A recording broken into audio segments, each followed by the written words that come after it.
Your order is here. Oh, thank you, thank you.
Hello everyone and welcome back to another PMPL EU Spring 2023 player interview. My name is Maxman and today I have the chance to be joined by Tapok from ARR Esports. Tapok, I'm going to go right into the hot topics right now that unfortunately in phase 1 you guys had a little bit of a rough start, but you know we've been seeing some pretty significant improvements at least in the start of the second phase. What's happened internally on the individual and also the team-wide level to make such an improvement happen?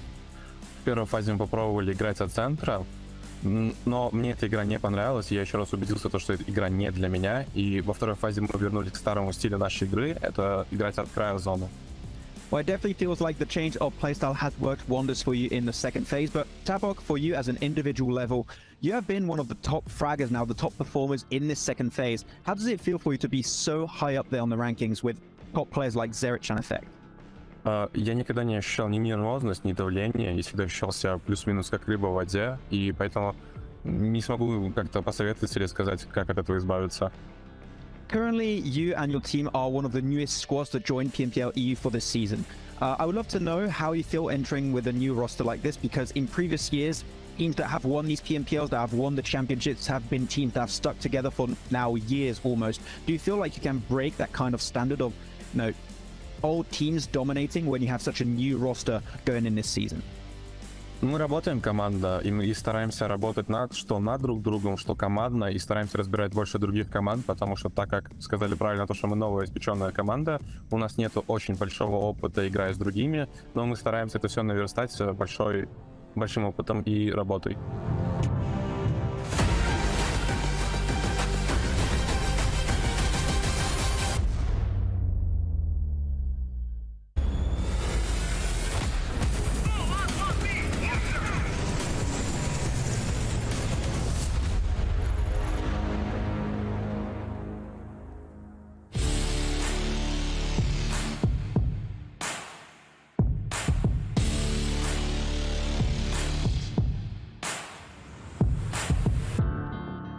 As we all know, you have been playing with Monkey last year in PMGC 2022. I would love to know, has that potentially impacted your way you approach the game and how you've been approaching this, more specifically, this season of PMPL? Я думаю, опыт прошлого ПМГЦ был огромный, получили огромный игровой опыт и также опыт LAN-турнира. Я думаю, это был огромный игровой опыт. So this is more of like a personal question for you, Effect, right now. If you were not playing PUBG Mobile competitively, what would you be doing instead? Я думаю, если бы не PUBG, я бы усердно занимался бы учебой и также бы продолжал тренироваться тайкондо. Studying Taekwondo, I did not expect that. But you know what? You learn every day more about your favorite players. But Effect, thank you so much for joining me for this very quick interview. Do you have anything you would like to say to the fans of Major Pride and your fans, Effect, out there that are supporting you in this event? Своим фанатам хотел бы передать огромное спасибо, что у нас поддерживаете меня и мою команду. Алга Major Pride, Алга Кыргызстан.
Hello everyone, welcome to the second day of finals here at PMPL EU Spring 2023. I'm Ginny, your host, joined by Max, and we're going to break down some of the action that we've seen yesterday and what we can be expecting today. But before we do so, let's have a look at the socials. Make sure you guys check those out, give it a follow, see what's up, stay up to date, because as usual, Max is being Santa Claus cosplaying. Yeah, we've got still some cool skins to be given away here, Janiro, and we're going to be also having a few things to be potentially having to answer if you guys want to try and get some of these skins. So if you go over on Instagram to Esports PUBGM EU and you just go to the pinned post and tell us in the comments which team you think might be winning the entirety of PMPL EU, then you might just win yourself one of these skins. But you have to be correct. So no, you got time. What I would recommend, my pro strat is wait until tomorrow and then you predict before, because right now it's still a little bit uncertain. Yeah, actually, you know what? We should listen later to what Blank has to say, because he's been really good at predictions. True. But we also have a survey that you guys can fill out to give us thoughts and opinions and feedback on how PMPL EU has been going, and maybe anything you'd like to see in the future. We would highly appreciate that. But Max, let's start off with the schedule for today, because exactly as yesterday, we have a total of 6 maps to be covering. I do like the fact that we're ending on Erangel every one of these days. That means the very last game of these finals is going to be on Erangel, which, as we know, Janiro, it is the bread and butter when it comes to PUBG Mobile Esports. So teams should be just at ease, is the word I was looking for there. So they should be cool when it comes to that. But of course, 33.3, repeating 3% of your maps is going to be every single one of these battlegrounds. So you've got to be good on all of them. And as we saw yesterday, some teams like your MADBULLS are pretty good on all of them. So they're a bit scary right now. Yeah, also your Major Pride is a little scary because they are currently sitting at the top. They have the top point, 122. But you're absolutely right, Max. I mean, only 1 point difference between Major Pride and MADBULLS. But all in all, yesterday, it felt like throughout the entirety of these games, a lot of the teams have showed up and showed us that in the last couple of days that they had off, they were able to implement some strategies. They came up with some more aggressive gameplay. And that's exactly what you want to do and how you want to start your finals. I would say that some of the teams, clearly going into the first day, their main goal was to say, we want to reduce that bonus points that were initially leading into the finals as much as they possibly could, and we saw some of the teams do that relatively successfully. I'm mainly looking at NEXUS Gaming that had 55 points, and they were just able to now just climb up a little bit closer, get close to your Major Pride, get close to your MADBULLS, and are currently, I would say, pretty consistent, especially Kapahala. Like, we saw Octavian do well in the 3rd phase, and now Kapahala's doing well. Exit Machine has been popping off every once in a while, so NEXUS Gaming are very streaky, it seems, after that 3rd phase, and I'm loving that they brought that momentum of the last 2 weeks over in the finals, because that's where you want it. And right now, NEXUS Gaming, chances are, if they keep this level of play, they could remain in the podium finish position. Yeah, Sly is one of the teams yesterday that had showed up too. And I think what we've seen, especially in the couple of first games, Max, was a lot of these teams it was very top heavy. When it came to getting these eliminations, it's kind of slowed down a little more throughout the day. But KASIK team on the second page is a team that I would like to highlight here, because they had a phenomenal performance. And just like you said, it's one of the teams that, regardless of the fact that their bonus points might not have been as high as the other teams on that list, they're still closing it out quite well. The thing is, now they're in a position where they just get even an average game, or potentially, who knows, maybe even a podium finish or chicken dinner. They're going to be relatively high. Like, I would say top 5 position on that first page. So right now, the KASIK team closed that gap as much as they could with that chicken dinner yesterday and that podium finish, especially thanks to Striker. He definitely did pop off in that one Rozok game. But KASIK team, a team that I did not expect, I would say, Janiro, to do so well on the opening day. Now, this is by far their best day they've had this entire PMPL season. Can we see more? Because if we don't, it's a short finals. Chances are they might not be able to have another opportunity like this. Yeah, and that's a tricky thing. You have to hit the ground running and you have to stay pedal to the metal, because if you do slow down, because of the fact that it's only 3 days, you have 6 maps a day. If you kind of slow down a little, it could be detrimental in terms of your rankings. But if you guys are wondering how Max would perform in one of these lobbies, well, worry no further, because we have a pretty good video to showcase it. Don't look. Close.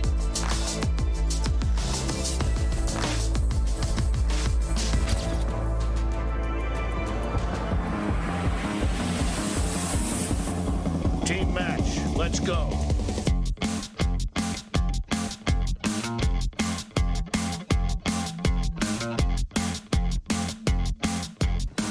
Whoa, whoa, whoa, whoa, whoa, whoa, whoa, whoa.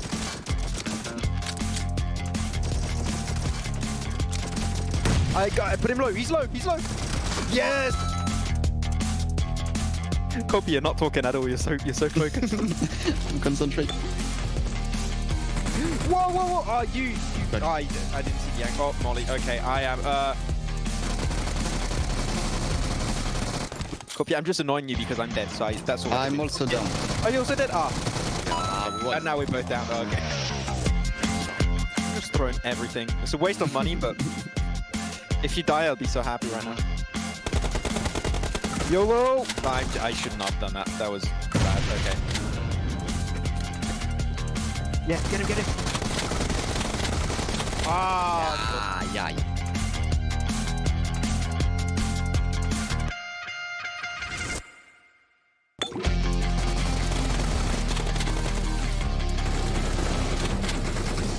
Oh, that was horrendously bad. Oh my god, I can't believe I did that.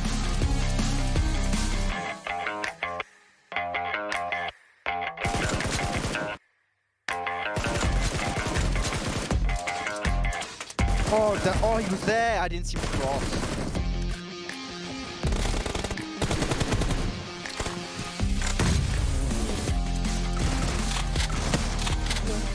No. Oh, I see. Yeah.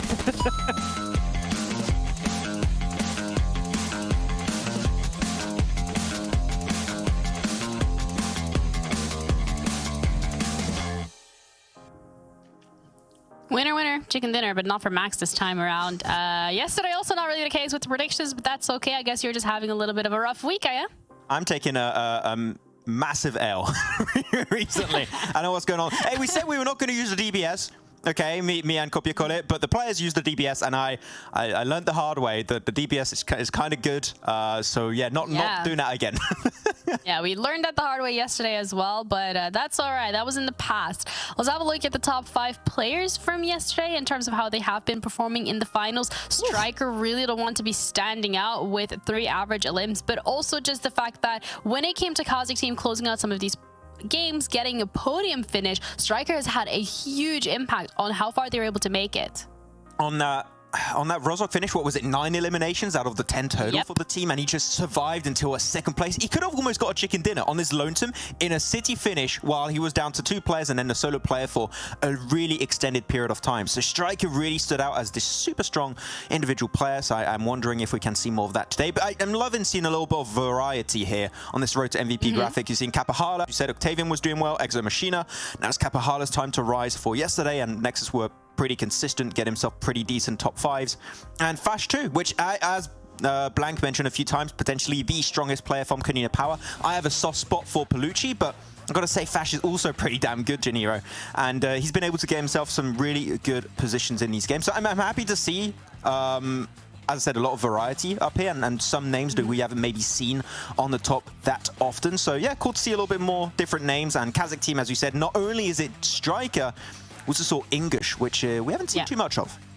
Yeah, we're going to head into that a little bit later, but you're absolutely right. It feels like, especially looking to phase 1, 2, and 3, felt like a lot of the players, we highlighted Effect, we've highlighted Monkey, we highlighted Zerke, and it feels like these players were Kitsune as well, were continuously showing up in terms of some of these MVP players. So seeing it a little bit different this time around, having some other players get that spotlight and be highlighted, it's a good sign in terms of how these teams have been performing so far here at the finals. And that means that, you know, today anything can happen once again. Yeah, are we going to have the replay of the Azza 1v4 with the DBS? Like, I would really like that. It has to be. Like Azza was the 5th best player of yesterday's matches. Come on, I'm waiting for it. Okay, that was when my team, on my prediction of, got completely clapped, unfortunately. But yeah, okay, that's the finish where we had KONINA Power, which did have a good little bit of a hold. Okay, we're getting to the point. I'm just waiting for that one play, Janiro. That's all I'm waiting for. I want to see the clutch app. It won't be there? Oh, production told me it won't be there. Come on, that was like... Okay, well, Gladiators unfortunately learned also the hard way that the DBS is pretty damn good, but thanks to Azza. Yeah, I mean, it's a little unfortunate that it's not going to be there, but we've seen it yesterday. We've seen the replay as well, and that was pretty cool. But looking at KASIK as well, it feels like they're one of those teams that have been showing up, especially yesterday. I think on that phase 3 kind of stage that we were in, they've also had a couple of pretty good performances. Phase 1 and 2 maybe not as influential in terms of as stand-outish in terms of how they've been, but really the last couple of weeks they have shown up. So let's have a look at how they're feeling and what they've been up to.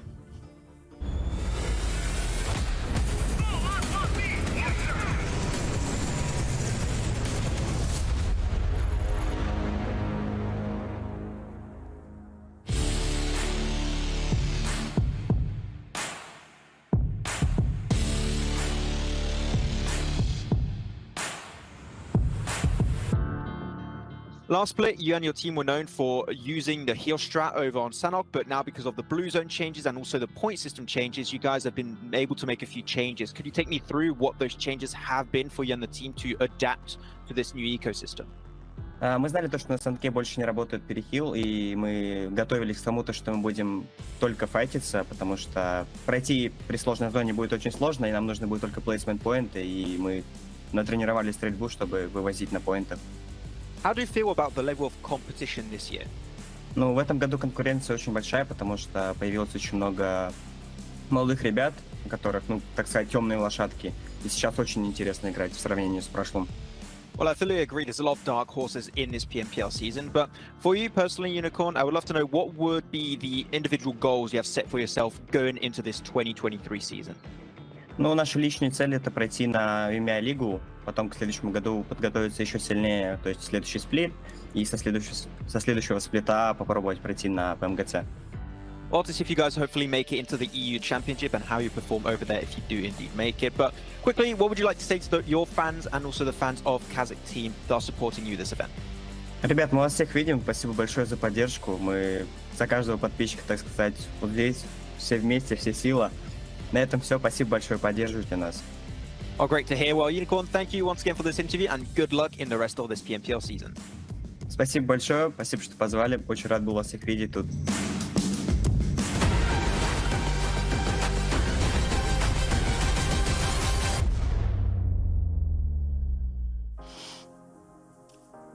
Interviewer, analyst, not really a player, Max, but Yeah. you got it going on. Not really a player, not really a predictor also. I got things that go for me and things that go really bad for me, it seems. But one thing that's going really well right now is how these stats are going up for Team KASIK. That has been looking impressive, and not only that, Gennaro, but Yeah, English. absolutely. I've been bringing up English since phase 1. And I'd be like, where is this guy? He was doing so well with MUERTE in the full season of last year, and now he just disappeared this league stage, but he's back for the finals. Almost a 2 average elimination ratio for day 1 of these finals. And really striker, as you saw pop off, and he was doing also decent from time to time in the league stage. Now having a fragging duo is a must if you want to perform in these finals. So the fact that English stepped up here on day 1, I'm hoping that can continue because you're going to need it if you want to potentially push yourself up in that top 8. Yeah, it does, however, bring kind of the question of the other 2 members on the squad, Max, in terms of their performances so far. When we are comparing the numbers, they're not really up there. So are we expecting those 2 as well to show up in the finals, or is having a fragging duo more than enough to be able to sustain their current position? I think having a fragging duo is enough. It depends, like, you got different ways to set up your team synergy and your game plan, but I think having 2 fraggers is enough. As long as the 2 other players are setting up those fraggers for success pretty consistently. I'm looking at like how the IGLing works, scouting, also supporting in fights and getting those angles to initiate fights. So I think it's fine as long as everyone is doing their work to set up Strike and English. They should be good to go. And well, it didn't quite happen for them yesterday because they were not as a full team until the very end game. So I'm hoping we can see more of that. But no, at least you saw some fragging coming out, which is at least an improvement. Managed to creep their way up there in the finals, and they're the ones who have actually been performing the best and in top shape ever since the finals have started. I do wonder, Gennaro, has MADBULLS ever been below 4 average eliminations this tournament? Because that's an insane ratio to maintain for almost 21 days. Like, this is day 20 that we're going to go into, and they're going to maintain it normally. It is such a high average to have, and you're just always making it to the 20-minute mark, which once again highlights the hyper consistency of this team. But of course, you've got other teams around it, like NEXUS Gaming, that has just been on absolute fire. Now 5 average eliminations going into the finals, completely outdoing their league stage performance. I am happy to see NEXUS really doing well, because I think a lot of people had maybe doubts as to how the original Western European teams were going to do. NEXUS Gaming and GameLord just put a stop to those rumors almost instantly. Like, they've worked so much internally to make things work in the league stage and now the finals, that they're able to compete with the best of the previous CIS region. So I'm stoked to see that they're doing even better in these finals, and I hope they can maintain it. Yeah, absolutely. And when we're looking at MADBULLS as well, Max, it feels like they're one of those teams that it took them as well a little bit during phase 1 to kind of get started up and get that engine rolling. But once they were, it was impossible for them really to take their pedal off their foot off that metal. They were just continuously pushing and, you know, just blowing all our minds with the fact that, I mean, they have finished first. They've collected a lot of points, over 600, if I remember correctly. So it brings the question of, is that the case right now for the finals? Was yesterday maybe a little bit of for their standards, a slower day, and are they going to pick it up today and it's just going to keep the ball rolling? I think you might have meant Major Pride because they had a slow start in phase 1. Or, yes. Yeah, so Major Pride, I feel like they've still been playing just as good in the finals. I don't have any issue with that one. We saw especially good plays from Dino and Nomi, which have been the players that are maybe from time to time been a little bit more silent. But no, I think they're just playing their standard game plan, which has been working fantastically so far, and I think they're just going to maintain it. When you're looking at your MADBULLS and Major Pride, the word that describes them the best is consistency, so I just expect this to continue these next 2 days. Okay, well, let's have a look very quickly at the best teams on Miramar, because that is going to be the first map that we're going to be looking at today. Now, this was from yesterday, and it feels like a little bit of a shift because initially, Max, throughout the entirety of phase 1, 2, and 3, the MUERTE as well as Major Pride were on this. Yeah, and I'm really happy to see some new teams. It's cool to see new names up here for the top performers on Miramar. 7.5 average elims for Sly and ARR. Expectations are, Janiro, this is not going to be the case after today because that's a really high average to maintain. And Game Lord 2, which I remember back in the old days, I feel like an absolute boomer right now. But back in the days, they were an absolute go-to team when it came to Miramar. Last season, with all the CIS teams, they struggled a bit, but like they had some really strong rotations and breaches overall. So I feel like they're back to that somewhat old standard of Miramar gameplay. Okay, well, thank you guys for tuning in, and thank you Monster for making this possible. We have a total of 6 maps to be covering today, so we do really need that energy. We're going to be heading over to our casters who are going to be covering the first map and all the other maps today. It's going to be Blank and John. Time is drawing inexorably onwards, Blank, as we head closer and closer to our final destination at the end of the finals. We're going to have a good time, hopefully, with the middle day of these 3 final days. Well, we're the hoodie boys right now, so we're coming straight into this one. We're good to go. We're cozy. We're in it to win it, or at least some of these teams are looking for that end game goal towards that top side. Right now, Major Pride, 122 points, with MADBULLS not far behind them with 121. Goodness me, very, very close stuff here. Nexus Gaming in 3rd place, which is a very much surprise for everyone here at PMPL. They've done an excellent job in phase 3, correcting a lot of their mistakes and finding a playstyle that works for them. Excuse Me has dropped off just a little bit, but I think that they can still bring it back. 93 points, still in striking distance. That is one good game away from being in the top set. It is still very volatile towards the top. That 20-point differential is definitely closable at this stage from 6th up to 1st. So all it will take is one bad day and all of a sudden you're painting your face with makeup and starting to bother Batman all the time. It's not good. It's not good. But hopefully everyone's going to be a little bit less jokey and a little bit more serious about these games. Assume that this would happen here, El Potso. Most likely will be shared again by MADBULLS as well as Dark Project. You see MADBULLS jumping out the plane early. It's a little bit of a lengthy drop here to head down towards Impala off the back of this one. Or Potipari ISO for both Nexus and MADBULLS. So I think Nexus will have to go for a slight alternative drop, maybe drop in Al Azahar and then slowly work their way down to Potipari ISO. Worked quite well for them yesterday, able to loot up pretty much the entirety of Impala and then also Potipari ISO, so a lot of loot on board for them, and I think that we know they do quite well when they're able to get a lot of utility on board in that early game. So this does mean that MADBULLS have a slightly squeaky start for themselves there, but they did get a lot of that circle luck yesterday, so they can't be too unhappy with how this one has panned out. No, he's up in that 2nd place with the 1 point behind. Of course, you talked about that earlier.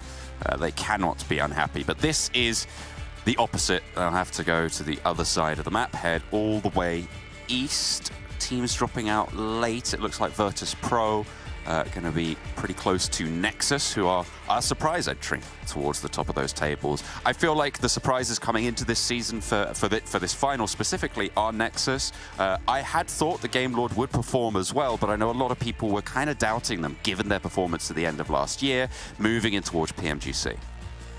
Yeah, for sure. I think Game Lord, from past performances, it was quite unlikely for them to have this kind of bounce back in PMPL. The fact that they have had it is really excellent to see. More good teams in EU is always good for the scene itself, and Game Lord was one of those teams that you could always rely on. The fact that they're kind of back up to form again, and we're not waiting for another team to put in that work, put in the effort, and actually work their way towards that top side of the lobby.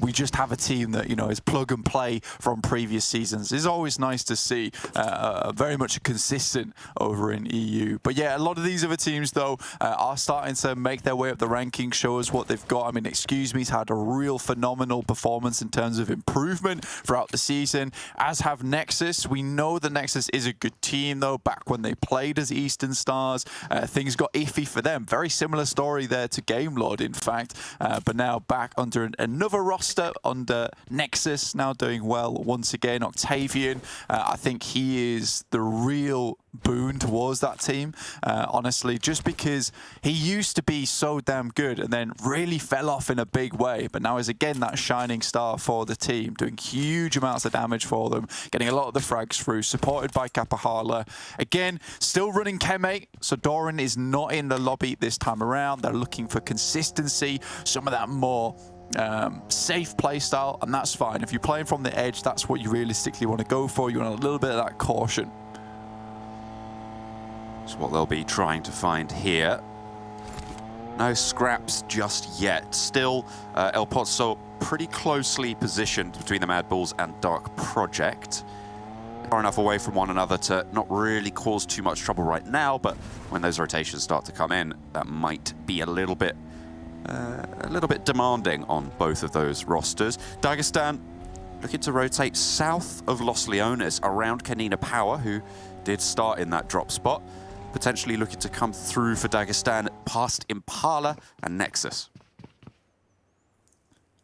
I think for NEXUS, they're doing exactly what we thought they were going to do, which is head down towards Impala. They might branch out towards Paraíso, but I think at this point in time with the circle, being over on this northeast side, you just want to loot up Impala. There's plenty of supplies in that area, real chock-a-block down that side of the map. So I think for them, this will most likely just be a full loot in Impala, maybe move up towards El Azahar, try and pick up some high ground in that area, play off the back of that one. Some quite weak teams, I would say, towards the center of the circle at the moment. You've got Shockwave, you also got VP. I think Shockwave tried to turn things up yesterday, managed to get their chicken dinner that looked fairly good, but a little bit dicey at times, and I think they were very fortuitous that Striker was there causing so much chaos. Almost their guardian angel until the end, that is, where he turned into a bit of a demon against their side, and they had to exercise him quite promptly to get him out, but he held on for a long while, and again took KASIK to a much higher standing in the lobby than we expected them to hit. They had a chance on Miramar yesterday, fumbled it slightly, and I think Striker was unhappy with that situation and proceeded to just pop off for the rest of the day. So technically, KASIK team had 3 chances at a chicken dinner yesterday, and only one of them came through, but that is more chances than most of these teams get overall, which is very, very insane to see.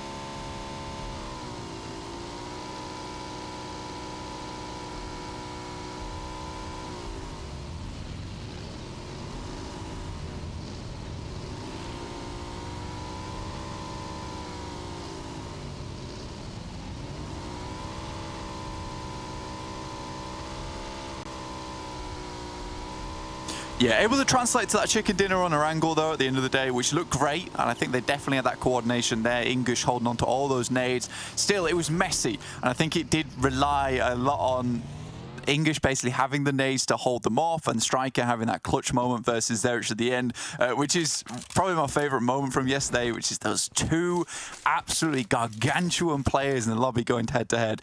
Obviously, Zerich had a much more awkward path in towards the circle. They had to just basically cross open ground, but still gave Striker a run for his money, and Striker was just feeling a little bit too hot yesterday. NEXUS here getting a lot of top 5 finishes yesterday, really getting towards that end side, and I think that's the reason why you see them here in that top 3, is they've been consistently putting up those points. Now behind them is GameLord as well as Gladiators. GameLord tied with them. Gladiators on 99 points, 4 points behind both NEXUS and GameLord, and I think this is the good thing about Gladiators. Despite them not really, it's really hard to discount Gladiators because they do consistently put up those points. And I think for Gladiators, the scary thing for some of these teams at the top right now is that Gladiators are one pop-off day from basically being unreachable. The question is when they hit that pop-off day, because they're probably one of the most consistent teams at hitting those average points borderlines, right? But when they really start taking off, when those jet engines start burning, Gladiators can be quite unstoppable. But that doesn't come around very often. That's a sometime thing. And I think we see it like maybe 1 or 2 days out of the 6 in lead stage. And now these guys are being requested to make that happen in 3 days under a lot of pressure.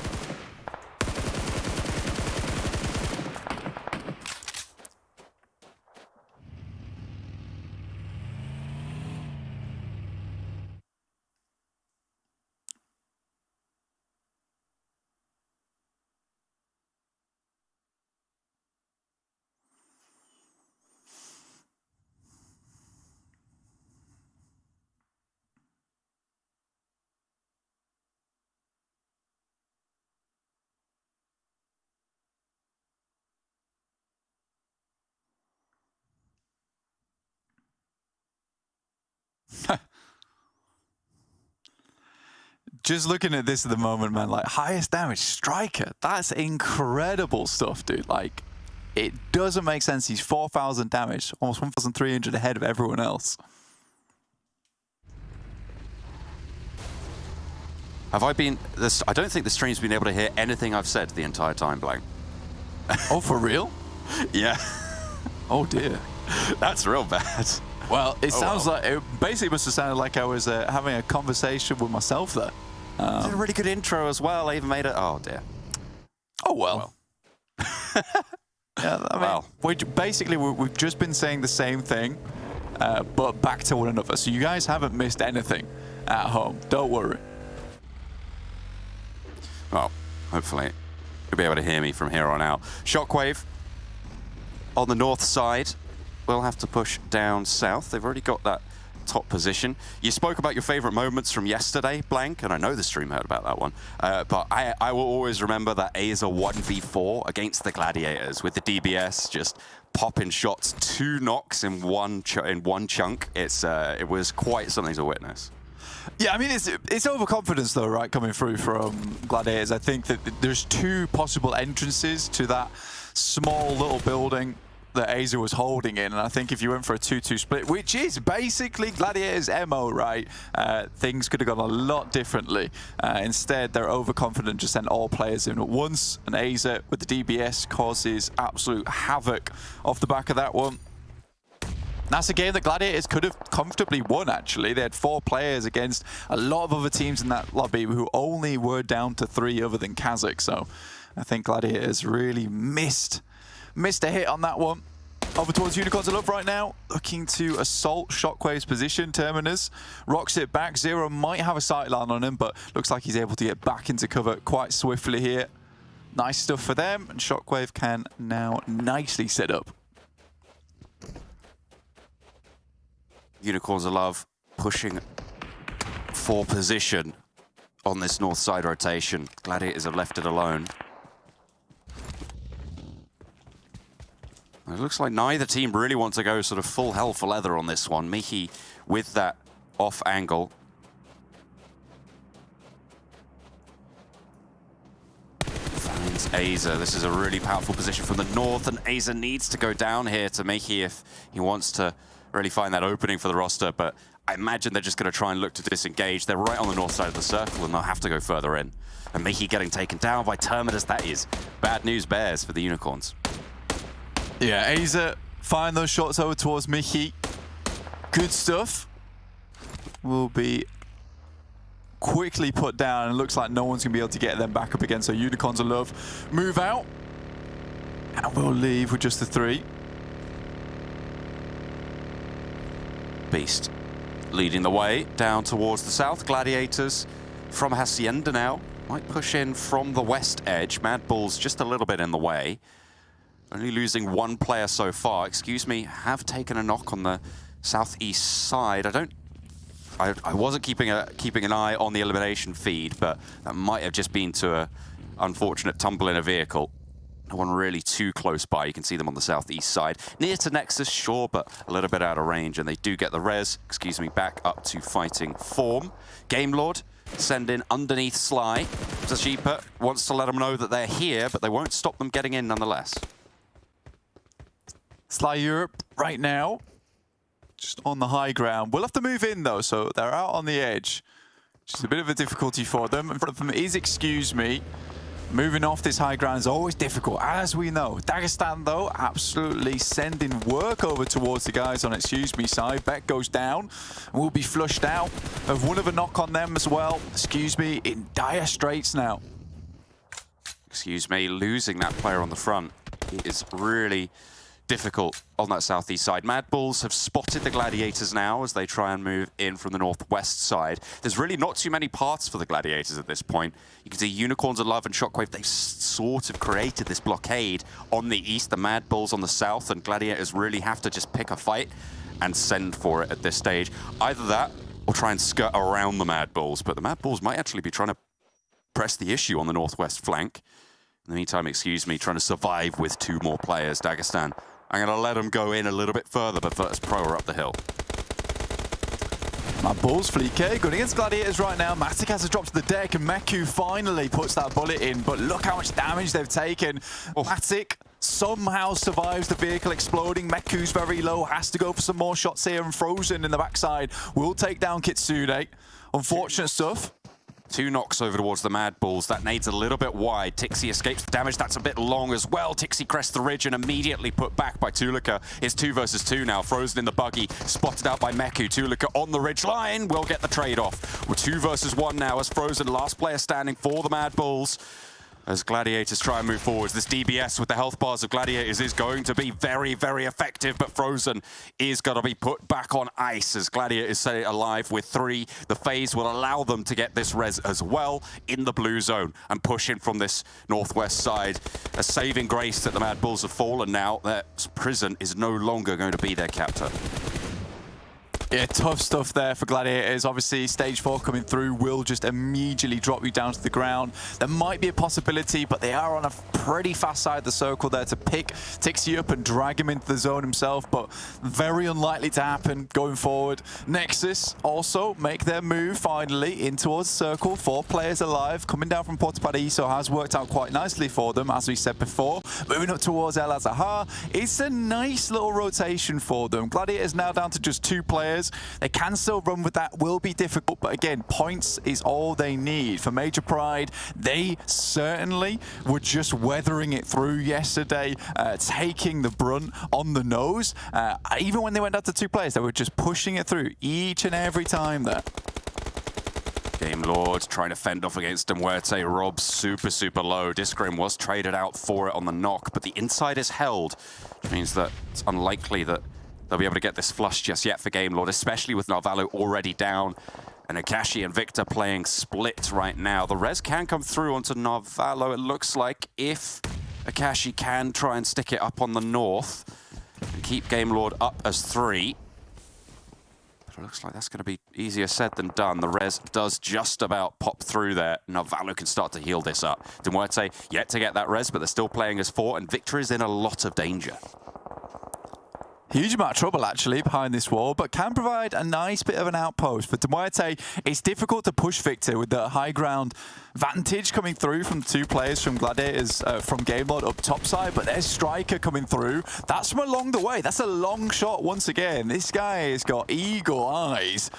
Really pinpointing exactly where the dangers are around the map, picking up those eliminations, taking those knocks through. And again, this is what Striker has been so good at. He's really just going for the throat on some of these teams and then just leaving them to bleed out. It is really, really cruel, but it works out quite well for them. Unfortunately, don't have that central position in the lobby, but this is very much a horrible zone to be playing in for a lot of these teams around Junkyard. Not a lot of safe areas, huge amount of rolling plains ahead of them. So a lot of places where these teams can just have an outpost, so no single hill is safe to roll over the top of.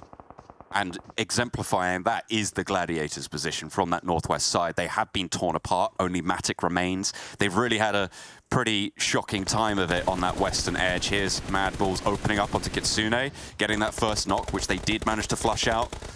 replay on this fight and look at that Tixi just rolling on in. That was a big pick up there to keep them alive.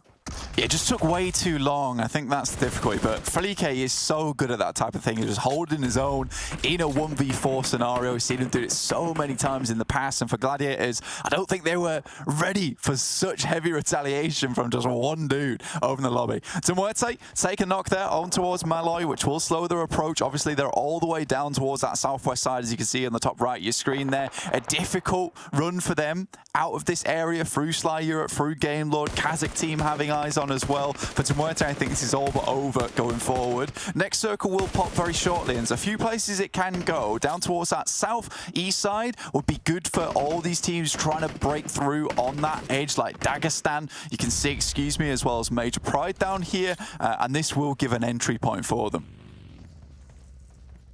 KASIK still just with a tiny little slice. MUERTE under pressure, Mandarin keeping their heads cowed behind these fences. But Sly are going to have to shift along the ridge line as well. Mandarin right at the edge of the zone. He's going to have to regroup on towards Tenchik, who is in this next circle. Unicorns of Love gets spotted out by SHOCKWAVE on the north side. And a little bit more pressure. Unicorns of Love were down to 3 already, and now they've lost Swave on a flush, so that's 2 active. Nades over the top from Dagestan as they clash with Major Pride. The heal comes through, and Zadira trying to keep them suppressed on out of here. Dino up close as well, puts a nade over, does get some damage. Limbo Boom rolls around on the buggy to try and get some info as Zadira gets knocked and looks to be flushed out there as well. Only half HP, but yeah, Dagestan are just going to have to fade away, regroup somewhere else, as Excuse Me are going to have sights out towards this as well. Major Pride quickly go for that little bit of a heal off down towards the southeast side. Not really worth it for either of these teams. There is very much possibility to get into a good position on the map now for both of them. VP currently in a nice little spot towards that warehouse off in the distance. You can see it there, just obscured by some of the smokes. Dagestan try and go for this mad push off towards that northeast side. Not really anywhere else they can go because they've been fended off by Major Pride down towards that south and have to push through so many separate teams. Excuse Me with their little outpost, get a little bit of chip damage in, and VIRTUS.PRO will finish the job onto at least 1. Good news for them. I mean, VIRTUS.PRO have been really struggling, I would say, over the course of all the phases, really, and in these finals as well, currently in 15th place. Their strategy of get central early and try and hold out as long as possible really hasn't been paying off on the most part. Just like what we were saying before about how KASIK team didn't feel like they were prepared enough to hold in those positions. VIRTUS.PRO, it's kind of a similar story. Dagestan getting spotted in the middle as Major Pride cinch them in from the south side as Unicorns of Love continue to take punishment. Dark Project as well on the west. It is absolutely devastating for all of these teams trying to crunch in.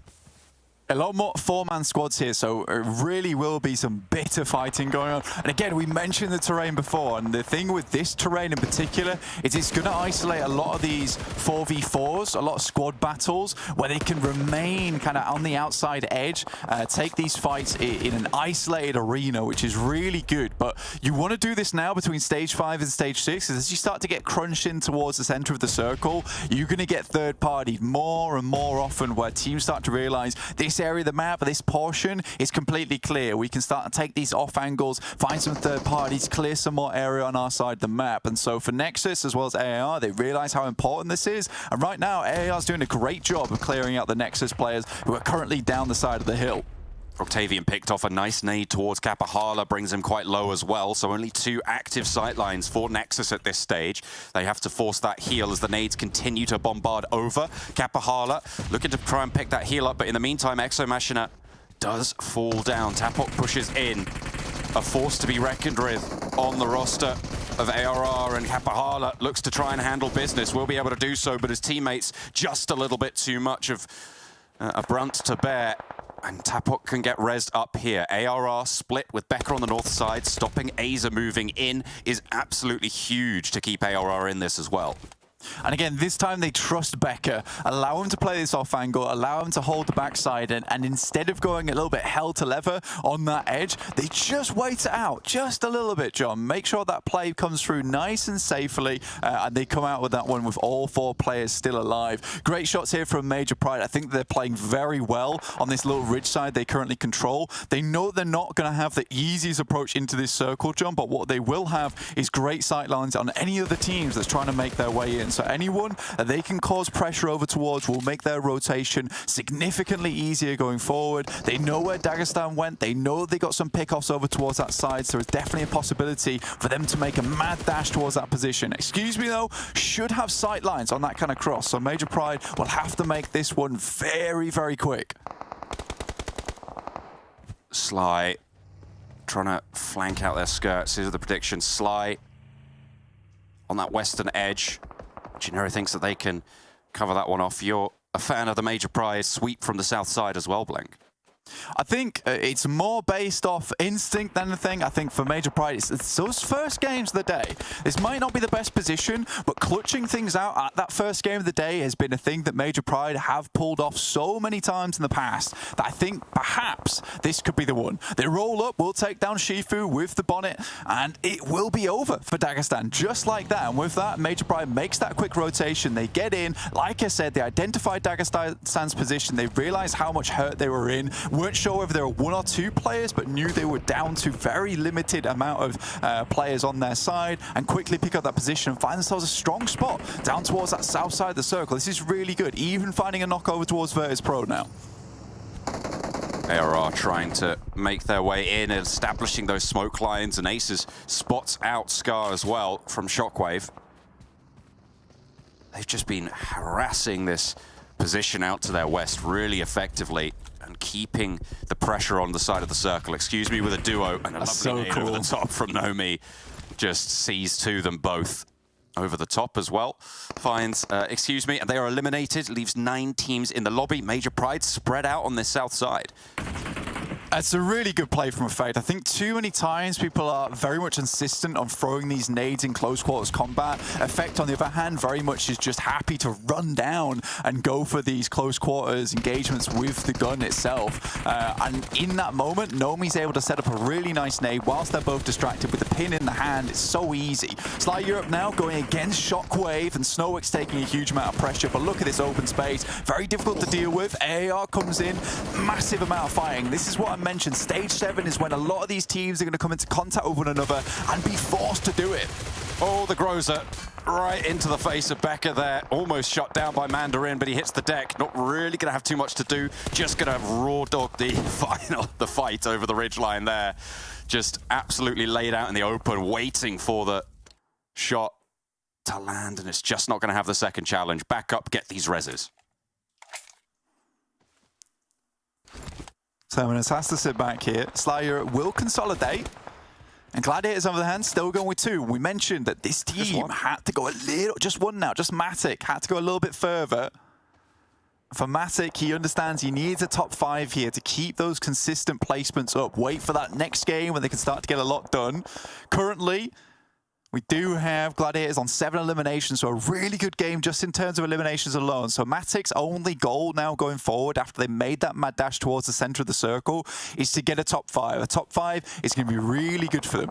Major Pride, difficult spot right now between VIRTUS.PRO, KONINA Power and KASIK. Luckily for them, it's going to be the majority of focus for KONINA Power down towards KASIK team. Again, Major Pride can just be a little bit of a problem over in this area. So they find 2 over towards KASIK now. KASIK looking very much worse for wear here as KONINA Power get all the heals on board that they need to try and launch forwards. Malloy just ahead of them.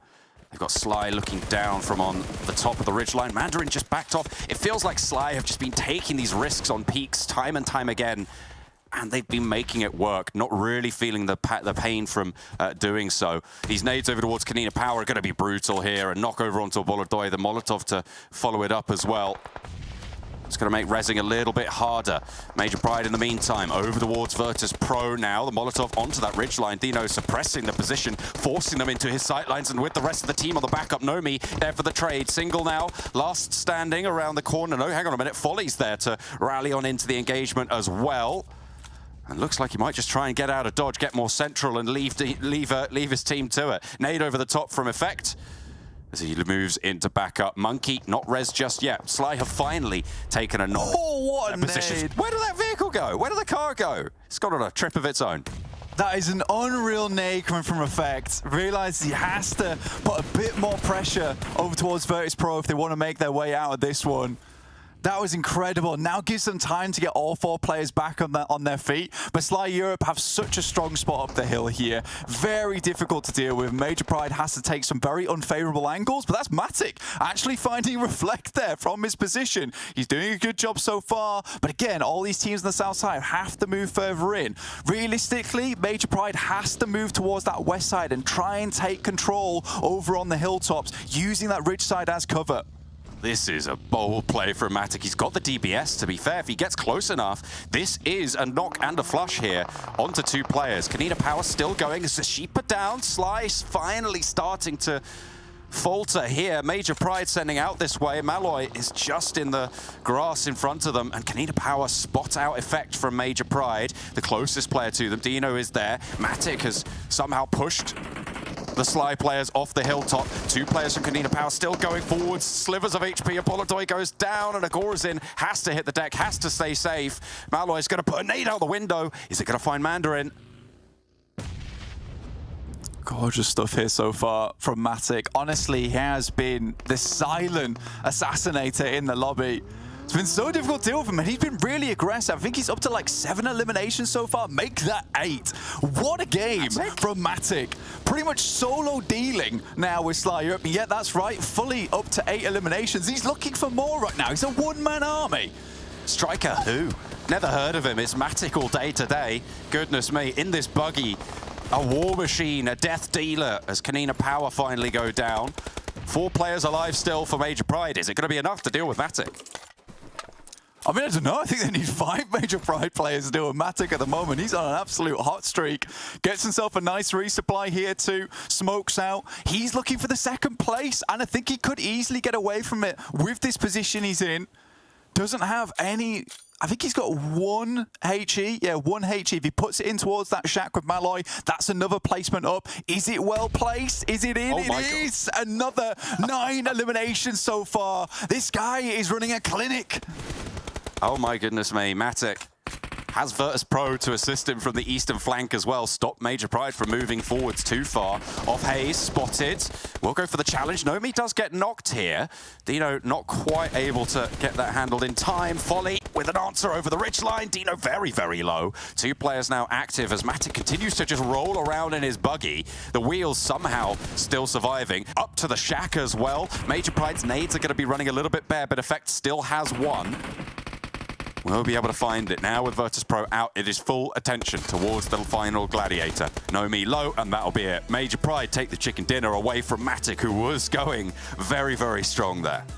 Really important game for both Major Pride and for Gladiators, honestly, because Gladiators, they knew they need to pump up those points in the rankings, and Matic basically achieves a 2nd place that a 4-man squad would have wanted, with about 11 eliminations total, as well as that 2nd place. That's a really good game, and I think that they'll be happy with that, and they should have some really good mental going into the rest of the games right now, because that type of thing, where you have one of your boys make it all the way to the end, 2nd place, 10 eliminations all by himself, you know, that feels better than getting a chicken dinner with 4 in an easy position. So I think that's going to really give them some confidence into those next games, especially Matic, who does make some crazy plays sometimes. But Major Pride, that should sit them even further towards the top. A difficult rotation, but again, it's that first game magic for Major Pride. And don't forget the incredible elimination count that Sly were able to accrue during that game. They did really, really well as well. Cut down in those final moments, but still really phenomenal performance. Matic stood up, showed Striker how it's done. Maybe he's going to be competing for MVP, who knows? But it was Major Pride to extend their lead towards the top. Major Pride securing themselves the first chicken dinner of today, but the 2nd one of the tournament. I mean, I don't know what Blank is doing, but every single prediction from this man has been landing. I mean, I thought Sly had a good shot. We Dark Project, KONINA Power. Never mind. It's going to be Major Pride once again, Max. And they had a phenomenal game, because being able to come back when all the casters are against you, good. Good point, yeah. I mean, really, okay, I want to go back on Blank's prediction there. Okay, I even put in our Discord where we're talking all the time, I said, if Major Pride get winner chicken dinner, when Blank predicts them right now, and they have the hardest rotation to pull off, I call BS. And I really do.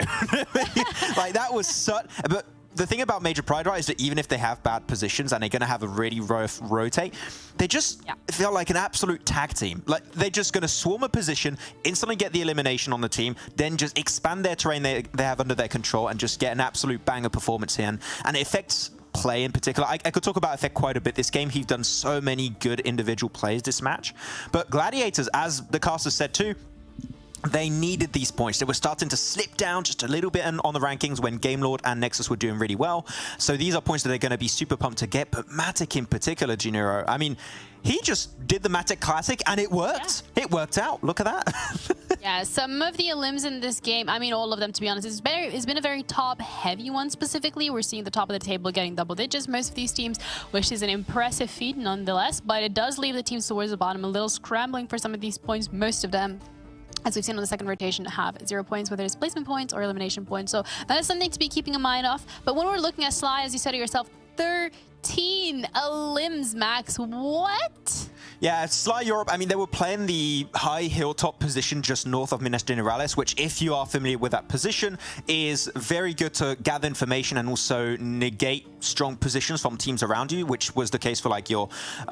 there was the side of Madness and the entirety of Dark Product. There was also Gamelord and MUERTE, and they just made sure they just reduced the numbers of those teams' players as much as they possibly could before rotating in. And then they had this really impressive 2-2 split on the western side, which I really, really enjoyed also. So, yeah, Sly, we know, is a very position-focused team, and when they're getting strong positions, they're just going to start blasting at everything that moves. So, yeah, good stuff from Sly. They've been proving it once again that they are a Miramar Kingsley, and they had actually 7.5 average elims.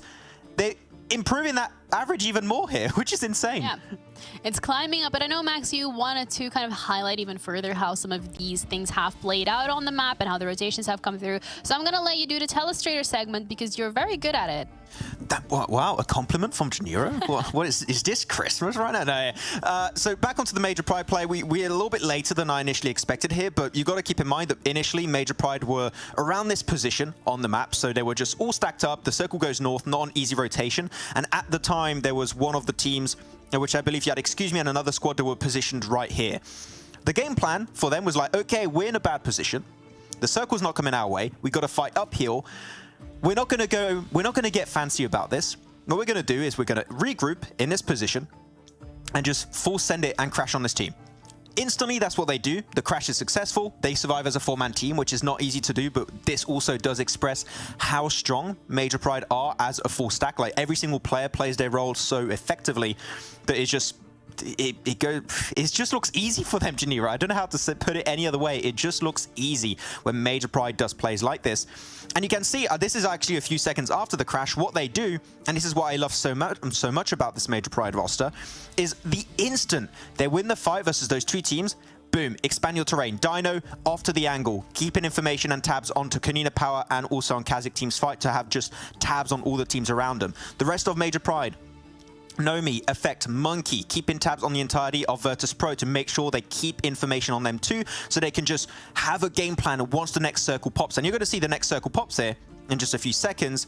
It goes a little bit further up north from their position, so their game plan is like, okay, we have tabs on KONINA Power KASIK team. They're currently fighting. We don't want to get involved. VIRTUS.PRO are all playing in this kind of like dip area. We could easily seclude them away from the circle, so what we're going to do, we're just going to move a little bit further into the circle and just keep applying pressure on the entirety of VIRTUS.PRO from this angle, which is what they just continuously keep doing. So the thing is, Major Pride, even when a game shouldn't come their way, they come up with game plans so quickly and they execute it so flawlessly almost that when they have a bad position, you'd be like, but it's Major Pride, can still get the win, which I got to say, Blank, respectful prediction, it was Major Pride. I mean, you can never underestimate Major Pride, and I guess, you know, Blank being a believer paid off.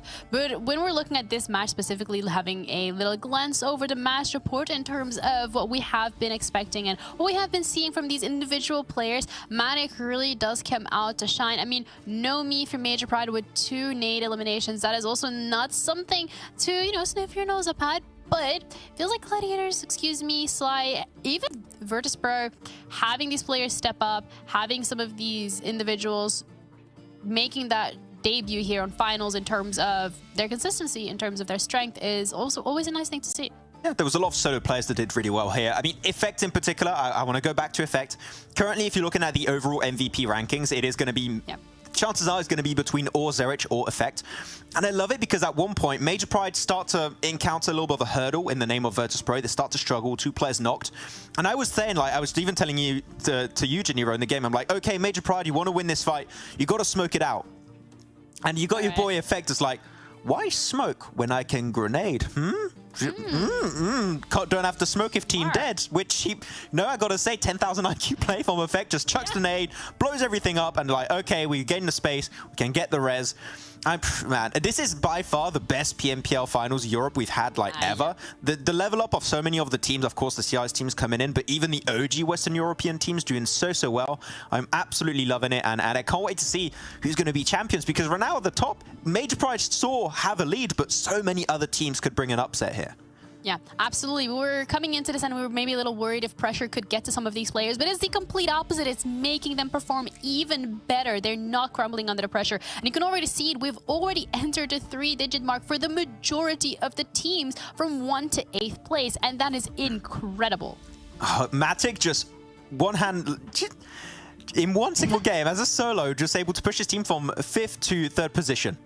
And that is absolutely massive. Now if they just get himself another game, this is, by the way, a Sanhok game. We know what this team can do over on Sanhok. They play the trifecta, they play the Northwestern Island. If they have a good circle, maybe we see them up in top 2 and then being able to compete for that 1st place. So this could be a massive game for your Gladiators here. Yeah, absolutely. Well, we're going to be heading on to Sanhok, as Max already said. It's going to be the 2nd map of today. And once again, our casters are going to be Blank and John.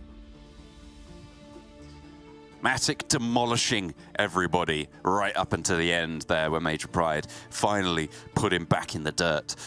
In that first Miramar, it was excellent to watch. Major Pride demonstrating their power, as Max was highlighting with those rotations, as you predicted with your crystal ball, Mystic Meg in action on the desk. I'm just pondering my orb over here on the casting desk all the time. It's telling me some secrets, telling me the future right now, but it can't last. It cannot last. I don't believe it. I feel like my luck's going to run dry pretty soon. Over on Sanhok now, 142 points, and Major Pride is now running away with it, which is sort of what we expected. And again, that last game, 100% one of those cases where I assumed that, you know, with those first games of the day, Major Pride are very strong. And usually, if they get that first game win, the rest of the day goes very well. It's either a flop or it's a win. At that point in time, they had 4 members. I believed that maybe they could make something happen. As Max said, very difficult rotations with the teams around them made possible. But I think this is the scary thing now for some of these teams in the lobby, because when Major Pride does have that first game win, I think that their mental remains very solid. I think when they start losing players at the start of the day, they really get in their own heads. So getting a win right off the back, that kind of thing does send Major Pride into overdrive now, John. Will they be able to keep that speed up as they drop in over towards Painan? That's generally where they end up going on each corner. MADBULLS going to go a little bit further over towards Ruins. We saw some difficult river crossings before on Sanhok so far. Be interesting to see where the circle ends up locating itself this time around. VIRTUS.PRO on their split around that central area of the map, holding a really important rotational area. But as VIRTUS.PRO have shown us quite a few times, it is very possible for teams to move through their location without too much trouble there. So it can sometimes just fall a little bit short of the mark. The circle fairly open right now. Most likely gonna have to move away from that northwest side though. Yeah, I think a lot of teams will have to be moving down towards that south side of the map. Dino did send out quite wide over towards the bridge compounds, so did a quick scout over towards MADBULLS, singly over towards that Confluence compound. I think that if I was VIRTUS.PRO, I'd probably regroup over towards singly. Might cause some troubles for Gladiators if they want to go for this rotation as well. Sly Europe go for this rotate over towards Reflect, up towards that western quarry building. Now, this is the one that I do like, it's the one I respect. They only go for it sometimes, so I think they should definitely go for it more often, because I'm pretty sure that this is a fairly free scouting position for Reflect. I think it's gone wrong once before, and I think that has caused some issues on their side. But over this long form of a tournament, I think if something goes wrong one time, I think that's absolutely okay. I think it's okay to just assume that, you know what, this is fine to keep going for this. If it goes wrong now and again, we just need to be more careful. I think the only times that Reflect has gone down is when he was a little bit too aggressive over that side, getting too much information. Purple has broken down a little bit south for VIRTUS.PRO. Might be in the sightlines of Reflect, who's worried more about the hilltop, or certainly getting positioned there. I think he should have heard Purple in the vehicle that he used to get over to this location. So he should be aware that there is a player close by. Certainly will do now. Reflect will hear that, but Purple is just going to move away and regroup to the south side of boot camp, seemingly towards Excuse Me here for VIRTUS.PRO. This is something we haven't really seen too much of, and Beck will get caught out by it. VIRTUS.PRO with a really solid push up north to isolate one of their flanks and control it. Yeah, this never has happened before. I think this is one of the first times that VIRTUS.PRO has gone for a bit more of an aggressive push on this side of things. It's great to see. I think Excuse Me does get a little bit too confident with their push that side. And even AAR started to identify this as they head up towards that northern side, watching down on the hilltops towards Excuse Me, and they're pretty much pinched in. I think VIRTUS.PRO are going to try to take as much advantage of this as possible, considering they're fairly central in the circle. I think right now Excuse Me's options are fairly limited. They could break out towards that eastern side, but again, that's not towards the circle, but that is the survival play, so they can try and fight this out with 3 players, but it will be difficult. In the meantime, Unicorns Love get the biggest side swipe over towards KONINA Power. Beast just opens up a firing line there, and Agorazin does get an answer towards it, tries to put the flush through, but last player standing and the rest of the Unicorns will just rally on in. Survive as long as you can. What a spray down from Beast. Excellently found. And the Unicorns of Love leaving Paradise Resort early, get what they're looking for. Yeah, again, so 2 things that do not happen often for quite passive teams in Unicorns Love and VIRTUS.PRO. VIRTUS.PRO heading up towards that northern side. First time we've seen that. Unicorns Love leaving Paris Resort early. First time we've seen that. And it really does feel like some of these teams have been going back, analyzing these games as much as possible, figuring out those rotation. It's time to pick up as many elimination points as possible. You can start to play these types of hands in day 2 because you have to leave teams to get a bit comfortable in day 1, right? You have to let them think that you're going to stick to the same old tactics, lull them in a false sense of security, and then day 2 you pull out these interesting little plays, and that's certainly going to give Unicorns of Love as well as VIRTUS.PRO an extra leg up. For Unicorns of Love, however, it has gone way more handily for them. 3 eliminations in a blink of an eye. Beast has been great for that team for the majority of phase 3, really pulling the team back up to speed at this point in time. I think these maneuvers are somewhat prompted by where the circle's fallen here, Blank. I mean, this is kind of the first time where we've seen it isolated to that south river as the main split, rather than being on that trifecta or going to one of the islands fully at this stage, which means that these positions on the coastal edges are so much more valuable. Lining those rivers is going to be so much more important. Things like MADBULLS aren't going to be rotating across the river. They're going to be holding up short, and VIRTUS.PRO establishing control over the South Bootcamp Hill. That's going to be so much more important for a circle like this. Yeah, for sure, man. I think we've seen VIRTUS.PRO make that rotation before, but never push up towards bootcamp that far. Just pick up the compound, sit in it. For Unicorns of Love, definitely a read onto KONINA Power, though, because there's no reason to push out towards that eastern side so early towards KONINA Power. They could have just moved through the south side of Paris Resort. Very easy rotation. A lot of times for these teams, they know that Game Lord won't be in this area. They'll already move down, so pushing to compound on that road. Another very easy approach. So really well played to VIRTUS.PRO and Unicorns of Love. Can't take that away from them. Again, our 2 teams in 15th and 16th place right now. But again, it's so cool to see, because I don't think that we have any team in this lobby right now that I think is a bit of a pushover. I think we definitely have weaker teams, but we don't have teams that just fall over at this point in time. And Max was saying that, you know, this is the best season of PUBG Mobile finals we've seen in EU. And we say it every time, but we're not lying. It really is. Every single time these players are leveling up, and it's so nice to see PUBG Mobile evolve as an esport. So so quickly over the past few years. Absolutely. It felt like last year was the year of just leaps and bounds of improvements, and it seems to have continued into 2023. And it's been excellent to witness so far. And if it's anything to go by, I'm really excited to see things go through like PMWI, and even looking forwards all the way to PMGC, where all of these regions who have been improving separately come into conflict. And that, to me, is going to be incredibly exciting to witness. Circle pops down towards the south, gives more of that southwest island, but still a very decent chunk on the northeast side. Major Pride, still have a few players in Painan at the moment, but most likely will want to move through. There's no reason to hold in Painan. It's a difficult spot to hold on to. Can comfortably hold two teams. What is going on in this game? There is so much infighting at the moment. Dagestan trying to take it over towards Dark Project. Weight goes down. Not a player you want to be out of the game, but Shifu gets sent back alongside with Keep there. So Dark Project hold on to their impact player and wait. And I think Dagestan bit off just a little bit more than they could chew there. It's forced, this circle has forced so many teams to just play around this river crossings and try and fight for these same priority compounds to move through. And they're trying to all get into these same spots. And that's, I think, just drawn all of those strands together and created this conflict that we have not seen on Sanhok this early before. Major Pride with a really decent chunk, leaving out from Painan, moving south, the MADBULLS up the hill. Yeah, it's a really telling play from Major Pride, though, because this isn't necessarily the play that gives you the most amount of eliminations in the early game.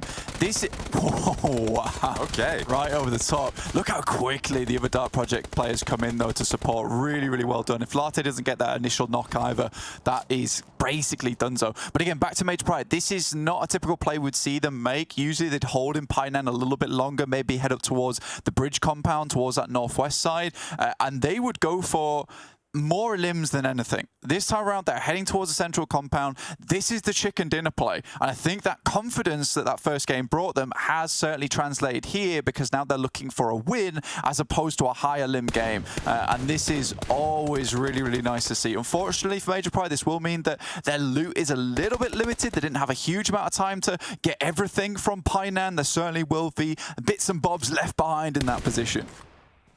Zarich, with the cover of these rocks, is in a very solid position with the MADBULLS. The ridgeline behind them that they can use to control out to the north side, over towards Painan as well. This is a powerful spot for MADBULLS to try and keep their terrain under control. Gladiators have moved south of their river as well, currently on a 2-2 split with ARR. Looking to try and swim across, it seems, towards the Gladiators. Yeah, I think this time around, this is definitely a change of pace from yesterday, because we saw this similar play come through where they held on that confluence compound. It did not go well for them because the retreat was a little bit more dangerous, and maybe they were hoping. This time around, they have a few outposts over towards that confluence compound. This time, it's more about information than anything, gathering that intel and then moving out, because this is not a good spot to be in. They know the amount of teams that move down from that south side, try and cross this edge of the river where the river is at its thinnest, where they can just wade across quite easily. So this time around, just leaving Meku behind, get that scouting done, and then he's most likely going to regroup the rest of the team over towards that northwest bridge. Recenter up towards Painan. Now, Painan definitely a focal point. Awkward position to play once again. You can realistically have 4 teams in Painan. I'm not joking, each on either corner. But it will be very claustrophobic, that's to be sure. But Major Pride might want to retake that rotation back up towards Painan. It is slightly cut off now by MADBULLS, and they know it from the amount of bullets that they've been taking and the amount of chips in the woods on the floor. I really like the MADBULLS position still. I feel like that high ground that they have, as you say, it cuts off that Major Pride rotation away, and it slows anybody trying to get across the river. The Gladiators are staying over on this northwest bridge because it feels like they've read that SHOCKWAVE are going to have to rotate over it, and they want to pick up these points. They want to slow this flank down, and they want to stop these back flushes. The issue we've seen on this northwest bridge for them is when they overcommit to it. And Kitsune going down is not great news, but Tixie's there. They're still in stage 3 right now. If Tixie can stay up and get the heal off here, They might be able to take down Shockwave, and they are spotted. Matic with the side swipe as they look for the regroup. Tixi can get the heal. Kitsune can get rezzed here, and the Gladiator is staying as 4 and able to get rid of Shockwave is absolutely huge on this northwest side, Blank. Yeah, they clear out so many spaces with Meku keeping an eye on towards that Confluence compound. Knows that there aren't any other teams coming from that way. So sweeping that area is one of the most successful sweeps we've seen from Gladiators, despite them being known for that type of play. This is really good news. Having the majority of the northwest side now to play around with for themselves is really big. Dagestan looks over towards Unicorn to Love as they try and make this crossing. It's just 2 players though, so Unicorn to Love should be able to deal with this. How many shells do you need to pump out to take Mickey down? The answer is at least 1 more in that scenario. Unfortunately, the rest of the Unicorns of Love gonna suffer a little bit more on that bridge side, but Dagestan's bridge camp is not working out for them. Only Zadira remains now, and the only answer they've had is towards Beast. Zero drops out of the bridge to try and swim a little bit closer, but is gonna stay in cover. The nade over the top, that should be... Oh, it's just a little bit long there from Mickey. Yeah, really quite long indeed. I feel like that's not the hardest of nades to hit, but again, you do have to have that one explode just over the top of the beam, but you have quite an easy thing to be looking for. Zero, though, steps up, will pick down Zadira on the side. They do lose Beast, one of their best players on the squad, though, which is fairly unfortunate. Still a while to go after that through KASIK Team 2, so a little bit of a struggle rotation for them. Next circle should be hitting in soon. Dark Project, in the meantime, did pick up their position over towards Painan. Sly Europe also hovering around this area. Dark Project currently with 4 players still alive in a strong spot to play, to be sure. But things can change. We could get another hard shift on this circle. If it centers up, Painan's going to be a real big focal point for a lot of these teams. Gladiators are going to push down from that north side, but that is a difficult shift. Actually gives VIRTUS.PRO a massive compound now. Likely that we're finishing on the northeast shore, but it still could go absolutely either way, because most of this river is actually walkable, which means that the circle can center up towards it. Gladiators take a knock from behind. That's MUERTE, who's made a long rotation back over from that south side in Sami, and now they'll have to deal with this team. In the meantime, Unicorn to Love, they move up towards where KASIK are currently playing. Mickey tries to start things out strong, dodges the nade to start, but Kaz still remaining in a strong spot. MUERTE getting a knock sent their way. A lot of teams trying to get across this bridge with ARR already there. The Gladiators fighting out on that northern side as well to try and push through. MUERTE winning out the duel, but it's going back and forth between them. In the meantime, KASIK are taking the fight, the scrap with Unicorn. Swave goes down next. A Striker is on the tear once more. He's on the hunt. Swave gets flushed out. Mickey around the corner should be next to fall on the south side of this circle. Gladiators have shifted across the river up towards the north in the meantime. Still playing on with 4 as the Unicorns try and control this bridge to the south. Yeah, Gladiators have had such a wealth of information so far. They know exactly where they want to be at the right time. So I think for them, this could be a decent game going forward. And they should have a huge portion of the map to themselves. The real trouble for them at the moment is Excuse Me in front of them. Already finds a knock over towards Meku. It's a little bit awkward. The nade should finish him off unless he can crawl back just fast enough. Doesn't do any damage. Yeah. Just the damage. These nades downhill are notoriously difficult. Furia can't really peek out too far. There is still pressure from across the way, and Meku can get rezzed. Furia wants to keep the bombardment up as the nades continue to just go a little bit wide. They think they're further down the hill than they are. Kitsune might have rotated into the path of that one. Actually gets spotted by Furia, trying to get another angle and get closer towards this circle, but just not getting spotted out. The rest of Excuse Me taking punishment in the meantime as Meku gets back to his feet. Tixi lobbing nades up towards that top side. 1 nade left remaining now for Black, and Meku once again knocked. That's by Aces along the way. Really horrible little spot now for Gladiators. Tucked in between a lot of teams. Kitsune, again, trying to get more information. Aces not recalling the team just yet, just pressuring a lot of these squads on the other side. But Gladiators have to make a move soon as Kitsune loses his life again, knocked to the floor. That's to AR on the bridge. Awkward positions now for all these teams. Oh dear, that circle shifts all the way down south, and Dark Project are looking very, very good at this stage on the northern side of Painan. Kitsune did get knocked, but it looks like he has a little bit of cover. We still have a lot of faith as a group in that Gladiators position from the north side. That was before that south shift, though, so very difficult to know what's up. Elementrix actually spotting out Kitsune behind cover. ARR so split, but guarding out really effectively. Yeah, Ace has done a fantastic amount of work, and honestly, excuse me, he's held on really well on their side of the map, and VIRTUS.PRO can also get themselves a decent game going forward. For a lot of these teams, it's going to be really difficult getting down towards Painan. 3 teams currently, not the max of 4 over towards Painan at the moment. Major Pride, KASIK team, as well as Dark Project. Major Pride able to make their rotation back up that way. 8 is down, now opens up a little bit of a path here for Gladiators. It will be a struggle as they try and recuperate themselves on that northwest edge. In the meantime, excuse me, move up towards VIRTUS.PRO's compound. They have to make a good fight here. They already expended a lot of utility versus Gladiators. To see Furia, just one nade on side, sends it through. Should do a good amount of damage. Is it a knock though?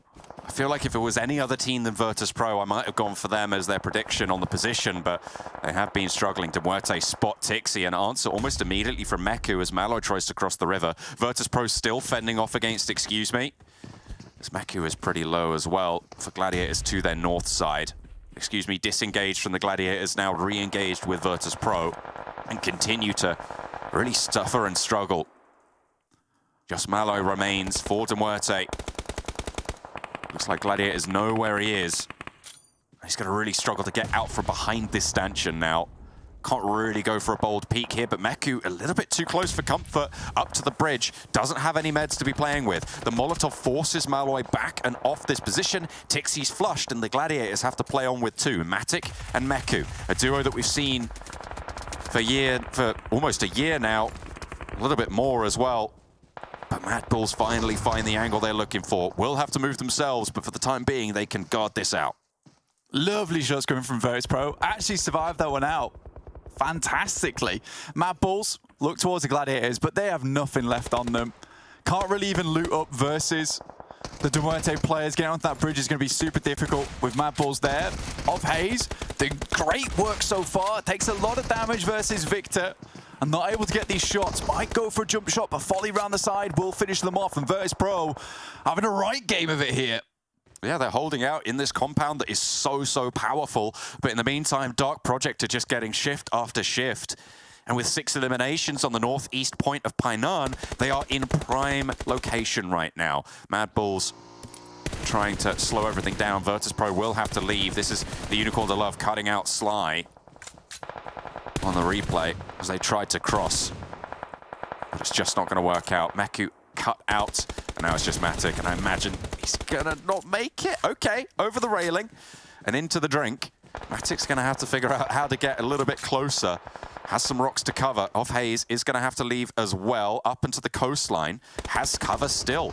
Moving off this terrain masterfully, but finally shut down. Yeah, Off Hayes just stays out a little bit further back than maybe he was expecting, and didn't quite hit the deck in time. Major Pride with 2 players, but not a lot of teams with 4. Just Dark Project and Virtus.Pro now. And Virtus.Pro are going absolutely mad at the moment. 7 eliminations so far. Of Hayes takes a lot of damage, up to 4 eliminations on his lonesome. Been really good on a lot of these peaks. Taking initial contact so many times. KASIK team should have eyes on though. With Latte going down to English, that should open a spot now for VP to move forward. But they're going to be worried where these shots actually came from. It feels like Latte didn't need to be pushing out here, but does so nonetheless. Dark Project are going to lose a really important position. Inga shots up towards Off Hayes. Purple next under pressure, and volley almost immediately taken down. A 3-way volley coming from 3 different rosters. And Latte might actually be able to crawl back and get rest here. I think he actually will. And Dark Project with 4 players, I think now, just down to 3, but still more than anyone in the lobby. Have a really good chance here. Hold the optimal side of Painan with KASIK, Striker, as well as English, 2 very good players on side. Might be a 2nd place for them. Tenshik always in the wings though. A real sneaky player himself. Might be able to pick up some eliminations towards the end of this game. Another good showing here from Sly Europe. 2nd game of the day. Keeping themselves in the conversation. Nice nade through the window. Doesn't quite sneak out the door. Striker is still, beg your pardon, is still in the mix. So you do have to be worried. Has got that devilish DBS that we saw him be so efficacious with. Major Pride dropping some smokes out. No, they're going to have to take the fight. No, they're going to have to cross here. A nade over towards Madness is a good start. Takes him fairly low. Wait, however, nice and healthy. Another nade over towards even Esker. Doesn't quite find the distance. Sly Europe eliminated, 4th place for them. Striker on the rooftop actually answered over towards from Monkey with a nade up the top. That is going to mean that English is now left last standing for the roster. KASIK team unlikely to be able to get this res. Monkey, with the smokes out the window, does have a chance to get over onto the bridge, but still really hard to make it any further. English are standing, and Dark Project with 3 are going to make this a tall order. 10 eliminations as well. It should see them very much towards the top of the standings after this one. English, 2 nades. Saw how good he was with these versus MADBULLS. But versus 3, it's going to be difficult. DBS, though, really good weapon, but Madness brings one of his own. Needs to line them up. English with the DBS, breaks out wide to the wall. Wait gets tagged a little bit and looks for a second, but it's just not going to happen. Wait is too quick with it and is able to claim the chicken dinner from Painan. Shrink after shrink. Dark Project got there first after the Major Pride team left, and they were not able to regain that strength. Dark Project really well handled from the northeast side. Absolutely, versus KONINA Power as well in that early game, taking that real early fight where it had to be an immediate rotation from the rest of the team to make sure they live through that one. So very, very well done, sends them away. I think it might not have been KONINA Power, I'm not sure which team it was, but still able to live through that one is really, really big and very, very important in fact. So well done to Dark Project, keeping 4 players alive, making it towards Painan. Again, very difficult game to even think about who was going to win that one. A difficult game for the teams in fact, because moving up towards that north side, back down towards south side, back up towards Painan. That is a difficult one to make good rotations and make good decisions. And I think you just have to make a decision at the end of the day, look for a spot that works out, and that was Painan for Dark Project.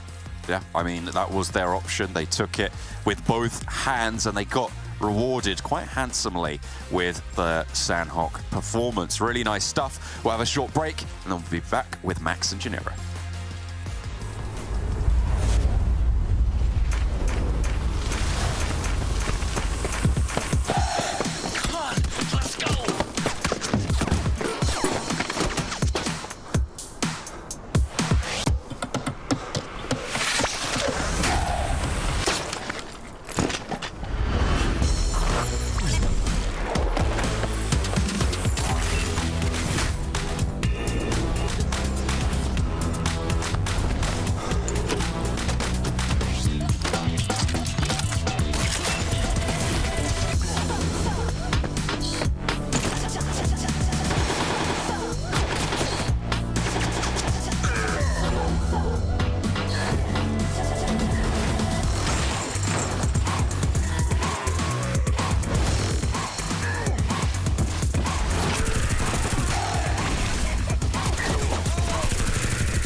Your order is here. Oh, thank you. Thank you.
Welcome back to the analyst desk. I'm Ginny, your host, joined by Max, and we're going to break down this game because, Max, when it came to predictions, we had this new strategy coming into this. If you can't beat them, join them, but then that also didn't work out for us. So at this point, what is going on? I tried to a new strat, which is steal Blank's prediction and see how it goes.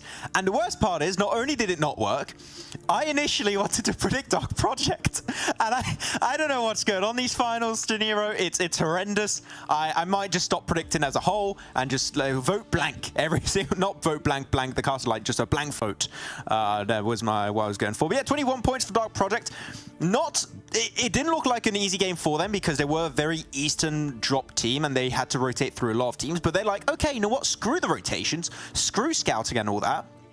We're just going to full send in the center of the circle. Hope Painan is free, which it was. And then if it's free, well, GG's, which is exactly what happened for them. Really good defense versus VP, and especially I loved how Wait has been playing. I mean, Wait has truly become just such a strong powerhouse on his lonesome as an individual player, and he just clutches it out all the time. So yeah, strong game from them, and looking at the player stats, say 2.5k damage almost over here on a Sanhok match. That's an absolute banger. Yeah, we don't really see that often on Sanhok, so this is definitely something to be incredibly proud of, but also the fact that you have 11 limbs on the board means that you get those points rolling, and as we've seen as well, towards the second part of that table, it was another very top-heavy game. This was actually the same thing that we've seen yesterday, Max, when we were looking at the games. It was a lot of limbs happening in the first two games that were very top-heavy, and then later on throughout the day, it kind of started distributing a little more, and a couple of other teams started showing up. So we're expecting that today, I'm assuming. Yeah, exactly. 100%. We're expecting that to continue for some of these. And actually, this, as I just connecting one-on-one together, this is the second chicken dinner we are seeing from Dark Product. So they seem like they're definitely feeling really hot. And they got the burn going for them in these finals. Though, looking at the bridge cross, I did like this bridge camp happening from Gladiators. Kitsune, luckily enough, was able to get rezzed right after that. But I love the game plan from Gladiators because this happened to them so often in these Sanhok matches where they get backstabbed. Unfortunately, they don't take as much time to like check their backs and they just have teams that just pinch on their location. Here they had this massive spread from the northwestern island bridges and trifecta to make sure Shockwave was not going to be a threat. And the instant they eliminate that team, they have free range to move around however they want over to the western edge. Of course, the circle, as we saw, De Niro, did end up going towards Painan's position on the eastern side of the river, which made it really tough for Gladiators to get a good foothold in the circle. And as we see here, struggling to push versus Excuse Me, but still for what I think is a really rough game for Gladiators to rotate in, they did try and put all the chances on their side they could be successful. It didn't work out, but there was a very strong attempt. Yeah, very strong attempt indeed. And some of these players, Max, have stepped up to the plate individually and really making sure that they're getting the points on there for their team. So we still have 4 more maps today. Are we expecting this hot streak to continue? Because something to be taken into consideration is it is a little different when you're playing, you know, on the rotations where not every single team is on every single map, and we have 5 maps, so you get a little bit of a break. But now it's go, go, go. And as we said, a lot of pressure because it's only 3 days. I think we've seen it continue already because we had that question for like especially KASIK team. Can they keep bringing in these points? And we saw English and Strike at the end. They're still bringing in some points, which is great to see. Same for Dark Project. As I said, their second chicken dinner so far. So there is just that little bit of momentum that's been built up for them. And not only that, Unicorns of Love, De Niro, team that we kind of like put on the back burner. We kind of forgot about them a little bit these finals, at least for day one. And they just came in blasting. They focused onto KONINA Power right away, which is a good team to take down if you're Eastern team because KONINA Power is known to be super successful when it comes to rotating from that. So if you eliminate KONINA Power, chances are the East is going to be free for you to expand your terrain and just get as much information as possible. So I do like that from Unicorns of Love. They've always been so, just way too passive almost. So I do like the fact that they played a little bit more aggressive than we usually see. So that might be the change we needed from Unicorns. Yeah, especially on Sanhok, I think KONINA Power is one of the teams that you do not want to mess with, and the earlier you're able to get them out, the better it is, not just for yourself, but for the rest of the competition as well.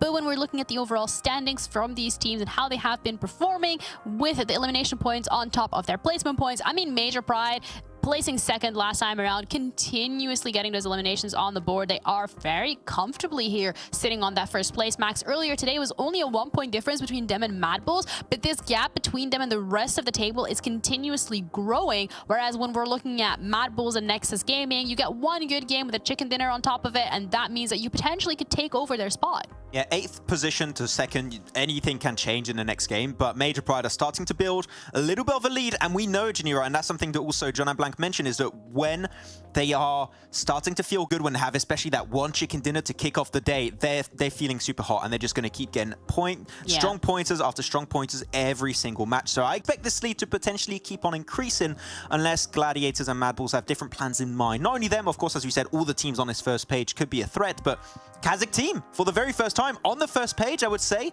the entire tournament, question mark? Like, that's great. Ooh. Yeah, I mean, these finals really have allowed some of these teams to genuinely step up and show us what they're capable of. I think it shows as well the discrepancy that we've seen between phase 1 of PMPL EU and now heading into the finals. Everything just looks completely different. That some teams have showed up, some teams have slowed down a little, and it does allow these standings to be impacted very heavily. But we have our third map, Erangel, ready already. So thank you, Monster, for making it possible. We're going to be heading over to our lovely casters, John and Blank. And Blank, what is your secret to predictions? Because we need to know. Do you want to take that? I just don't predict what Max is predicting, basically. Smart. But I had no choice that time because I went straight away on the predict. I was confident, and then Max instantly just picked my prediction. I think it was over at that point. You know, he used to be known as Max the Cursor.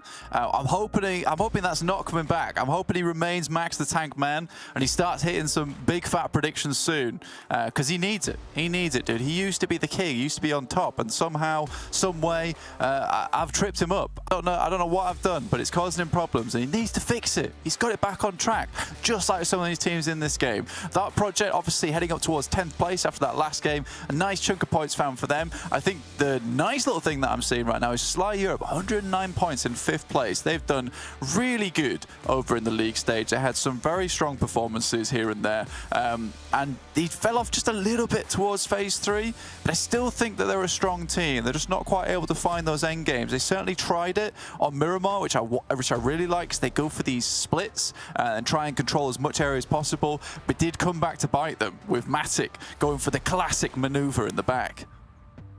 Hard south plane here. I imagine we're going to see a couple of scuffles over vehicles around that farm area, around some of the Gatka fields potentially as well. Some backup drops, I'm sure, coming through on the south side. So potentially a tricky start for a lot of the players here as they try and figure out where they want to go. The circle hasn't popped just yet, but I'm sure unless it's a military circle, it's going to be a little bit of a scrabble. For sure, man. I mean, like, we do get a couple of teams heading down towards Sosnoff nice and early. That's Major Pride heading down here. Unicorns and Love will take up Airstrip and also C-Block. So for Major Pride, very typical secondary drop location for them, as opposed to heading up towards the western side of Rozhok. For a lot of these other teams, like you said, it will be a bit more difficult to pick up these vehicles, especially heading up to where they want to go. However, it is your favorite spot, John, down towards Very Pier with Gladiators actually taking this position. This is one of the spots where they switched things up. They realized they were being read into far too much over towards North George. They needed a secondary drop spot. They picked Very Pier, and it worked out really nice for them. Circle, however, moves up towards that northwest side, so they most likely will find themselves up towards North George at some point. In the meantime, one of the players from Dark Project is able to snatch a vehicle from Meku as he's still making his way down towards the ground. No real actual conflict around these vehicles. I was expecting there to be a lot more. I guess everyone's playing far more disciplined. Maybe KASIK and SHOCKWAVE, but they're splitting off from one another, regrouping around Ruins and over towards Pachinki. Okay, so everyone finding their slice, getting on out of dodge. Up in Severny could be pretty valuable if you can get there fast enough. Severny a very nice spot to play in, honestly. SHOCKWAVE will likely find themselves up there pretty soon. A nice spot that they like to play quite frequently. Out towards Everish, just scouring things out. Excuse me, terribly close actually, over towards Hospital. I think Elementrix might take some shots, but thinks better of it as they quickly send away after grabbing some vehicles. This is Shockwave we talked about earlier, moving up towards Severny, making the long rotate here. Trying to get into position as fast as they can. Nexus down towards MUERTE Power. Pretty typical spot. And MUERTE out towards the Povka. It's been a while since we've seen them been able to take this drop spot. Back to basics for them. We'll have to rotate over towards that western side, but they've been taking a much more easy approach up towards that northern side, as opposed to trying to rotate through a lot of these teams directly west, find themselves caught up in engagements between them and Nexus. And I think this point in time, Nexus is not so much an easy target anymore. And I think that kind of fight for MUERTE would go poorly. Maybe they'll have to try and figure something else out. A little bit low on loot still, but it's still very early, especially when you consider the fact that they dropped out late on the plane path and have now rotated all the way up to the north. So they've already done their first rotation. Now they're into their loot phase. Compared to other teams like Major Pride, who would have been out very early, should be fully looted now, or coming up to being fairly fully looted in the next 30 seconds, and can think about getting on the road. From Novo on the southeast side, Sly just out to the east of the circle. And they will have to try and figure out their path west right now. Only one team has gone fully north of the river, which is Shockwave. We saw them head up towards Severny. They're a very wide split, currently holding a lot of ground, getting their looting done. No reason not to either, considering that most likely most teams won't have made this far of a rotation. Shockwave can pick up the majority of the high priority compounds, right, and just pick them clean. And I think that's going to be really useful for them in the end game, and quite detrimental to a lot of these other teams that might try and pick up some of these positions, find them completely empty. So if there's any other team that is going to go for a quick rotation directly after their looting phase, I think that they will find themselves in a very empty compound, which is unfortunate because you already have to cut your looting phase a little bit short to get towards those positions. But most teams right now very much comfortable in their spots, trying to get as much utility on board as possible. Shifu already with 4. HE's in the back pocket, 5 smoke, so he's looking pretty good so far, honestly. Still playing with that M16 though, so maybe scanning around for the M4. That's got the UMP in the back pocket though. Unicorns of Love yet to leave from military base, but they should be very looted as well. Their average limbs on Erangel not looking so hot, Blank. Only the 1 per game. Yeah, it's not amazing. Similarly to KONINA Power, who have had some good success on other maps. So 15-minute survival time on average is not amazing. Now, I know you guys don't really have too much of a reference to that in-game, but roundabout we're usually seeing games last 30 minutes, 27 to 30 minutes usually. That's around about our ballpark for game length. So teams that are hitting like 22-minute average, that's decent. That means that you always have that ability to get towards that end game. And I think that's very telling for a team like GameLore, because they certainly do make it far every single time in these matches, up towards, you know, around about that position where they can start taking a strong spot at the end game to close things out. But that 22-minute is also very telling, the fact that they're going out just before they can start taking control of those end spots, those last circles. And that is really the difficulty that we've been finding with GameLord. Even in that last game, they had a strong approach on Sanhok from the eastern side, potentially able to take up a position over towards Painan, but they go out early once again to an unfortunate crash. And this seems to be the same tale we're seeing each time with GameLord. Regardless, it is getting them enough points to maintain that 4th place spot. I mean, you say that, they have the lowest placement points out of the entire of the top 8 right now. They are trading almost solely on their elimination count, which is far from ideal. And the fact that they have some bonus points buffer, coming in 3rd place on bonus points alone, 68 of those being added to their tally. Sly Europe have more points in the finals, but they're 3 points behind because they had so many fewer bonus points. They have 15 points less on those bonuses compared to GameLord. So you're right. I mean, the stats kind of bear out what you're saying. Those 12 placement points that they've been able to get over these last 8 games, they're just not making it far enough to be able to rack them up in the same way that teams like Major Pride are doing. 34 placement points for Major Pride. They have also got the highest elimination count, but the fact that they have I think it's 8 more placement points this phase in the finals than any other team, the next highest team being KASIK team with 26, but their second place competitor, MADBULLS, have 10 less placement points on 24.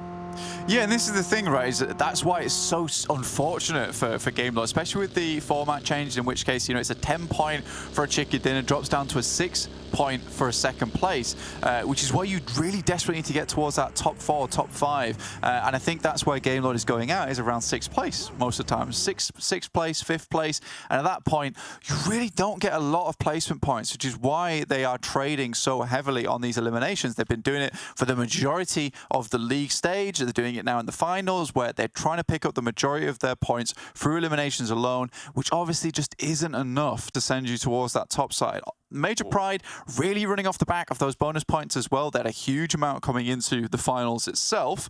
And that's working out quite nicely for them. Circle up towards that northern side. So SHOCKWAVE, again, a really strong spot for them. They need to convert this, though, to basically a top 3, because they've had all the time in the world to pick the best position in this map, and I will be very upset if they continue moving off towards that western side. I think that you play the western edge towards that roadside. If you are holding teams out, if you get a fairly early-ish rotation, like Excuse Me is currently making, but for SHOCKWAVE, where VIRTUS.PRO are currently sending, towards the center of shooting range, is typically where I'd rather them play. Like, they have the pick of the litter, and I think going for an edge guard, that's not the play. Or maybe a little bit less feasible for them. VIRTUS.PRO, I mean, this is VIRTUS.PRO through and through, right? Get to the central position, figure out where you want to play within about 5 meters of the exact center of the circle, and try and make that work for you. It seems like that's what they're going to do. Play that hill to the south of shooting range, a lot of cover around that area, a lot of slopes that they can sort of play off and try and guard out teams from pushing closer to them. All those teams on the south still yet to cross the river, but a lot of teams coming in from that east side. So potentially SHOCKWAVE having this sort of net set up to catch anyone spilling out towards the north could be quite valuable if they're able to make it work. You can see at the moment they've got a team kind of folding in on that, and SHOCKWAVE regroup to deal with it. I mean, SNOWX gets run down straight away. Terminate's able to get a refrag on that side, but again, SHOCKWAVE just getting crunched. That is already 3 players down. Seiko should be next to fall, and that is a squad wipe. Wow. There is no point playing this position. You can go center, especially with the playing path. This is something that needs to be identified as well if you're a team. The playing path was all the way on that south side, across the edge. There isn't teams playing in North Georgia at this point in time. There isn't teams comfortably up towards Yasnaya making this early rotate. Most teams are going to make a southern rotate up towards that northern edge. So if you are playing on that crossroads towards that northern edge of the map, you are essentially just looking for a survival, and they had so much time, and there was so much indecision from them driving around to try and find a spot. By that time it comes around, MUERTE's already thick into the action, and they're regrouping to try and fend them off. So for MUERTE, a great push, a great read, and they will quickly find themselves a place in the lobby. Not the best place, but a place indeed. It's the same place that SHOCKWAVE were playing from, and so it could fall prey to almost exactly the same thing, especially if Milky Way is going to break out towards that coast side. With the next circle just about to pop, we'll see if it does favor them, if it heads up towards that north, and there you go. Now MUERTE are in probably the best spot in the circle. It's a really decent position. There's a nice combat to play around there. Now you're going to start seeing teams coming in from that western edge and the eastern side. But I think this is just fortuitous for MUERTE that they would go for this and find it this early on. But you can see what they're doing is the exact opposite to SHOCKWAVE, who were trying to scout down towards that south side, trying to scout over towards the east. They've consolidated. They're remaining as 4. They realize this position is likely to be crashed upon, so they need to be ready, and not similarly to SHOCKWAVE, who were desperately trying to get back towards their team to deal with that kind of a crash. A lot of these teams start to move in now. VIRTUS.PRO do find a Kashi on the rotate. MADBULLS similarly. Chulika takes a large amount of damage, but should be okay if he gets the heal off. And GameLord hurting to the side of MADBULLS. Zerich barely alive himself. Needs to get a heal on. GameLord did take a knock and a flush already, and that second knock is highly unlikely to get rezzed up here. Narvalo just going to bleed out a little bit there. Not ideal as the rest of Game Lord try and move on up. Gladiators spotted by Excuse Me, trying to flow in on that northern coast. Certainly just Matic was spotted there, but unlikely that Gladiators get that res fully. Meku not close enough to go for it. Matic flushed away. As Narvalo bleeds out in the end. MADBULLS out in the open. As VIRTUS.PRO, we saw the power of their position. We know they sent here early. We know that they know this is strong. The question is, can they hold it? This is VIRTUS.PRO who has been struggling to do so. It's a really rough hold. Luckily for them, so much of the ground around them is fairly open, and this shack does give you sightlines, but you need to be very aware of what's going around you. You need to be constantly on the swivel, taking shots towards teams that are getting a little bit too close to you, because if you find yourself on that ridge side just to the right side of Rob's now, you can start sending nades over the top. It's a little bit of a ditch that VIRTUS.PRO are playing in. Setting the players up in the shack gives you an ideal shooting zone, but towards that end game, if it starts ending up here, you most likely will see some of those players starting to move themselves out of the shack as teams get closer and closer. Gladiators looking over towards Victor from Game Lord, looking to pick him out of this position. To MUERTE in a strong spot still, looking down towards a lot of these teams on the south. And Dagestan slowly slipping behind over towards that coastal side, trying to remain out of dodge, maybe come in a little bit later. KONINA Power could potentially third party on this against Gladiators, as could Excuse Me. Havlic's drawn up just a little bit out to that west, you can see, and the focus is definitely over towards Victor in the shack. Meku getting a little bit closer. You do need to be worried about the high ground either side of you. ARR want to push in on the west, and the Unicorns of Love not going to be able to sneak past them. Elementrix makes his way through. Unicorns of Love struggle. Some good shots coming through on that side. Now Kitsune and Gladiators still taking a heavy beating here as Victor takes down two, actually. Finally, Meku's able to throw that Molotov across, but what a disastrous approach there from the Gladiators. Should be okay, though, if they can get both into the shack here. Kitsune can come down, get the res onto both of them. That should be a three-man squad there for Gladiators. Still a little bit further to go with the buggy sat outside. We'll get all the wheels shot out, and it's on foot from here for the Gladiators, moving up towards the east, where the circle has popped. KONINA Power up on towards Dark Project on the south side, trying to swing around, trying to sweep through, and it's going to go well for the first opener. The second is a conversion from Agorazin. Madness now under a huge amount of pressure. A re-knock overwards onto a Boladoi, but is it too little too late? Fash is also found, so they even the numbers for Dark Project, but they've already lost a little bit more than is going to be feasible moving on forwards. And Agorazin gets found as well. This is bad for both teams involved here, as the rundown onto Agorazin is good to slow KONINA Power's pace. Yeah, Palucci's just going to have to send off here. Will most likely be spotted on their rotate. Dark Project cannot be slow either. They're going to have to swiftly move out towards that northern side, but they did deal with KONINA Power, which is good news. Latte did fall in the process, but at least they'll get themselves some eliminations off the back of this one. Should take them up to a total of 5, which is not a bad game off the back of it. Almost a second place found just off eliminations alone. And VIRTUS.PRO continue to hold this high ground spot, but will have to move. That's what you want to be seeing there. Tixi spotted, flushed. Gladiator is now down to 2. They've had a bit of a time of it. We'll be relying on Meku and Kitsune now as a duo as they make their way into shooting range. Meku harried on his approach. ARR trying to push in as well. It'll be a little bit harder there as Major Pride has stood right in front of them as well. Such a tricky bit of ground to cover, but there's quite a nice selection to be playing around on the sandbags, on the barrels, on these low broken walls. But if your teammates are falling, it's not really going to matter. Madness hits the deck as Naomi finds that shot. Major Pride have a lot of cover to play around with. We'll have to move off towards that northern side at some point. If Eska tries to get to the wall where they wouldn't be able to take shots towards him, as he bumps out the vehicle, is definitely a chance. Palucci is also there. Does take down Eska, so Palucci constantly in a thorn in the side towards Dark Project. He took down the rest of their team, but Palucci remains.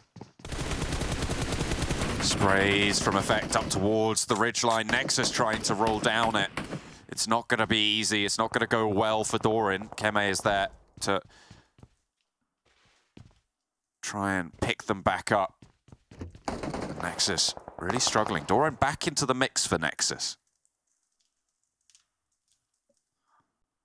MADBULLS towards that north side. I think Doran back into the mix for NEXUS is not a bad idea whatsoever. I do prefer him. The thing is, I think Keme's also in. Taking EXO out, it's a weird approach from NEXUS. I think they find themselves a good squad and then they try and mix things up. Maybe they think Doran is a bit more effective here at Erangel.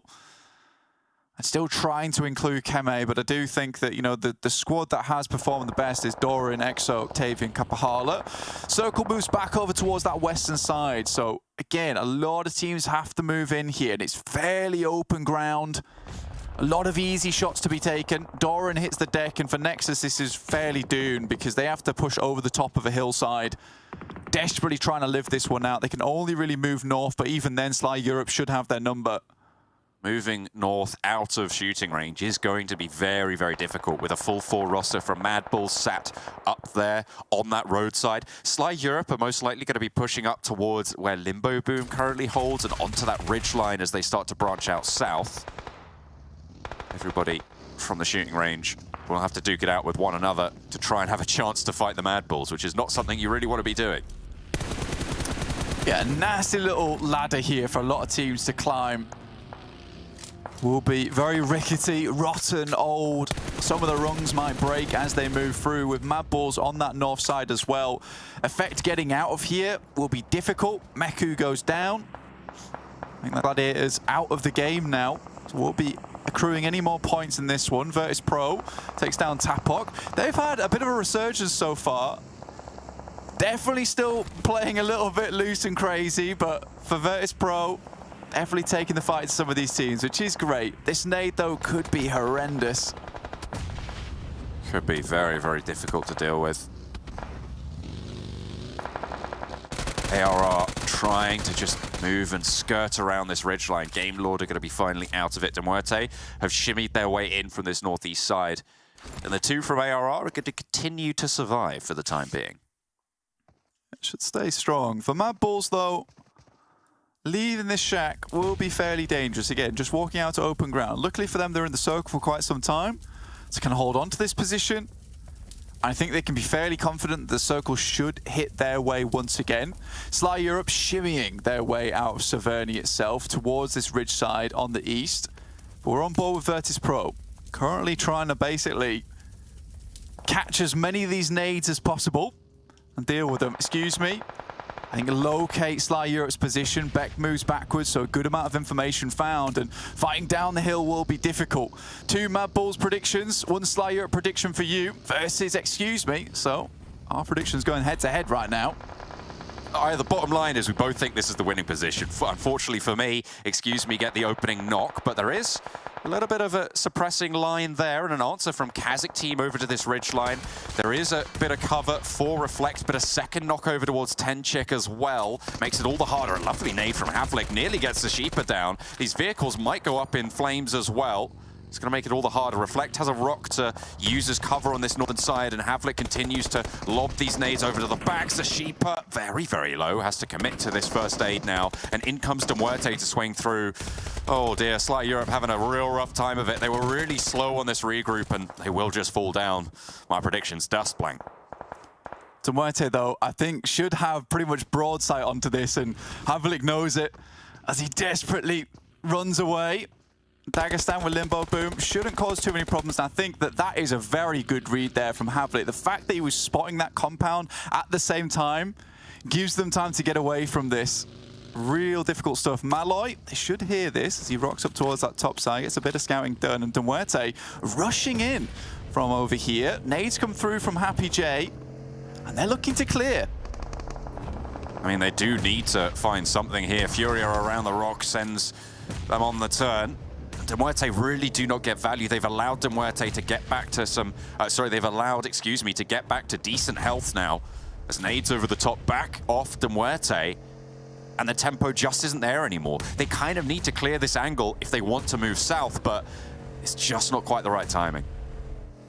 Happy J took a massive hit there, and Furia happy to just pick up as many nades as possible from the bodies of the Sly Europe players who weren't able to expend all of them, and can just quickly still send this bombardment inwards. Getting a full resupply there. Again, now Havlik moves up towards that top side. More smokes going down, but they are cornered. And a nade from Excuse Me could cause massive damage as Malloy tries to move through with the vehicle. Does get that run down. Furia going down as well. And Excuse Me having a bad time of it. Just one player remaining in black, and I think it's all over. Malloy able to find yet another knock.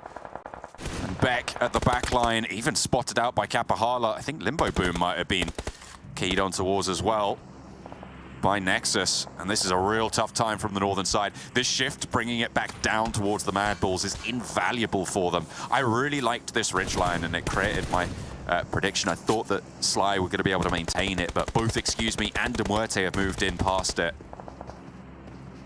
And trying to exploit that. MUERTE is still on 4 players. Beck suffering, yeah. English finally finds him.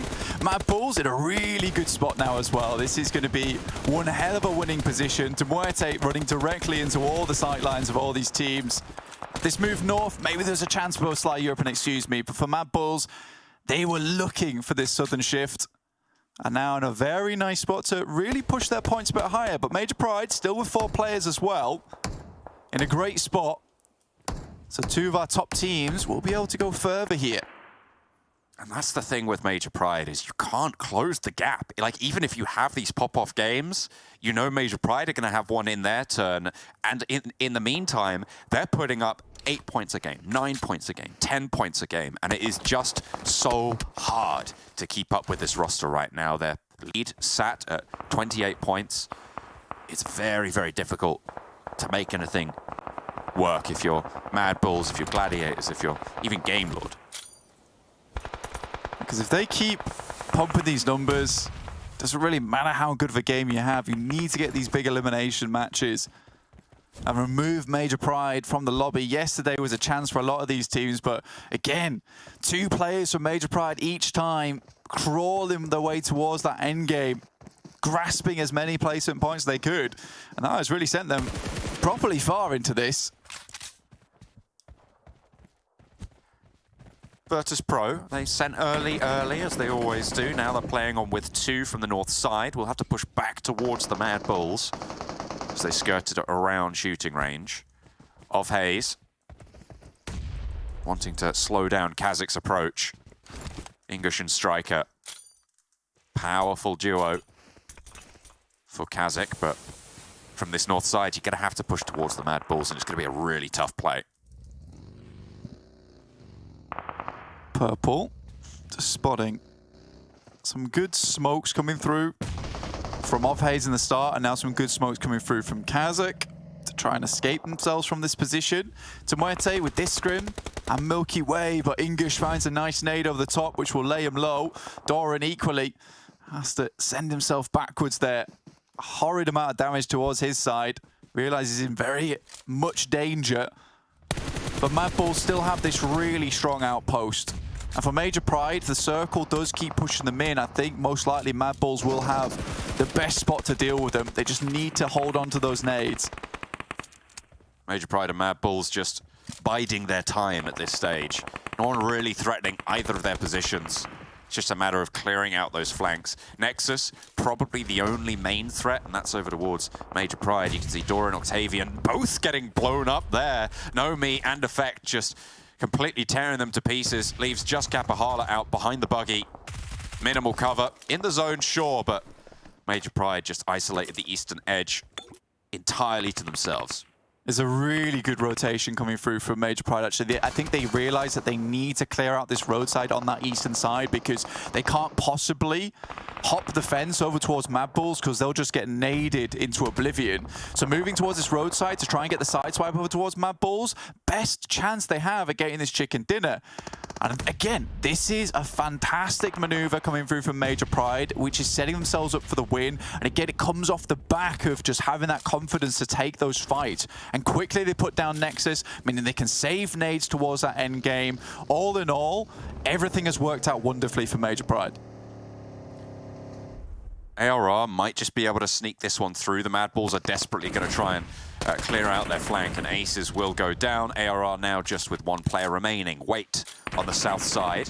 Another solo as well. And actually fairly well covered here. Both these 4-player rosters going to be more preoccupied with dealing with one another. Becker might get spotted by Wait if he wants to give the position away. Has the cover. And Becker hits the deck. Wait pulls the pin and sees it at Becker. This should be an easy knock. And yeah, there it goes. ARR out. On to 3 now. Wait can really have the say in this game. He's kind of got the majority vote here. He knocks either one of these teams. You know they're going to immediately crunch upon one another. Major Pride be looking to see if they can find an opening. Obviously, MADBULLS from their spot had a much easier position to set themselves up around here. Wait has 2 grenades. Again, looks like the majority votes going over towards Major Pride. Sends out off the cover of that nade, realizes he needs to get ahead of this blue. It's going to be pushed in. Major Pride have the better central position for the next zone. Dino on the roof here is so important for them. Fairly easy to trade off, but could have so much value just information gathering. Spotting everything going on by this wall. I think for MADBULLS, their saving grace is that when this circle starts to move in, they have options ahead of them. Moving around the fence is doable. And eventually Major Pride have to leave this building. The question is, how long can MADBULLS keep the blue at bay? Pushing it back as much as they can, squeezing their way into any little area that gives them somewhat of a sight line. They're so worried about Wait at the moment. Look to get rid of him as fast as possible, but that nade doesn't hit. And every single nade that goes wrong for MADBULLS is one less grenade they can use versus Major Pride. Which is going to be absolutely instrumental when we get towards that late game and they start leaving that compound. As we see now, Zerich starts it off strong.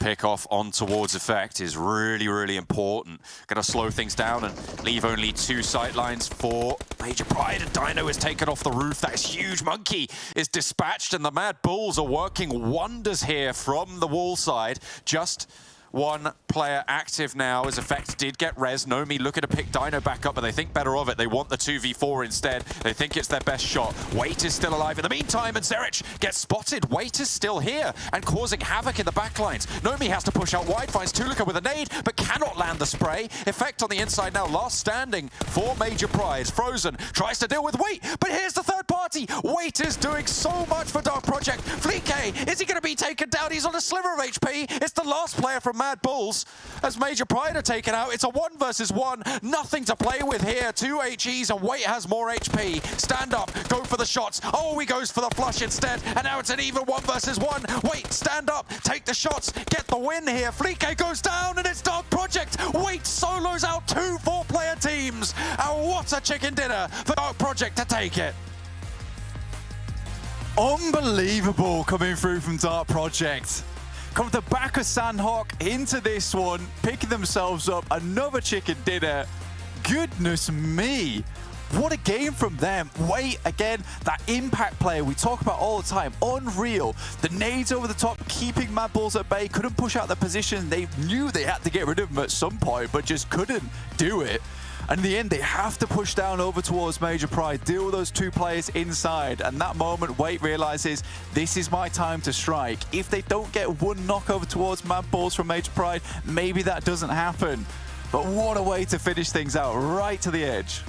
That was absolutely incredible coming through from Wait. The pivotal pick there was Zerich going down, right? Where he took that shot over towards the wall, where that back angle would have been. That would have completely stopped Wait dead in his tracks. Yeah. There's no way that happens if he doesn't win out that duel. And everybody else just falls like dominoes. What a close to that game in shooting range. It was absolutely perfect. Lovely to see. And Dark Project's going to be very happy to add those points to their tally. Keep it on going.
Hello, welcome back to the analyst desk. I'm Jeannie, your host, joined by Max. And let's be completely honest here, Max. I don't think we expected Dark Project to do what they've just done. Yeah, it's been a really interesting course of events over the last couple of days, but make sure that you guys follow our socials so that you can stay up to date with all of these events that are taking place. And also there's a survey that you can fill out. Give us your feedback. Maybe don't give us your predictions because they've not been working for us. So let's just jump right into it, starting off with the match rankings, Max, because I think that's going to give us a little bit more of an overview in terms of what we have actually just seen.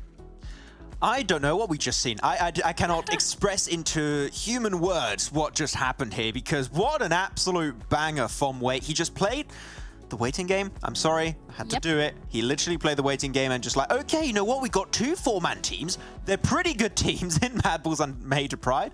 How about I just don't fight? And that's what he does. He just waits for it, and then he sees Zerish on the angle. He's like, well, if I just clear him, they're all fighting one another. I could just get a sneaky angle behind that little hilltop and actually win the fight, which he ends up doing. So fantastic stuff from Wait. Even as a solo, he does make it work out, but we're still seeing points going in the way of Major Pride. We're still have points going the way of your MADBULLS. And the thing is, because a lead was already created for Major Pride, being toe-to-toe is not going to be enough. You need to actually outdo the performance of Major Pride, which in this case, MADBULLS were not able to do as extensively as they would have liked to.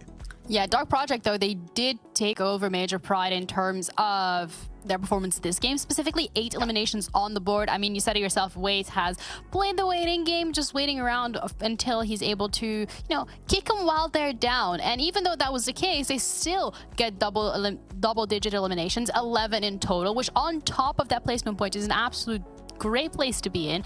But we're going to have a little bit of a illustration segment because Max is feeling extra analytical today. Yes, I mean, it's not even, it's just going to be a clip because I just want to show it, especially Dino's angle. Unfortunately, the circle doesn't go their way, so you can't use it to its full potential. But this little position here, I didn't even know you could really get there, but you just like climb on top of the door, then back in that position. It gives him tabs onto Fleeke, tabs also onto the western side onto Zerish. So he just keeps information game for all of the rest of his team to allow them to just get in better angles, to be able to defend their spot just a lot easier.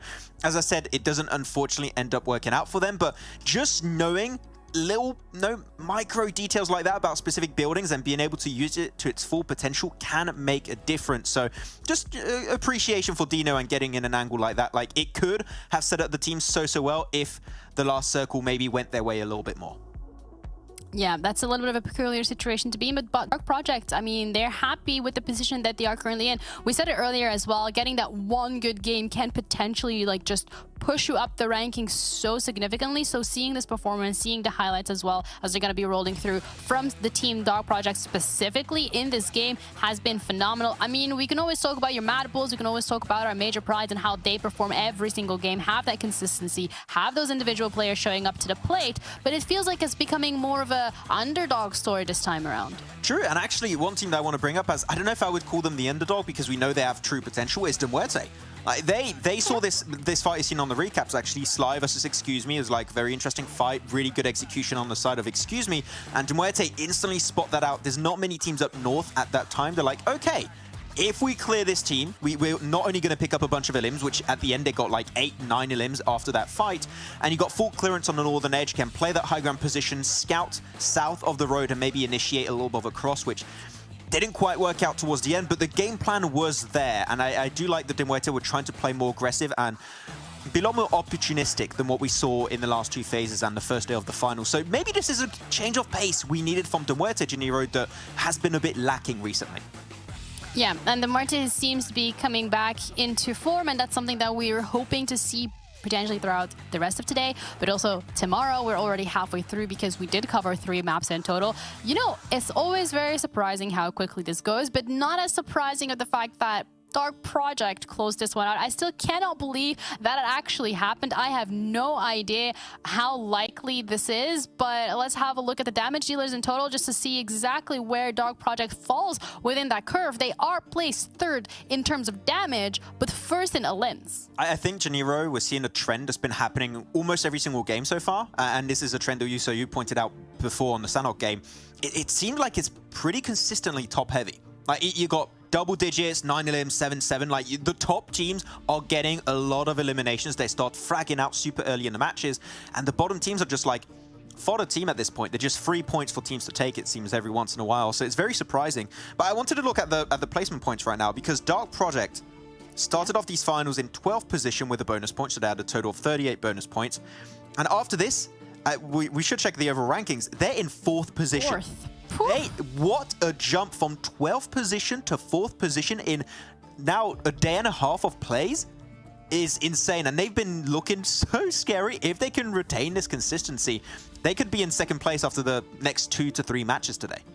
Yeah, absolutely. And that kind of highlights how close some of these rankings are. I mean, when you're looking at KONINA Power on 8th and you're looking at Dark Project 4th, that is literally 8 points different. So these individual pop-off plays, getting these elims, making sure that you're staying alive for as long as possible, carrying your team to it, can genuinely make the difference currently between you actually qualifying or unfortunately not. So Unicorns of Love and VIRTUS.PRO, I mean, one of those teams that we've seen a couple of glimmers of what they're able to do. We've seen a little bit of what we can be expecting from them. But unfortunately, so far, it hasn't really been as fruitful as they might have wanted to be. We have Miramar coming up next. It's another chance for these teams to showcase off their skills. And once again, we have Blank and John to walk you guys all through it. I've just about calmed down from that last finish there from Wei absolutely dominating in a third-party 4v4 fight. I don't think I ever will recover from it fully, but you know what? I'm here for it. Yeah, it was an unreal match from Wei there. Honestly, it's been popping off more times than I can count in this tournament. We've got a lot of... It used to be the start of the tournament, it was very much heavy focused around, you know, having these teams that as a whole were really strong. But as we've headed towards the end of the tournament, there have been some real standouts in terms of personal performance. Wei being one of them, Striker, obviously Zerich doing really well, Octavian from Nexus.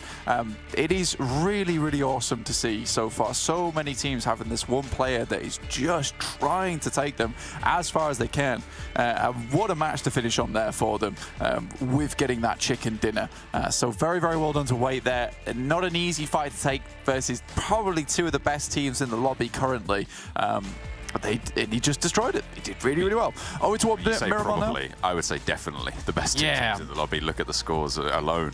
For sure, man. For sure. With the bonus points as well, I think there are some other teams in here that maybe could take that title, but I don't know yet. I really don't yet. We'll know at the end. We will know at the end, definitively. But over towards Miramar now, playing path coming from that north side down towards the south. El Pozzo a little bit hard to get to, but first time in a while, MADBULLS will be able to hit up Porto Paraíso.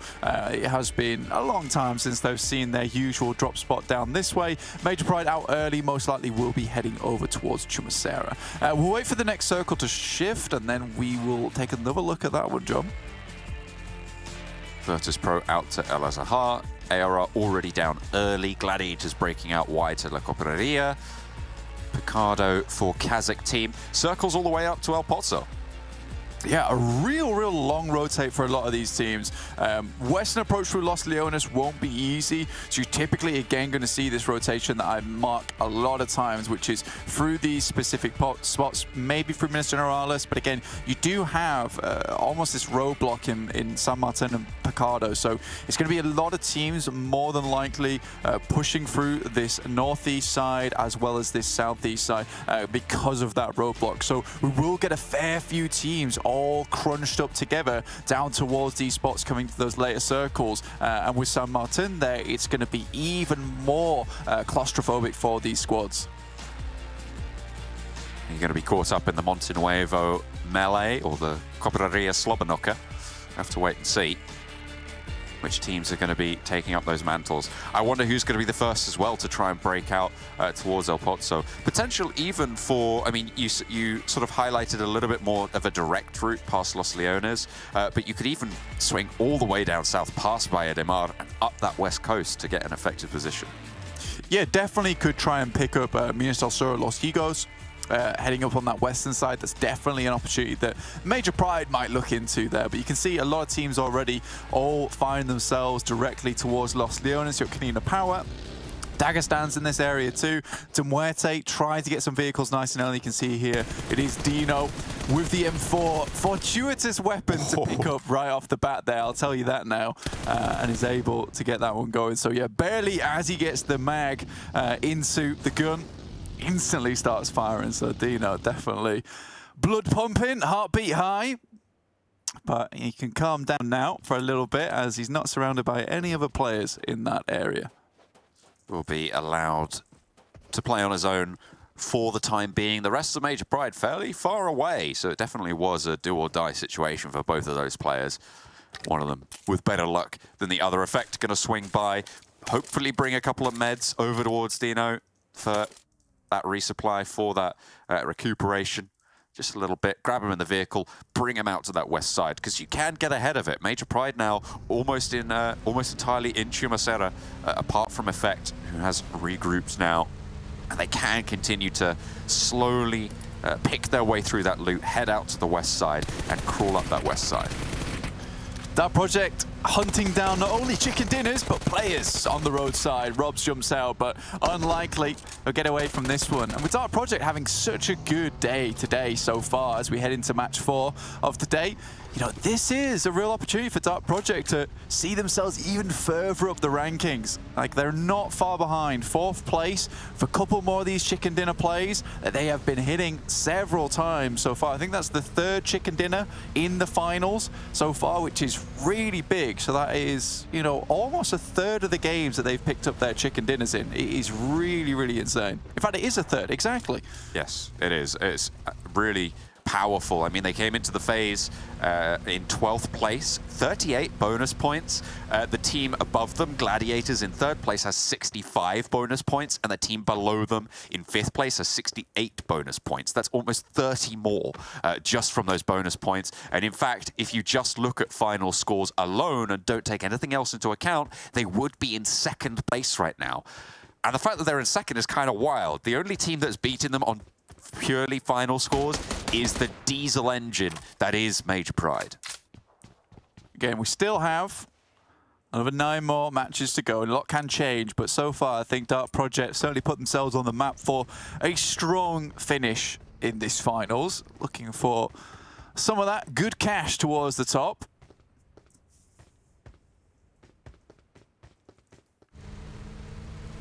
Teams now starting to move towards El Pozo de Muerte on the west side of it.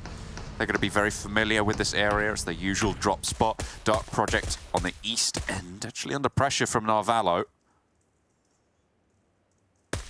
And Lotte just about able to get back to cover, and Narvalo spotted. I think that was Wait taking shots out his way. This high ground for Game Lord is very, very powerful. I mean, you look at where it sits in this circle, you can see that ridgeline on the minimap. It's going to have a lot of power. Central area, overlook onto El Pozo. It's going to break teams to force them up north and south of this position. The Gladiators in a similarly strong high ground position. ARR, Unicorns of Love, close by to one another. This time around, it's Unicorns of Love who are going to get the first opener, but ARR lose Elementrix's position. Unicorns of Love move up. Tapok might be able to get a nade out this window, repositions towards the door side. Gets a little bit of damage, just a tickle though, not enough. And the rest of Unicorns of Love looking to push in with the DBS, a great weapon, but SHOCKWAVE moves around the side, threads some bullets through the staircase, and luckily, Beast is able to get it done with the UMP. And they'll have to get the rest of their players back up on their feet, but they've done so much damage now that AAR are looking to try and finish the job. Mickey fends off 3. So we've got a topsy-turvy situation here. Nade goes wide. Really nice jump out there by Mickey. Makes Aces swerve with the nade, but again, not able to finish him off. Beast actually not going to get the flush off the Tapok on the upstairs. Instead, more worried about the 3 players from ARR. They did manage to get the 2 reses. There's the flush from Zero. But that nade, if it goes in through, no, it's going to bounce back. Oh, I thought Elementrix could have eaten that, unfortunately. Did take a little bit of damage, but doesn't go down. A rebound on the nade. It's the worst case scenario, really, if you go down to one of those. Beast breaks out wide, opens the door. Aces and Elementrix ready and waiting to take this fight, take the scrap. 3 versus 3 for ARR and Unicorns of Love on these hillsides. The blue zone envelops on the northeast. Beast, the predator of the team, looks to sink the teeth in towards AR. Finds a good chunk of damage over towards Elementrix and is able to finish that one off quickly. Flushed out by the rest of the team. Aces moves around the side, gets a lovely side swipe, but once again, Beast is quick with it. Lays him low.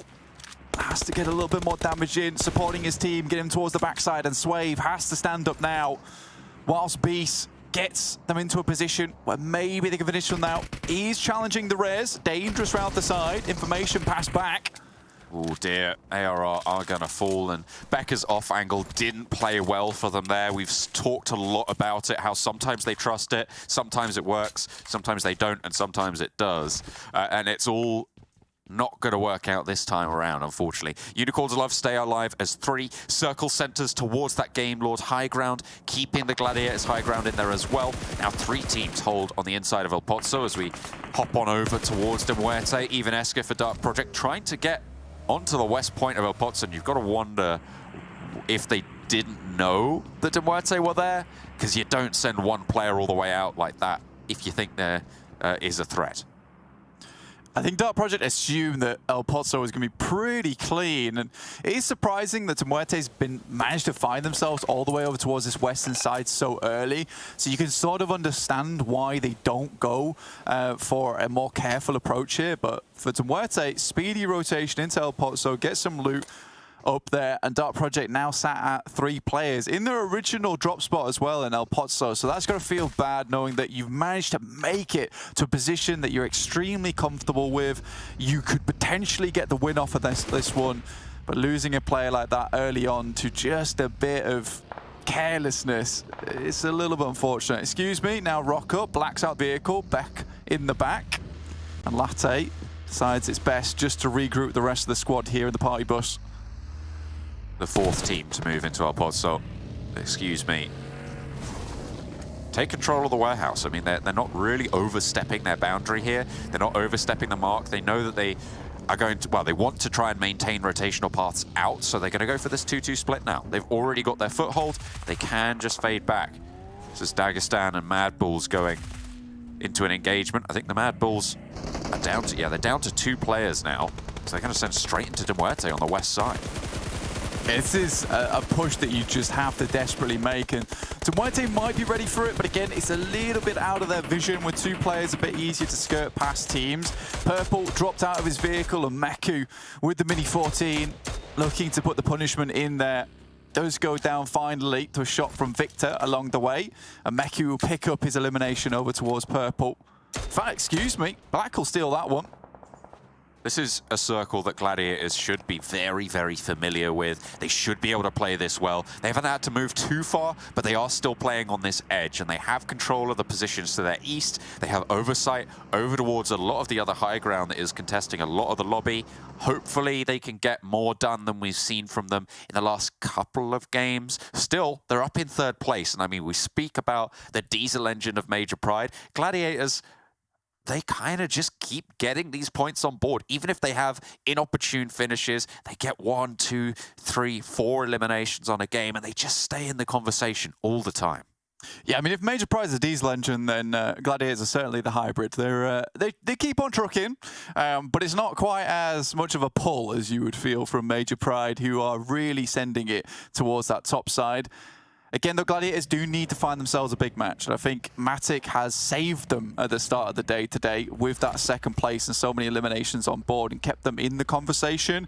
But the rest of the team now need to start having a little input themselves, losing players quite often on some awkward approaches. And I think that from this spot towards La Copadilla, they've been given a real opportunity, a real chance. Game Lord find their way towards the ridge, down towards that south side of them. I'll have to deal with that. Doran takes a cheeky spray over towards Zero. Not able to get the player, though, in the process, and Zero is just evading. How is it getting away with that?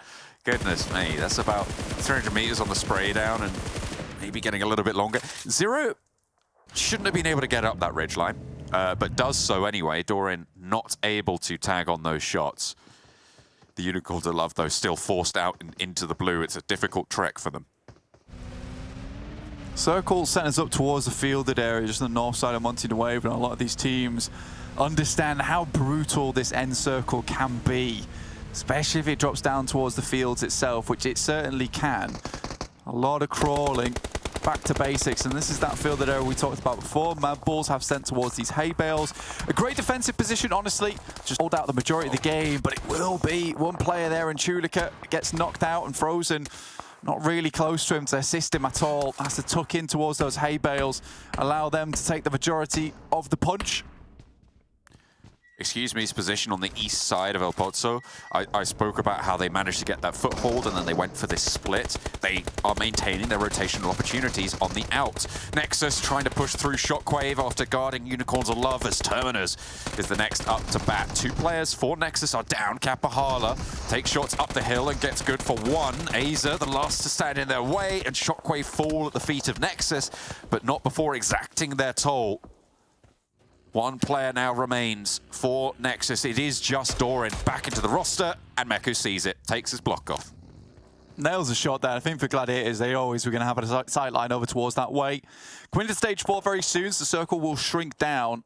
Again, if anywhere it shrinks has a real possibility to change the outcome of the game or who will win. Because if we shrink down over towards the fielded area, right now, KONINA Power have an absolute powerhouse of a compound in that area to deal with.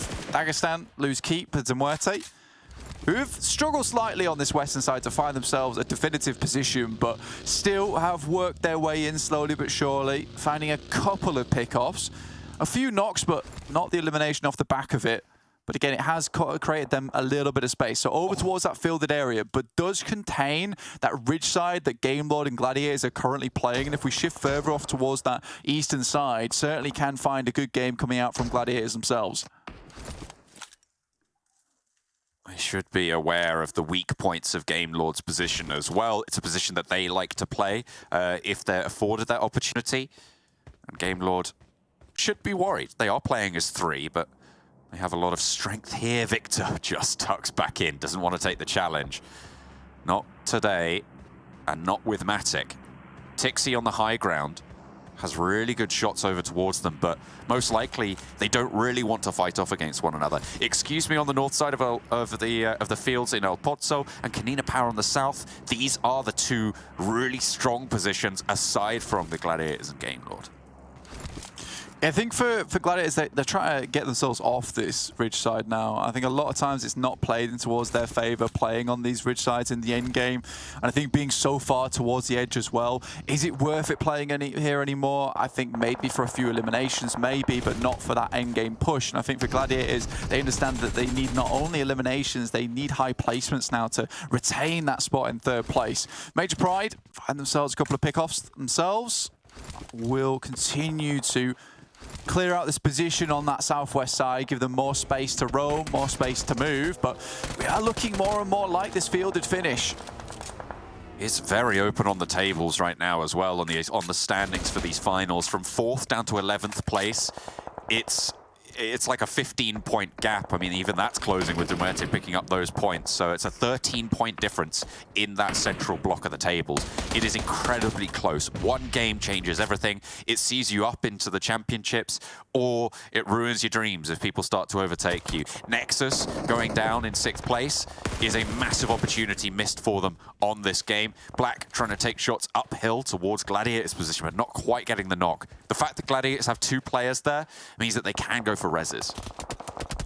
Yeah, I think right now Gladiators in a really strong spot to not only convert on this game, but also transition towards a better position in the end game to pick themselves up this chicken dinner as Meku and Matic continue to push forward and just swim over the top of this edge. Excuse me, do have angles though, with Fury, the point man from that team, going down.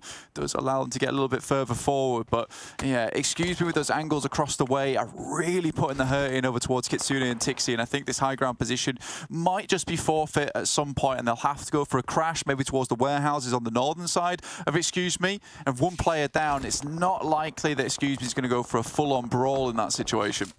Furia is pretty much done for here. I mean, you can see the rest of Excuse Me often in the distance. That leaves them diminished. The thing that Gladiators have going for them is that they are aware of the danger of staying on this ridgeline too long. It has bitten them before. Game Lord maybe not so prescient in this position. Something we haven't really seen too much from them. And with Unicorns of Love right there, they are kind of trapped now on the edge of the circle. They can't roll down the front. They have to pick a fight. They are in a struggle spot. I think Game Lord with 3 players, though, it is an equal trade. So over towards the fields we go. impossible to decide who's going to come out on top of this one. With KONINA Power right on the edge as well. Like, they are in such a good compound, but for how long, realistically? That's the major question. Is someone going to crash onto their position? We just won't know as of yet. Dark Project off on that northern side, excuse me. KASIK team has 4, Major Pride still looking fairly decent with 4 players on that southwest edge too. There's going to be some combat, and it's going to be soon, John.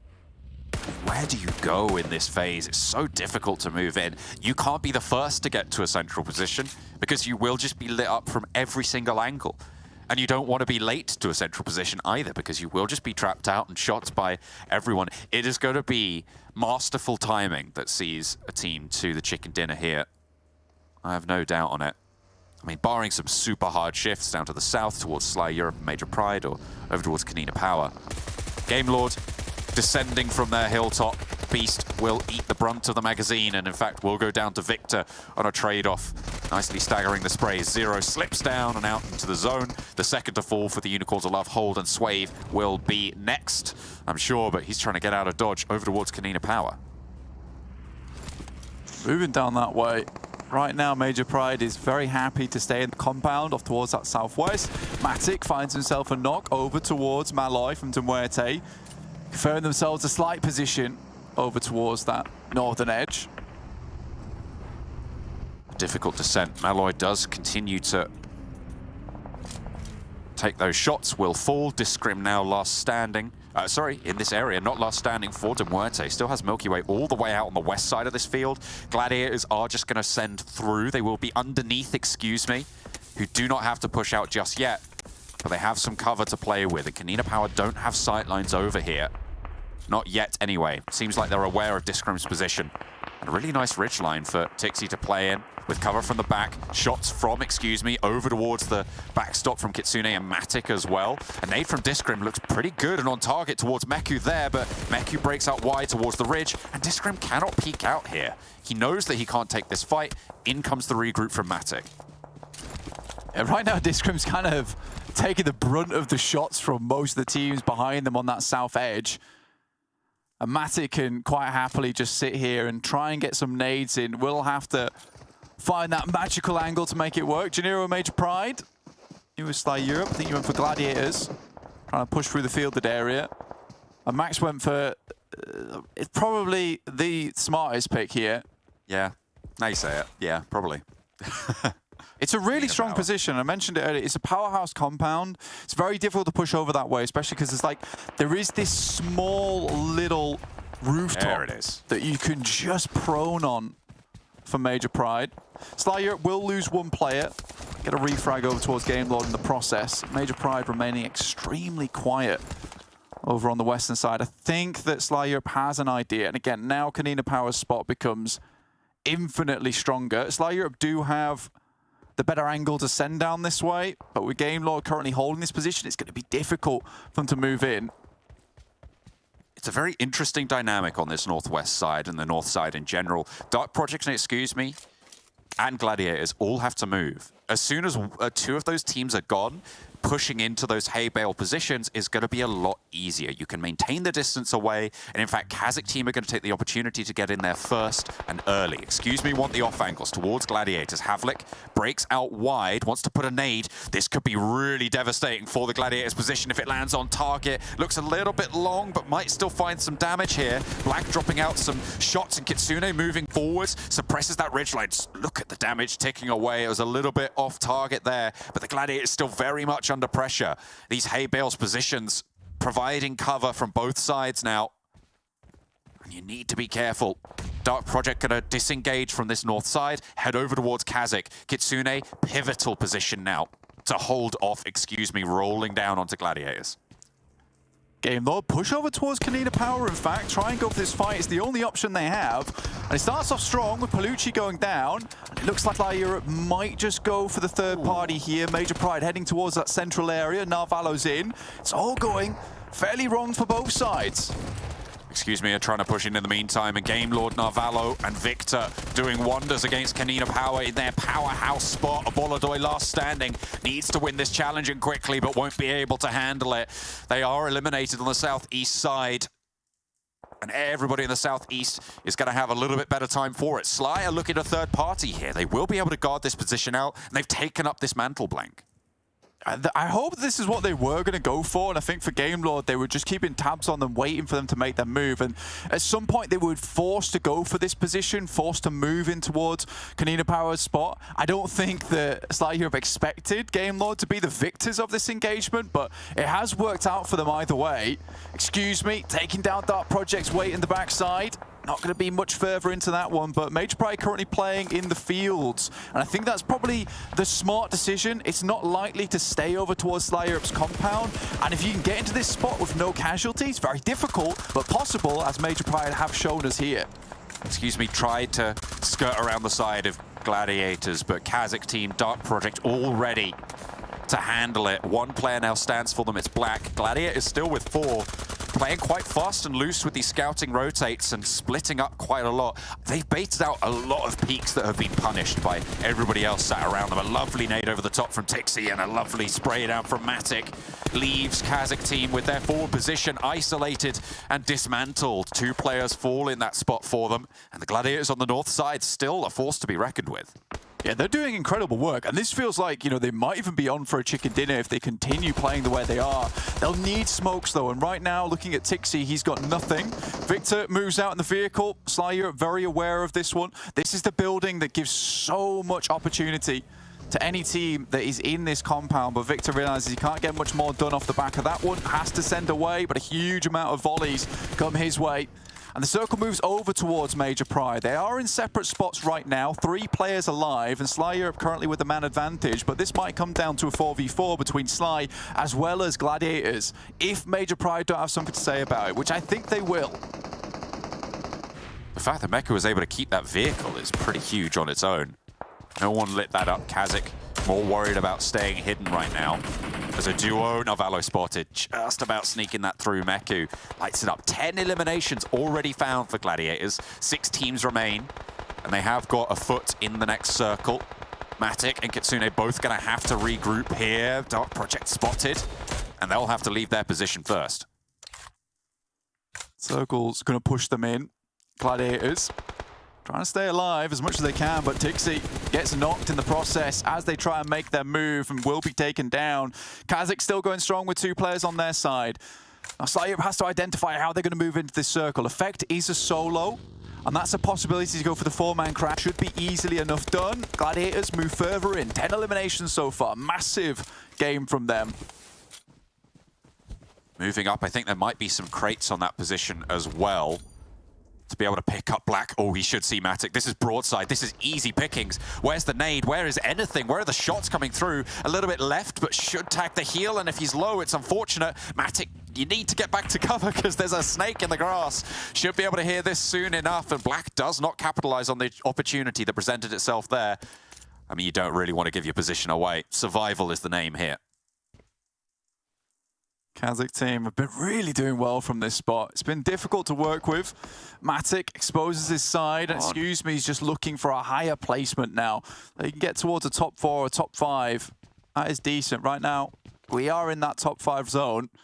Meku looking for some more. Matic goes down. Great nade, starts things off. Remains hidden though, realizes he doesn't want to give away that spot just yet. Sashipa just about makes it in. Oh, goodness me. Sly Europe are all grouped up though. Black gives the game away with his position and the shots, and KASIK team immediately handle it. That's why he didn't want to take the gunfight earlier. He knew that he was going to get pinged out by the crawling from the Gladiators position. Kitsune, the only player now for Gladiators in this zone. The rest of them going to have to regroup. Major Pride with a nice split here. 3 players, but a strong spot. Sly still split and have to move forwards further. Yeah, it's a necessary split coming through from Major Pride. Like, the fact they went for this as they had 3 players is pretty insane, but I think they realized that they need these 2 spots to hold off against one another. Reflect in the vehicle, trying to spot over the top, but the circle will be pushing him in soon. And the question is whether he can actually make this run or not. Sly Europe need to get these nades across. They need to hit something, but Effect is doing a marvelous job. to deny any nades coming towards his location. And Sly Europe makes this push out. It is dangerous as anything. Reflect just about makes it through. How on earth does he find this position? Nade from Effect, I mean, that should be the end of it, but needs to be careful. Meku lit up. That's coming through from Major Pride. The nade over onto Reflect does come through as well. Major Pride doing so much work from the center of this circle. They've got so many sightlines, but can they keep this pressure from going away? Gladiators dispatch KASIK team. Major Pride, Sly Europe, all trying to take out this northern position. Kitsune, the only player who was to the south, is now solo for Gladiators. Major Pride are kind of on the outside and have to bear the brunt of Sly. Kitsune can bide time, has got a bit of cover or two to move forwards towards, but it is so sparse. Yeah, I mean, for Sly Europe, what they really needed to do earlier on was just crash Effect's spot. As a four-man squad, maybe take some shots from the side, but Effect as a solo, realistically, that is your best option going forward. So many shots coming through, and Effect goes down. That is massive from Mandarin.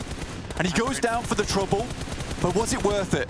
Sticks out. Kitsune's lighting up the sidelines for Sly. Now a backstop for Major Pride as just their duo remains. Sheepa cannot win out that challenge. This is not out of the question for Kitsune here as Major Pride find themselves up into second guaranteed. They know where Kitsune is, but they are further towards the edge of the zone and will have to move first. Kitsune nearly getting that spray down, has got ammo in the UMP. I think he might be out on the M4. A push forwards from Dino, knowing he has the cover. Kitsune needs to win the challenge, but just about sneaks back. Nomi has got the nades, and in the end, it's a burn down from himself there to take out the Gladiators' hopes of coming in that first spot. Major Pride take the chicken dinner.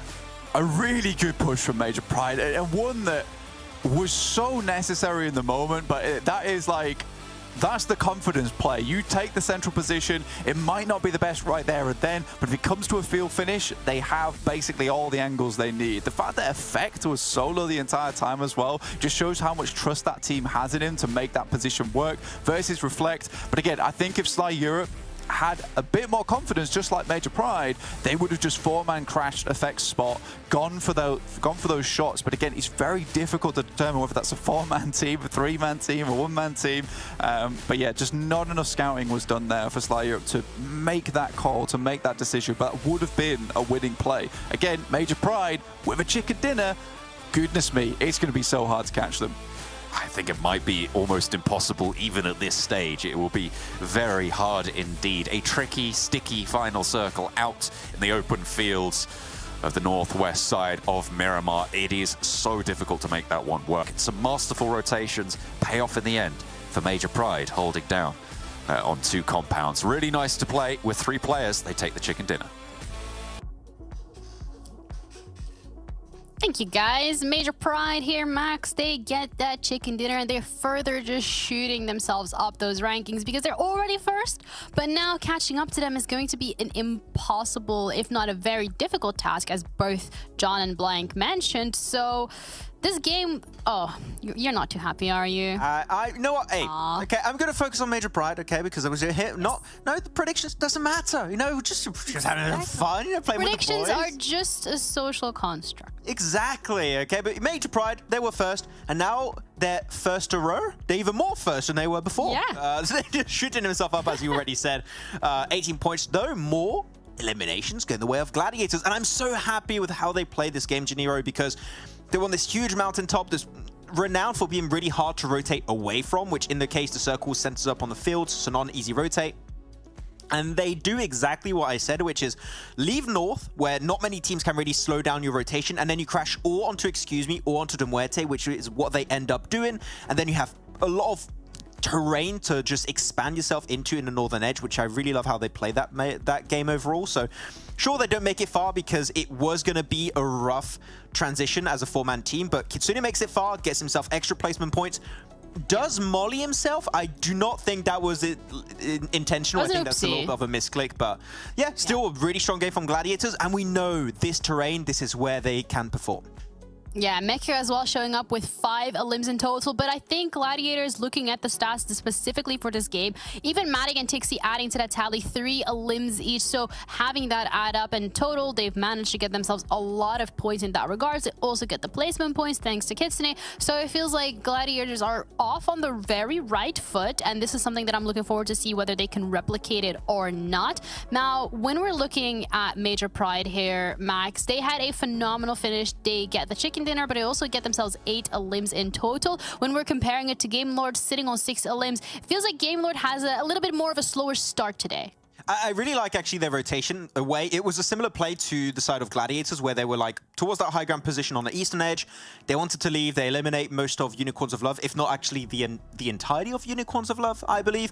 And then they crash onto KONINA Power. And I picked KONINA Power as my prediction because at the time they were in the best position that had a little bit more terrain present for them in the circle. So like it was a good game plan for KONINA Power. And then the 3v4 breach just works out almost flawlessly for Game Lord, which exactly, there you go, here's the replay of that. Yeah. Surprised it was this easy for Game Lord when they had to cross over that ridge line, make it inside the building, and then they just obliterate the entirety of the team. But after that, Janiro, Sly, like, oh, this is a messy fight that's happening. How about we third party and then have full control of the south and the east, which is what they end up doing. Sly are so good, as I keep on saying, at understanding the value of positions, and if they have the opportunity to take a strong spot, they will go for it. See here, they just shut down that rotation away from Game Lord. So yeah, Sly, smart team that I think with how they've been performing so far, they will remain in the top 5 position at the end of these finals. A real surprise here in this event. Yeah, excuse me, also one of the teams that we haven't really spoken about too much today. Yesterday they had a solid performance, but today it feels like it's been a little bit more lackluster. We're coming onto this map, Sanhok. It felt like they have had a little bit more of that success. Do you think this is something that we can expect from them? Are you expecting them to up the pace? Because let's be honest, we have 2 maps left today, and then we have 6 tomorrow, and that concludes the finals. I hope they can, because I think they... oh, actually, it was an intention molly. Oh, I just saw the replay there. Okay, I didn't think so. That's a bit weird. Replay, guys. We appreciate it. I think you would have got it. Okay, but I do think that they could definitely step up a little bit more. I think they did fall off onto the second page at the start of the day, if I'm not mistaken. Yes, so correct. They are losing a little bit of steam here, and you don't, of course, as you know, if you want to go in the championship, you need to be in that top 8. But looking at the top damage dealers, almost 3k damage. That's a banging game, Janiro. That's absolutely. Actually, I have a question for you. What is the team logo of KASIK team holding in his hand? What is it? An axe? A hockey stick? I don't know.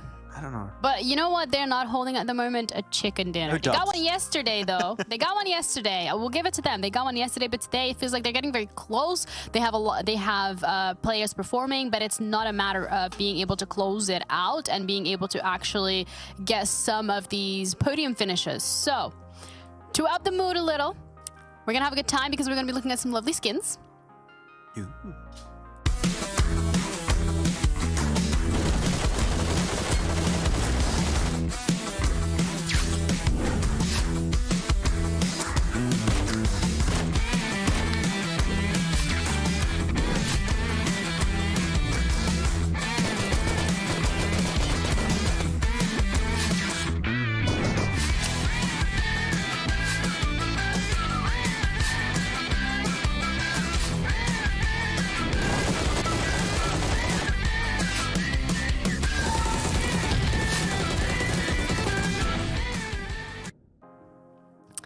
Honestly, if that video doesn't make you happy with all the colorful themes and the great music, then I don't know what will. We can have a look at the overall. Maybe your favorite team is standing on the top, and that is going to make you cheer up, especially if you're a Major Pride, a MADBULLS, or a Gladiators fan. You must be smiling at home right now.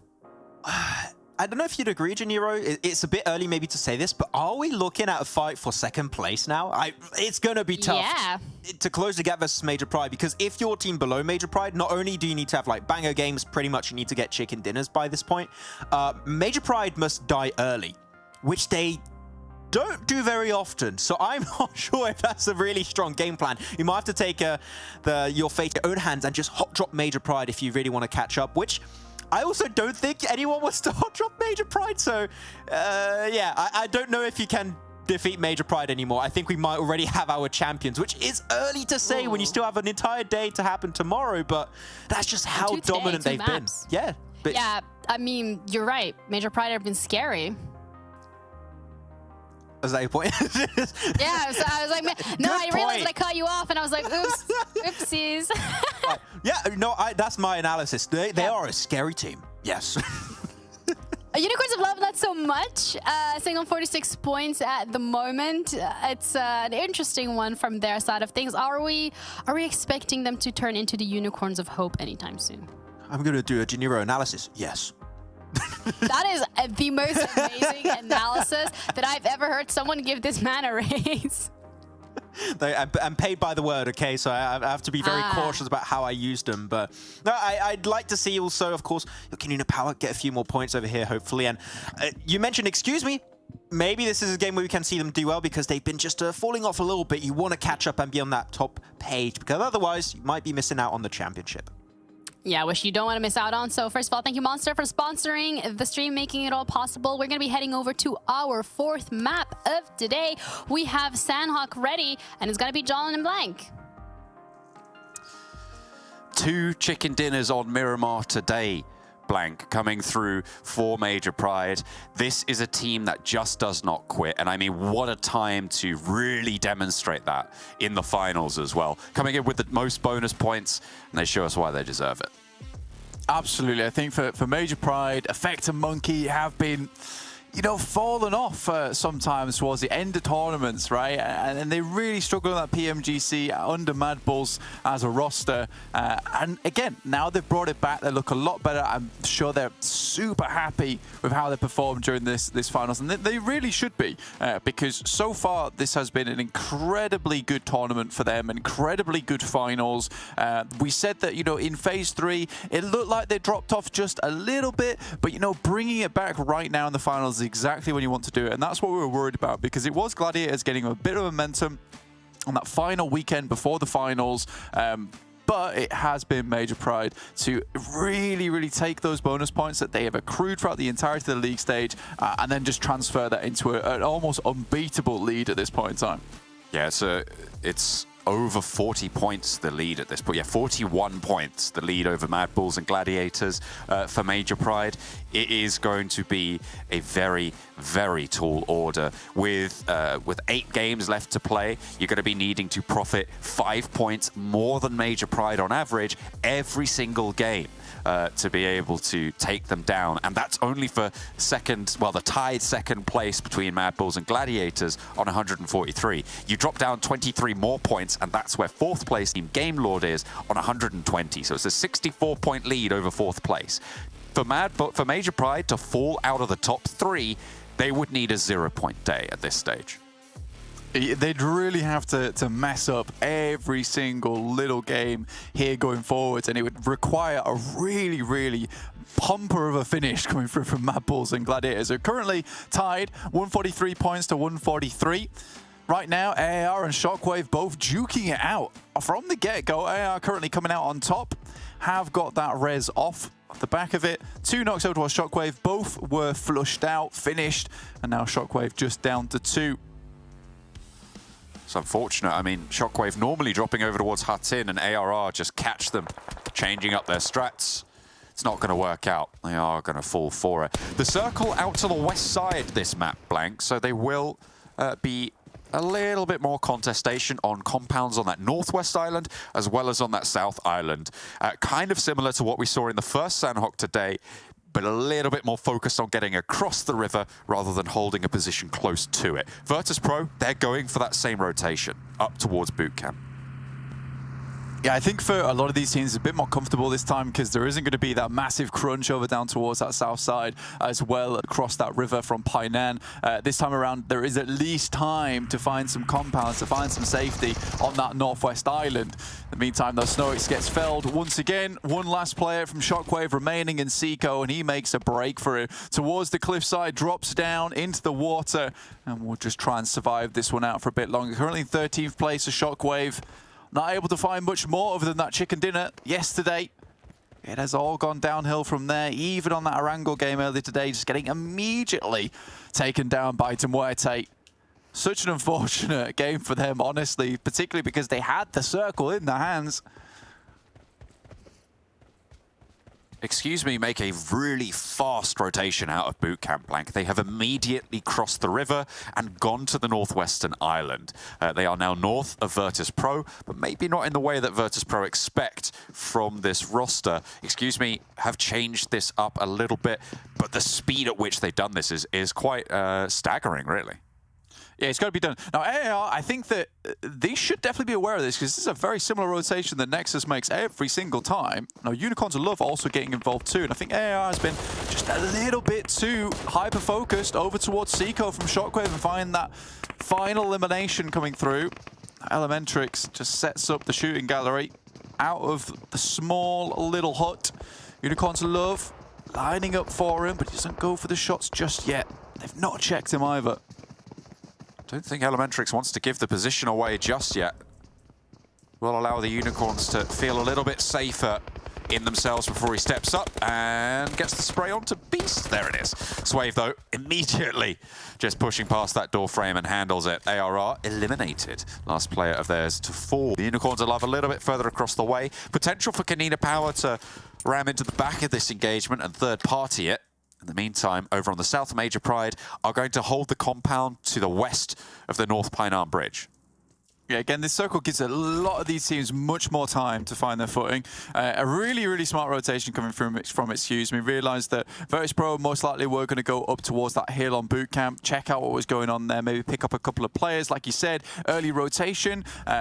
Makes 100% sense considering the Northwest Island still in the circle and most teams on that side don't loot these compounds on the eastern edge. So for them, they get a little bit of loot and then they go to the coastal side, looking down to where VIRTUS.PRO most likely would cross if we get a northern shift on this circle. So very, very well done. An instant change to the plans, realizing that that last Sanhok was requiring of some adjustments, 100%. MADBULLS still in ruins on our screens at the moment. We'll have to fend off the Game Lord players. With the circle shifting out to the west, teams are moving out this way. A little bit earlier, MADBULLS, always dropping around here, should know this terrain quite well. Yeah, I don't think Frozen wants to take this fight. Nicely tucking back in there, knows where these sightlines are going to be taking their shots from. And maintains that cover, regroups up north. Zerich is very split from the rest of the MADBULLS, but isn't really drawing too much attention to himself. As we tune on in with the initial engagement between ARR and Shockwave. Becca dueling it out with Terminus before. This is how they lost their players. It looks like Terminus doesn't have a weapon at this stage, really early on the drop. Yeah, that's how they lost their first two. The rest of them were just hounded down. Goodness me. Oh. Kablam! Dunzod. MADBULLS, again, back on board with them, move a little bit further towards that north side on the bridge. So this is just going to be a typical case of getting some scouting done, trying to figure out what's going on that northern side.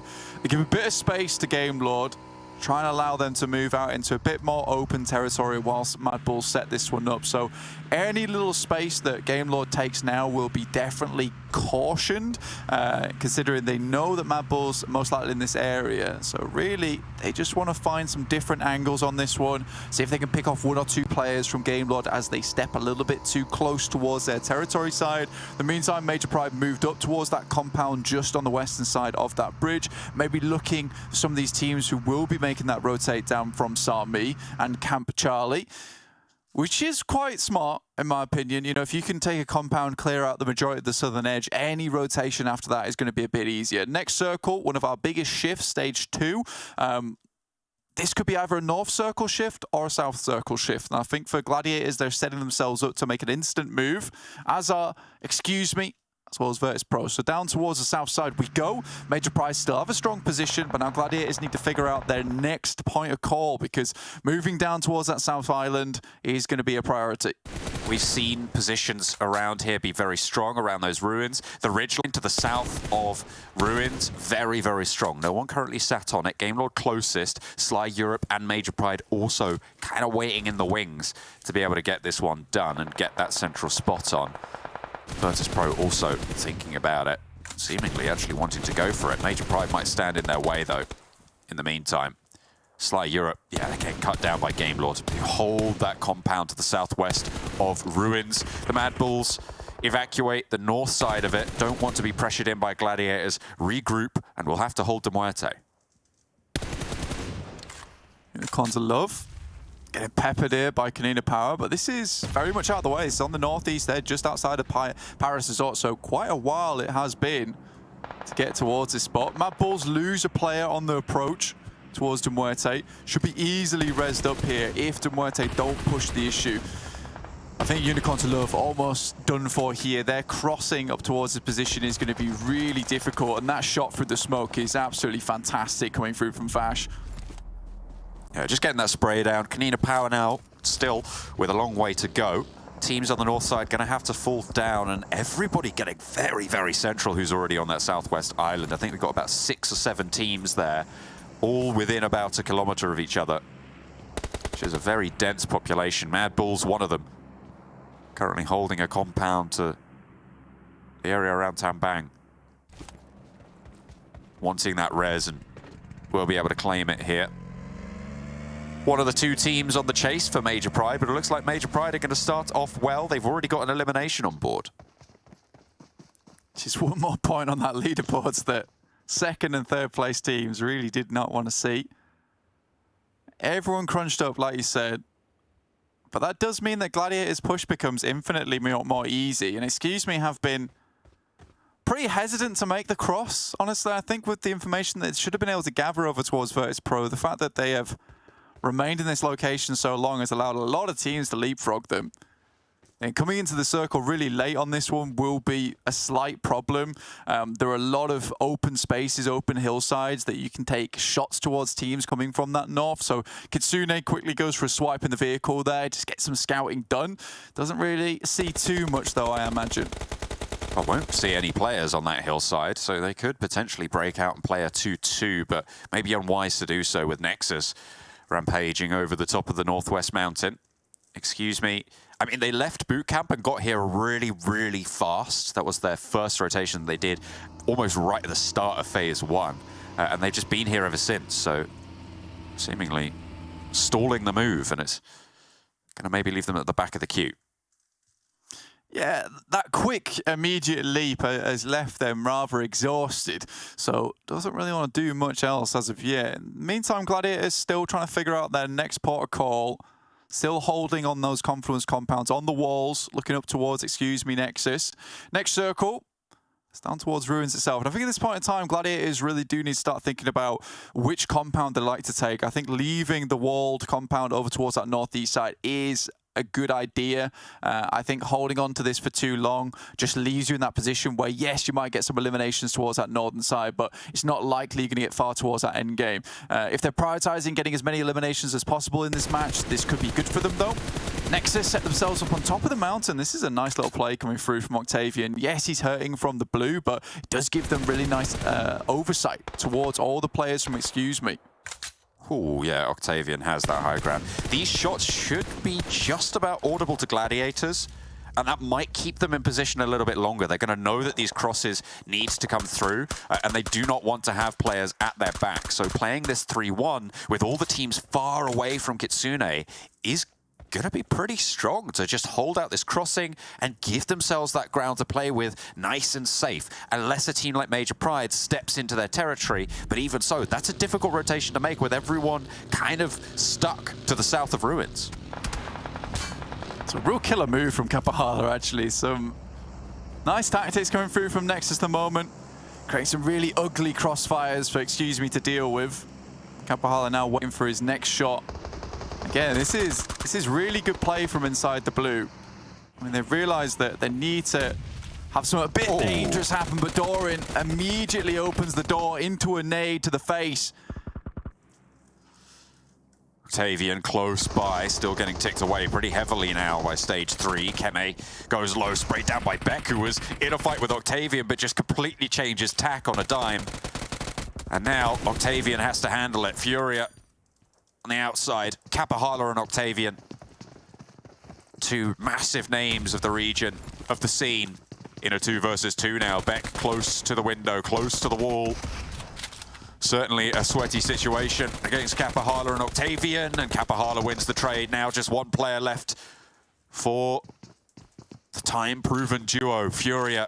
One player stands in his way, but hang on a minute. No, Furia and Havlik there. I think they might have been able to get a res off. And it's 2 versus 2 again. Gladiators, I don't actually mind their approach now, especially with hearing those shots. I think if they can clear out that northeast side, they're comfortable. They know the majority of this little edge of the island will be free. Kitsune does find Havlik, and they're looking to pick off the remnants of this engagement. I think as soon as this concludes, Gladiators regroup up towards Kitsune, but it does have to conclude. Everybody severely damaged by this Kapahala, most likely going down to the zone. Furia, an ankle caught there, but it's going to be resable. If Octavian gets that heal off, Kitsune might have an angle onto the side swipe, and yeah, there you go. Circle pops, and they start their regroup almost immediately after hearing those shots come through and those eliminations get flushed out. Now Gladiator is in one of the better spots at the moment, with majority of the circle now clean. And Ruins itself being a real awkward position to play. Major Pride already lost a player, now lose effect. Not a good start for them here as we head towards the later stages of the game, John. I predicted them twice already today, Blank, but I think I'm gonna slip in for a third on the Gladiators predictions. It is a really solid spot, as you say. One of the best in this circle. Nobody contesting them on the northeast side. A lot of sightlines. Major Pride severely diminished. VIRTUS.PRO down on 2. MADBULLS really in that awkward spot. Nomi wants the challenge, but can't hold both doors at the same time, unfortunately. Dark Project find the flush, leaving Major Pride just as 1. Just Dino, last alive. Both Dino and Nomi stepped up in extraordinary ways, and I think you have to reach the levels of effect. And Monkey, to be fair, you got to remember that you are playing on teams with these amazing players. They're certainly going to give you some tips and tricks, that's for sure. Give you some pointers, but I think Dino and Nomi had way more potential than we maybe first thought. They've really started to shine. It's lovely to see. Unfortunately, Major Pride won't go too much further in this game, but I think they've done so much today that they can afford maybe one loss here. Gladiators are so cautious about teams crossing late. Look at this, Meku, Tixi and Kitsune all looking over towards this Painan bridge, towards this east side. And Matic as well, scouting out to that bridge on the north. Very close to a 4-player roster from MUERTE, so very much needs to be careful here. Ingush close to Game Lord. Robs just pops the shot around the side with the auto shotgun. Not really going to be too much to bother about there. With 3 players, though, they have a difficult push ahead of them against Dark Project, against MADBULLS further in. Limbo Boom steps up, gets a good amount of damage, but the blue should be the finisher there towards him. Playzone will take him down. The rest of his team, Shifu, Keep, nowhere to be seen in this scenario. KONINA Power will be taken down out in the water by MUERTE. Now, Matic definitely is in a bit of a dangerous situation, I would say. Because I think that MUERTE most likely will continue through. And now taking shots as well, so it's exposed his position. That is horribly dangerous. I think after not getting this knock onto Discrim, you just have to fall back and play over towards Meku and try and play a little bit more secure. Because look at this, bombardment's coming through from MUERTE. They're playing as 3 towards Matic's position. They have Discrim out wide to give the info, and here comes the fallback that we needed to see from Matic. In the meantime, on the south side, Gladiator is still suppressing Dark Project. There's some buildings in the middle of this split from Gladiators that they can look to regroup towards. Now, Dino close by isn't out of the question. I mean, it's about 50, 60 meters away from these 2 players here. They're going to light up Latte first. Put him on the boil. Not going to take him down just yet, but certainly going to spook him. Yeah, no matter what, Gladiators have accrued a real good amount of information in this game.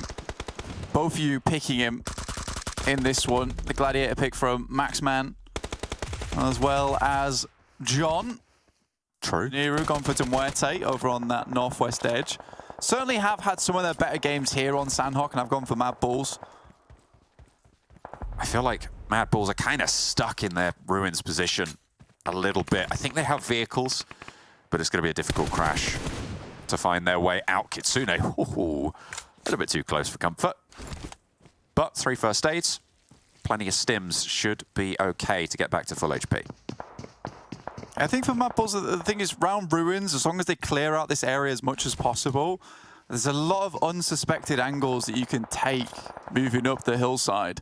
So I think for Gladiators, they really don't have much information on them. I think they can maybe assume a team's playing in here. Shifu up against Of Haze, steps around the corner, but Shifu is a little bit too quick with it, but he does actually make it happen. That was incredibly dangerous indeed. Now Dino very close to both Kitsune and Tixi. This is a dangerous spot to be in as Gladiators are currently playing their long split, trying to sweep down from that northeast side. A very classic playstyle coming through from them. It's working out quite well. They ensure that there's no one really off to their side, and with that kind of shift, they certainly can start to put the hurt on. MADBULLS are going to have to leave from Ruins now, so they'll have to find their route out here. This is still a very wide split from Gladiators. Luckily, no one forcing the issue just yet. But they're going to have to figure out how to regroup. Matic gets picked up on the outside.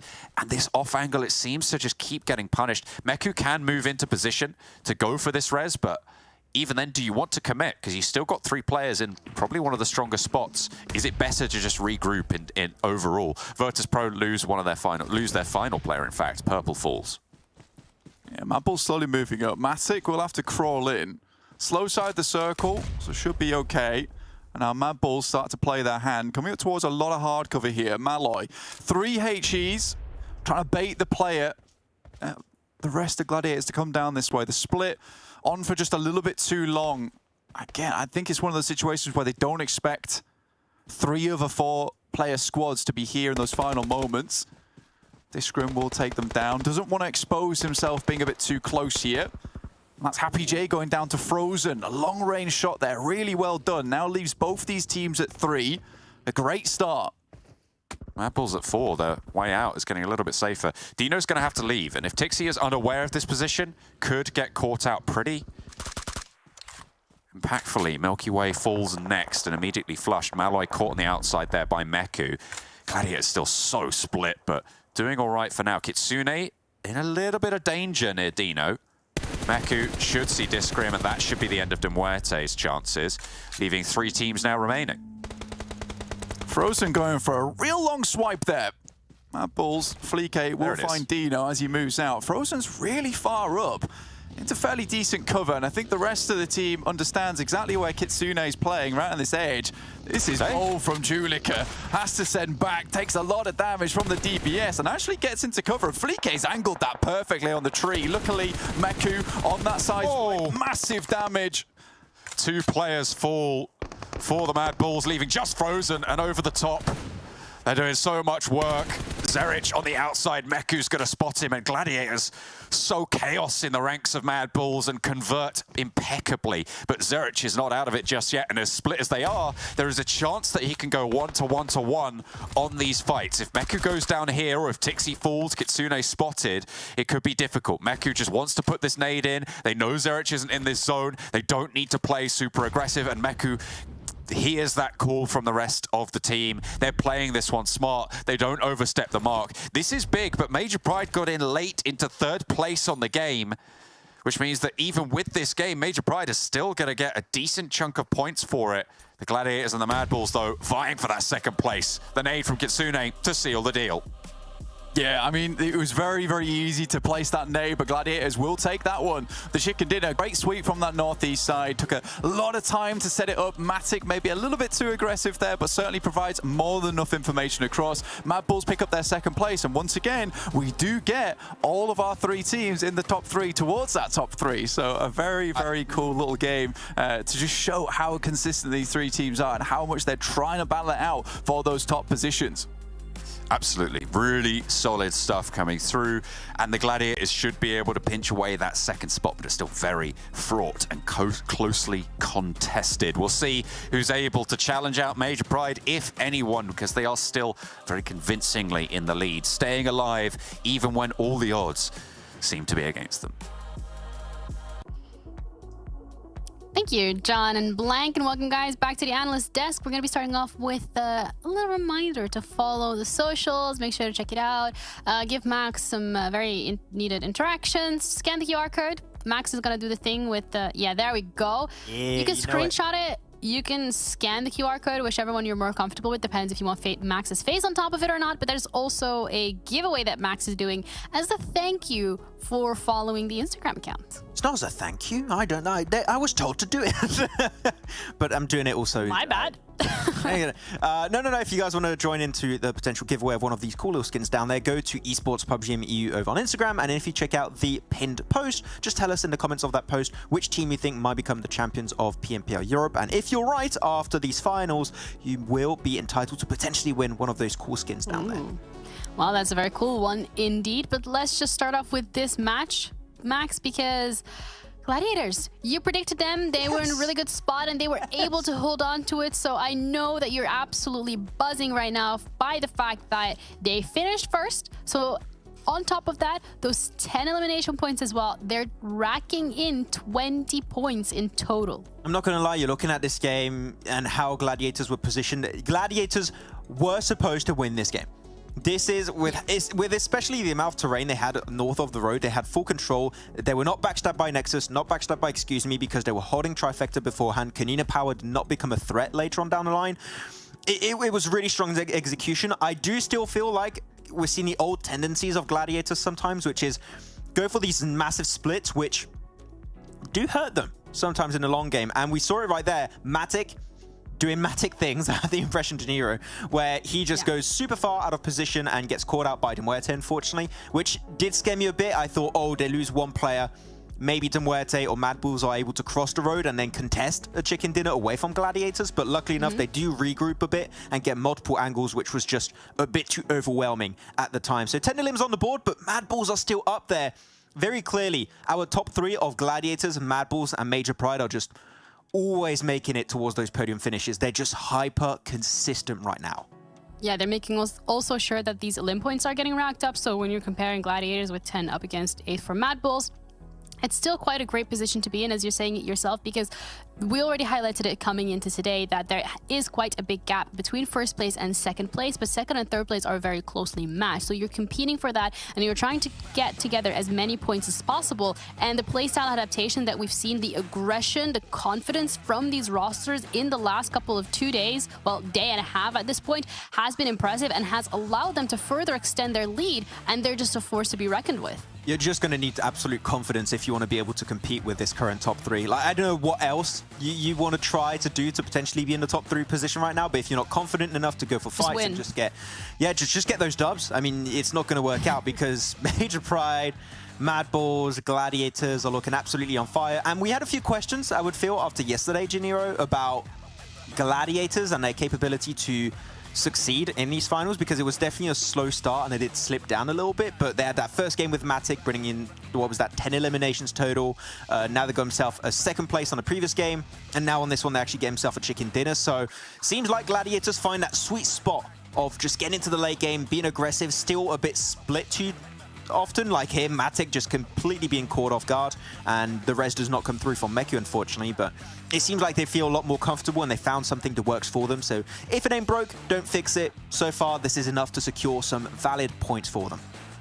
Yeah, if it ain't broke, you'll fix it. That's a great way to approach this. But it feels like a couple of teams have tried to push it maybe a little too much. When we're looking at, for example, the MUERTE in this game, they were on a strong position, but unfortunately for them, they don't even get that podium finish. But yes, they get a couple of points or elim, they get points for placements, but that podium finish so far is something that they haven't really been able to achieve. I was surprised that Zerich actually didn't even try to go out the blue zone earlier. So that's an easy extra elim that Kitsune picked up. But yeah, as you said, MUERTE was a rough transition over.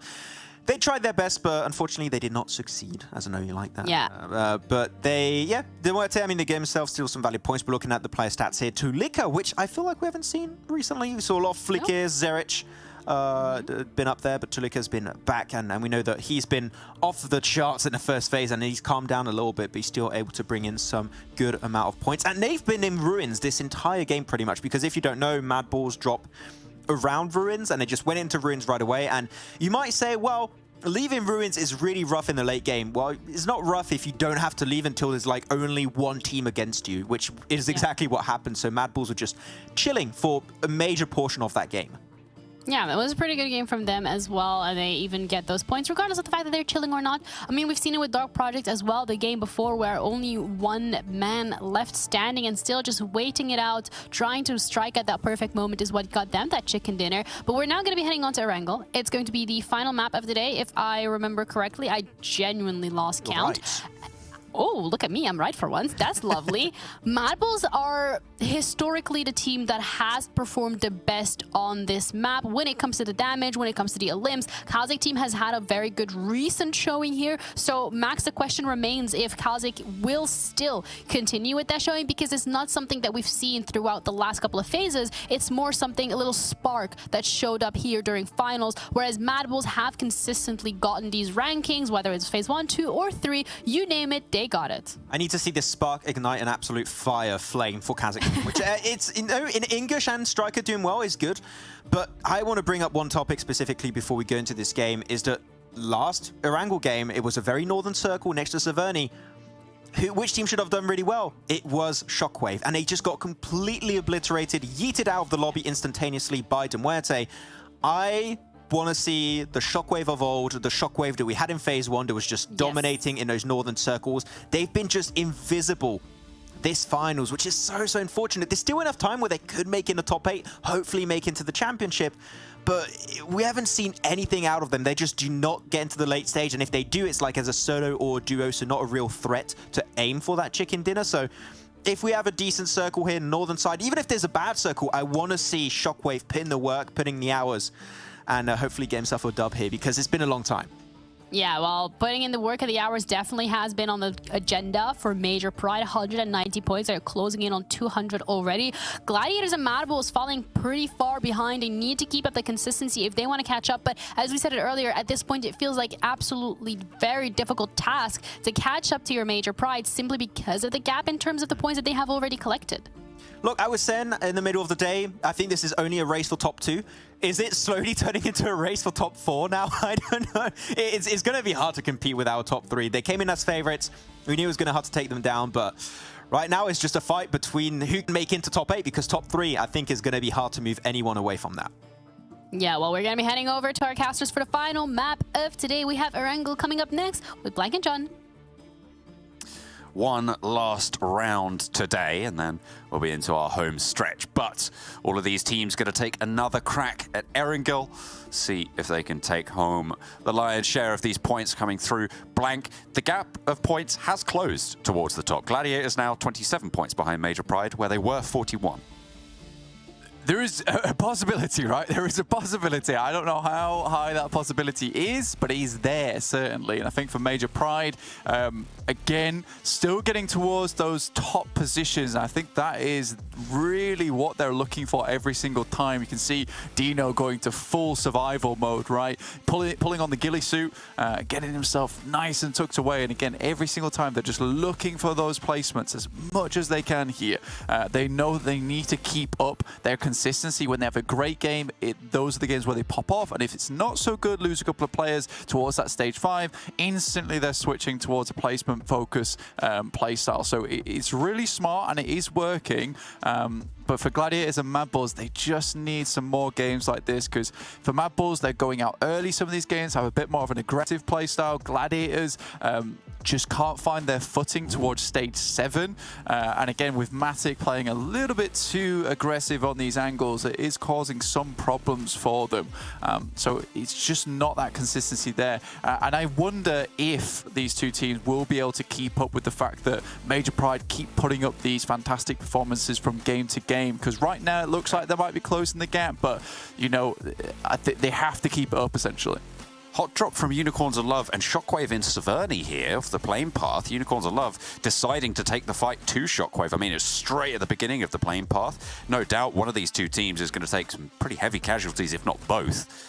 Potential for a hot drop as well over towards Yasnaya as the circle heads out all the way to the east. Getting a little bit crazy with it to end out day 2 of the finals. Blank, it seems like we're going to have some argy-bargy and Novo to pick things up. First knock and Elim and Flush goes over to Game Lord and Yasnaya against Dark Project. Yeah, with this kind of playing path, we have seen Dark Project take that secondary drop spot towards Yasnaya and try and share it with Game Lord, but very unwilling to go for that. And I think every single time this has happened for Dark Project, it has gone poorly. In the meantime, Unicorns of Love, feels like Mickey's taking a fair bit of damage there, manages to get into some form of cover. And Azer does find a shot, not before Zero can quickly find the headpiece and take it off. SnowX knows exactly where Zero is playing, just about spots the angle, but Zero's out of there. Gets out of dodge. Terminus up high with the Scorpion, trying to play on the pistol. I mean, it's really sparse loot right now, as it always is for a hot drop. Just take what you can get. Beast pushes up to the window. SnowX still behind the wall, giving this info across. Zero gets lit up by Terminus. Really nicely played there. Close range. 3 players from Unicorns. Beast spotted as well. They don't know he's there, and he's lining up for a second as well. Demolishing the Unicorns of Love here. Shockwave claim Severny. They drop here all the time, and they let Unicorns of Love know exactly what they're all about. In the meantime, Game Lords still going against Dark Project. Game Lords still have the numbers advantage, having taken an elimination early over towards Latte. Goodness me.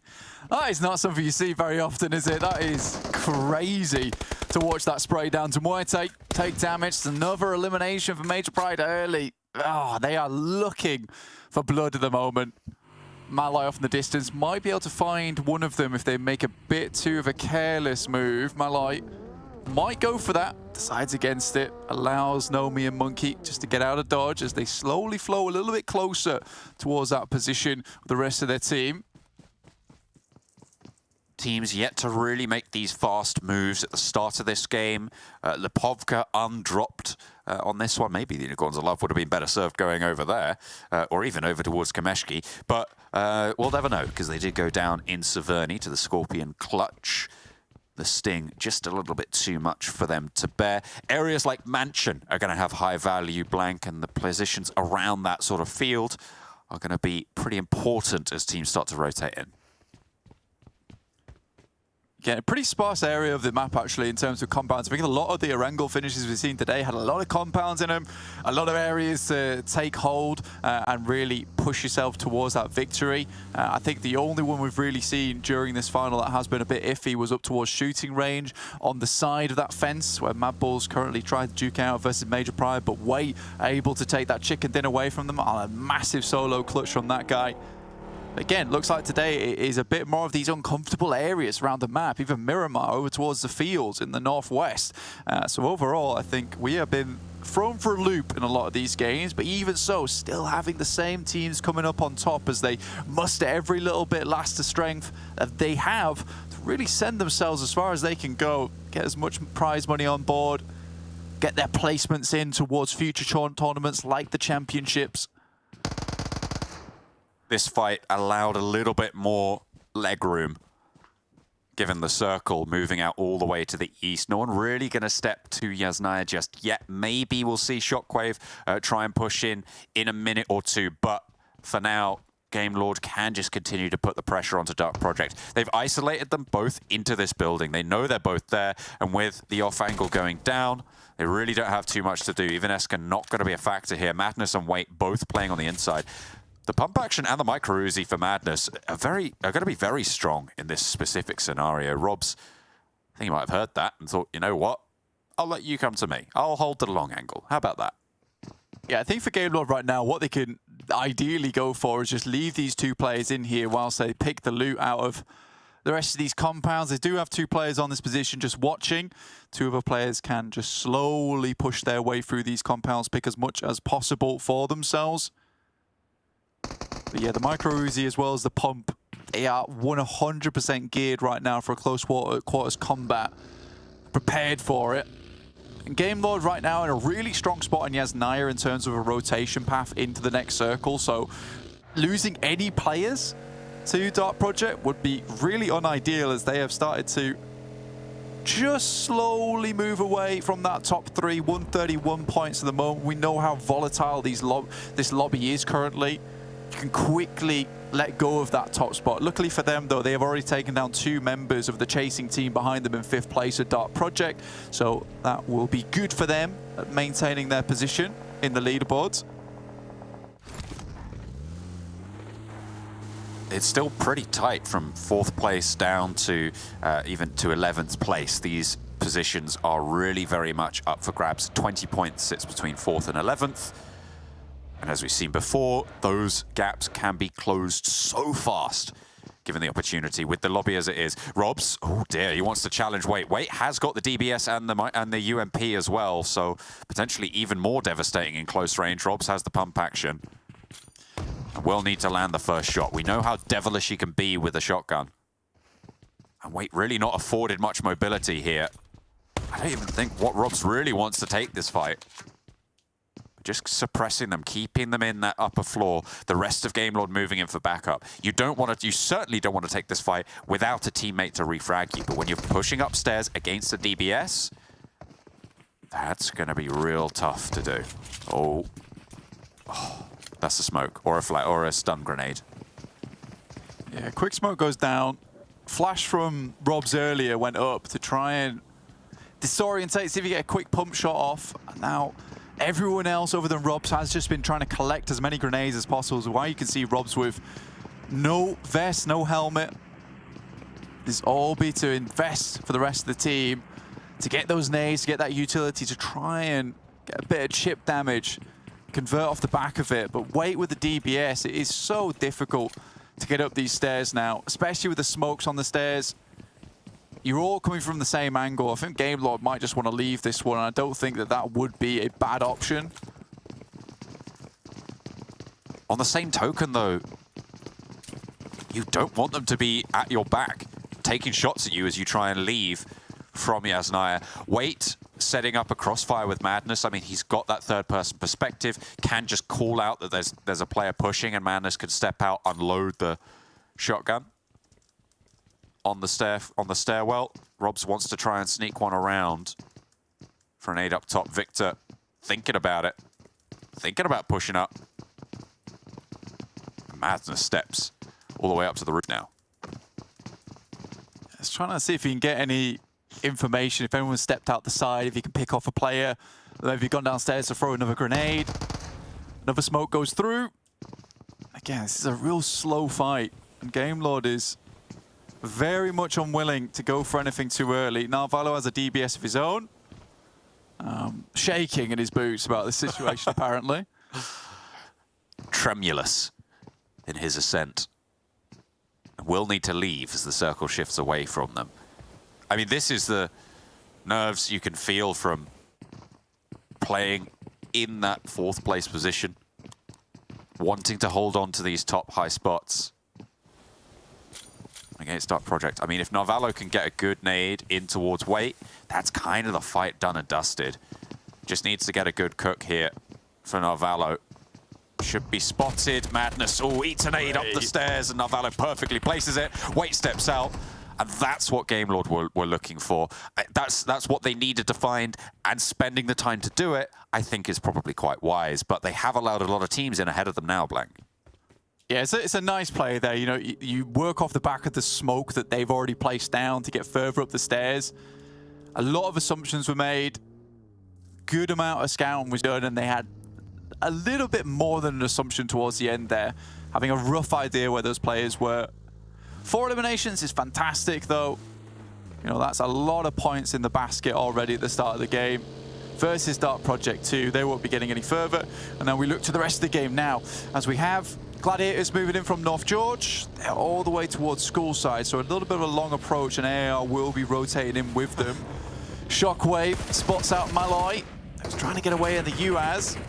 Taking a lot of bullets, has to move in towards that evasive action, but will not be working out for him. They attempt a pit maneuver. It doesn't spin the UAS out, but they do just hop out and take those shots instead. They spot that there's only one player in the UAS. They know they can get really very close to it. Nicely done by Shockwave, demonstrating power on their rotation. And MUERTE left with just 2 up towards the north. You can see them in their vehicles just trying to get closer. Game Lord enveloped by the blue.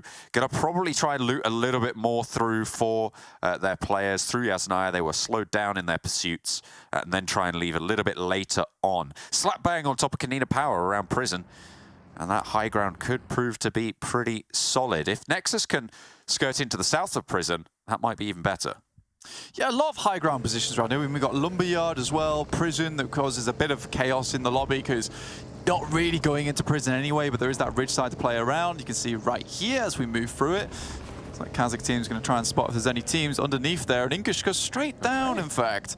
An interesting play. Let's see what they can get done with it. I mean, if they move out the other side, this is more than... It's kind of just like a shortcut, right? I mean, I guess, but you don't want to lose Striker, who's going dangerously close to KONINA power. Fash just lagging behind on the spray, unfortunately. Connects only one, gets a tire out. Havlik in the meantime as we hop over towards the mansion compounds. Shockwave, excuse me. Back and forth on the trades. The DBS entering into the fight. Furia down and flushed, excuse me, trying to hold off Shockwave here. As two players now stand, but a nade over the top. Did that manage to just get three? Did Black just play a three-player nade? I think he might have done. Could have been two. With a knock already going through. Snoix plays on the upstairs now. Last player standing for Shockwave on the crash. They've given it the old do-si-do. And two players underneath move in. Black with the DBS. A sliver of HP to hold the corner. And they're lighting up the door frame, but they're not finding the shots onto Snoix, who gets one. A sliver of HP now on both of these players. Does not commit for the heal. Wants the reload on the DBS instead. Finds more value in that. And the heal now being popped by both of these two players. First aid goes off. Black shouldn't be so furious about this situation, considering the fact that he hit that three-man nade and now has to finish the job himself. Looks for some more eliminations. Snoix pulls the nade, 5 in the pocket. Has a lot to work with right now, even a Molotov. Sends it down the stairs, and Black currently is just parkouring it about on this side. 2 nades of his own. And let's see if he can send a nade over the top. Snoix drops out, looks to threaten the res perhaps. Definitely should have spotted that one. That should be an easy nade for the window, but banks it. That is bad. Is he going to be able to stick this res? I mean, he's on it right now. He's tagged it, but Black should know exactly where this is happening. We'll be able to get the cook. Yeah, repositions away. You know this is coming through. Here's those steps. Gets the flush out with the nade. Black now on the top of the floor as well. As the heals did come through. That DBS on these stairs, again, going to be so difficult to handle. Nobody third-partying just yet, but Game Lord are on the horizon. A 1 versus 1 is prime third-party position. I think, did I catch 8 limbs coming through for Shockwave already? Yeah, they've been really popping off. Make that 9 as Snoix finishes the job with the ScarL there. But with Game Lord coming in, this should be a nice and easy third party with a lot of loot boxes to pick up in the process. Just a bit slow with it right now. Circle heads down towards shelter side. A cruel finish, to be sure. I always find this a really enjoyable ending, but a frustrating one as well, because it is really difficult to find yourself a spot in this circle towards shelter. Sometimes Snoix is not getting away with this, surely not. Yeah, we'll go down. Okay. Sanity retained there, just about. Gladiators, though, in the open field, trying to get away from Game Lord. It's not going too well for anybody out in the open. Matic and Tixi have got the oversight to cover these 2 downed players as Gladiators try and keep themselves alive. Victor also spotted by MADBULLS, who are further on their way. Akashi and Rob's just going to disengage here. So potential for the Gladiators to go in for these reses as Game Lord run for the hills, but MADBULLS going to try and open up here. Tixi gets the flush, yeah. They stick these reses, and that's good news for the Gladiators. They will have to head further south, though, and it's a difficult route ahead of them. As that position to the west of Prison, still very heavily populated. Yeah, I find it very interesting that KASIK has actually opted to play Prison itself. I mean, it's a not an amazingly strong spot, I'll put it that way. Right now, Robs is under heavy pressure. That vehicle either goes down or Striker feeds the shots underneath, which he does.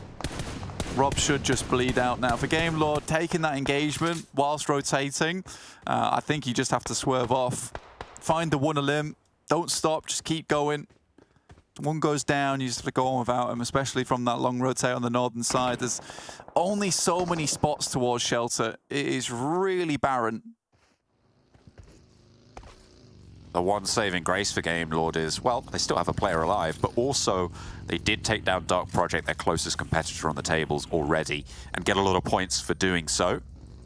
So just a game of survival now for Akashi. If you can get a top 5, that's going to be good news on a game like this.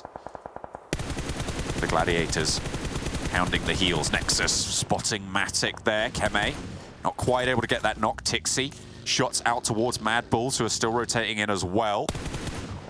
Difficult rotations. Keme still trying to pepper on towards the backstop Matic. But they just move straight on in. And they do not expect players to be in prison. I mean, it just feels really unexpected from KASIK, and it's working out really well for everybody. Yeah, I think a lot of players think to themselves that prison is a pretty free open spot just to head towards when your luck is down. But KASIK playing this position, they're almost like a snare, in fact. They've got the trap set. People are directly running into the maw of KASIK, and they're happily chomping down on as many elimination points as they can find. Obviously, leaving prison is going to be pretty difficult for KASIK team, but, you know, in the meantime, picking up as many eliminations as possible, you can't fault it. Meku, Matic. That's a perfectly placed loot box. Tixi on the outside for Gladiators, playing as 3 after losing Kitsune, moving forwards first. Nexus on the east side of prison. They have a great spot right now, but being slap bang on the edge means that they're going to have to move. Actually getting shunted on by VIRTUS.PRO from that south side. Another knock over to the Gladiators. KASIK are doing so much from prison. 2 knocks over and flushes over towards the Gladiators. And there's the shift on out. That is going to force Nexus away, force VIRTUS.PRO to move. And it's a tricky spot. It is really grim to play his positions. A bit of high ground you can play around, some rocks, some craggy outposts, but yeah, shelter becomes a center point with these small openings where I think it's around about 4 teams who can take advantage of that. MADBULLS are now swinging down towards prison to see if they can pick off any members that are going to leave here. Remember, for MADBULLS, elimination points are really essential to try and pump up their score. Tixi, last remaining now for Gladiators after their good game there on Sanhok. Sending some nades over the top towards KASIK team. Bounces that one back off the edge. Unfortunate stuff. Keme trying to hold his own against VIRTUS.PRO, but will not be able to do so. The last player falls. VIRTUS.PRO making a heads-up northern push to sweep out the side, but Major Pride are going to fill in the path ahead of them to make things all the harder from this south edge. Major Pride staying out of trouble, but just corralling everybody else into their sightlines. MADBULLS dropping the smokes, look over towards KONINA Power. Have a good eye towards them, find the initial pick there. Now need to find some more. Agorazin should be flushed out. In this stage 5, it's really tough to call who's in the strongest spot right now, but MADBULLS from the north edge trying to demonstrate their strength, but going down here is, I mean, it's good news for Gladiators if they can keep it going. And in fact, Tixi might be able to take the backstab onto the MADBULLS. They do not want to let the MADBULLS catch up to their tally. With 2 eliminations on the cards, it's just Tulika left, and 1 player stands for both of these rosters. A rollout for Palucci to try and chase down Tulika and take him very, very low. Just has to try and stay alive for now. Abolodoi is there, and there's a flush from Tixi onto Frozen. It's me. MADBULLS really crumbled in their approach there. Tixi takes down Zerich as well. Nice little outpost he's found for himself, but will be further pushed in. But anyone else that he can quickly take up? More eliminations in the back pocket. 5 eliminations so far, 3 all on his lonesome. Now KASIK team looking to flush him out. Players on either side. Quick flick with it, but it's not enough. Out finally for the Gladiators, so MADBULLS with a chance for Tulika to keep them on a level as they keep on going. KASIK team have been so devastating from this prison position. Finally, they might have met their match, though, as VIRTUS.PRO rain down hell from the north side, and KONINA Power will join in the party on the position ahead. On the south side, in the meantime, it's ARR and Major Pride both playing close to one another with 8 teams remaining. Yeah, predicted AR. I'm getting flashbacks towards Dagestan on their Sanhok ages ago, where KO predicted them and they just kept driving around in circles. And it worries me now. I feel like they've got a good spot, might be able to do some damage towards Major Pride, but this play is a little bit odd. Palucci spots Tulika as he pops up. Akamir Cap quickly put back down, though. That means that second place position still very firmly in the hands of Gladiators. Game Lord not going to be able to jump up. Dark Project neither. Sly Europe, the only team that could feasibly jump up, but they're about 46 points behind right now, second place, so definitely not going to be possible for them to do so this game. Although on the western point, they do have a good chance of getting in here. Circle down towards that south side. Currently, Major Pride holds some high ground, but quickly slopes downwards, and AAR have forfeited that high ground for a favor of getting a bit more angles towards anyone that's starting to move in towards shelter itself. Tapok on the side, keeping tabs on Major Pride. A really strong team to come up against, and AAR will have to really show some gusto here if they want to make it all the way through. We've seen wonders from Tapok before. We'll need to repeat the miracle that he's shown in the past. And this, in general, I just want to talk about for a little bit is why Prison isn't the greatest of positions. Sure, we've seen incredible value for it from KASIK team this time around, but as soon as you have to leave it, it's basically impossible. There's a full choke from everybody looking your way. English will not be escaping here. And won't be able to get away from it. VIRTUS.PRO currently over towards the eastern side, just underneath. Dagestan, that's one player. Limbo Boom finding Reflect. Okay. Quickly, there's a flick round and 2 players now left remaining for Sly Europe. Major Pride slowly making their way round to VIRTUS.PRO on their hold towards Prison. And AAR set themselves up again on the western side. Practically the only team here with a full 4-man squad. Sly Europe make the mad dash across now. VIRTUS.PRO still playing as 4 and guarding out these Prison exits pretty effectively, playing the screws in this jail simulator. Ingush, actually, I said he was going to go down here. Has not done so as KONINA Power leave a vacuum for him to fill. Purple should spot this and get the spray. No? Okay, Ingush still alive. Purple whiffs.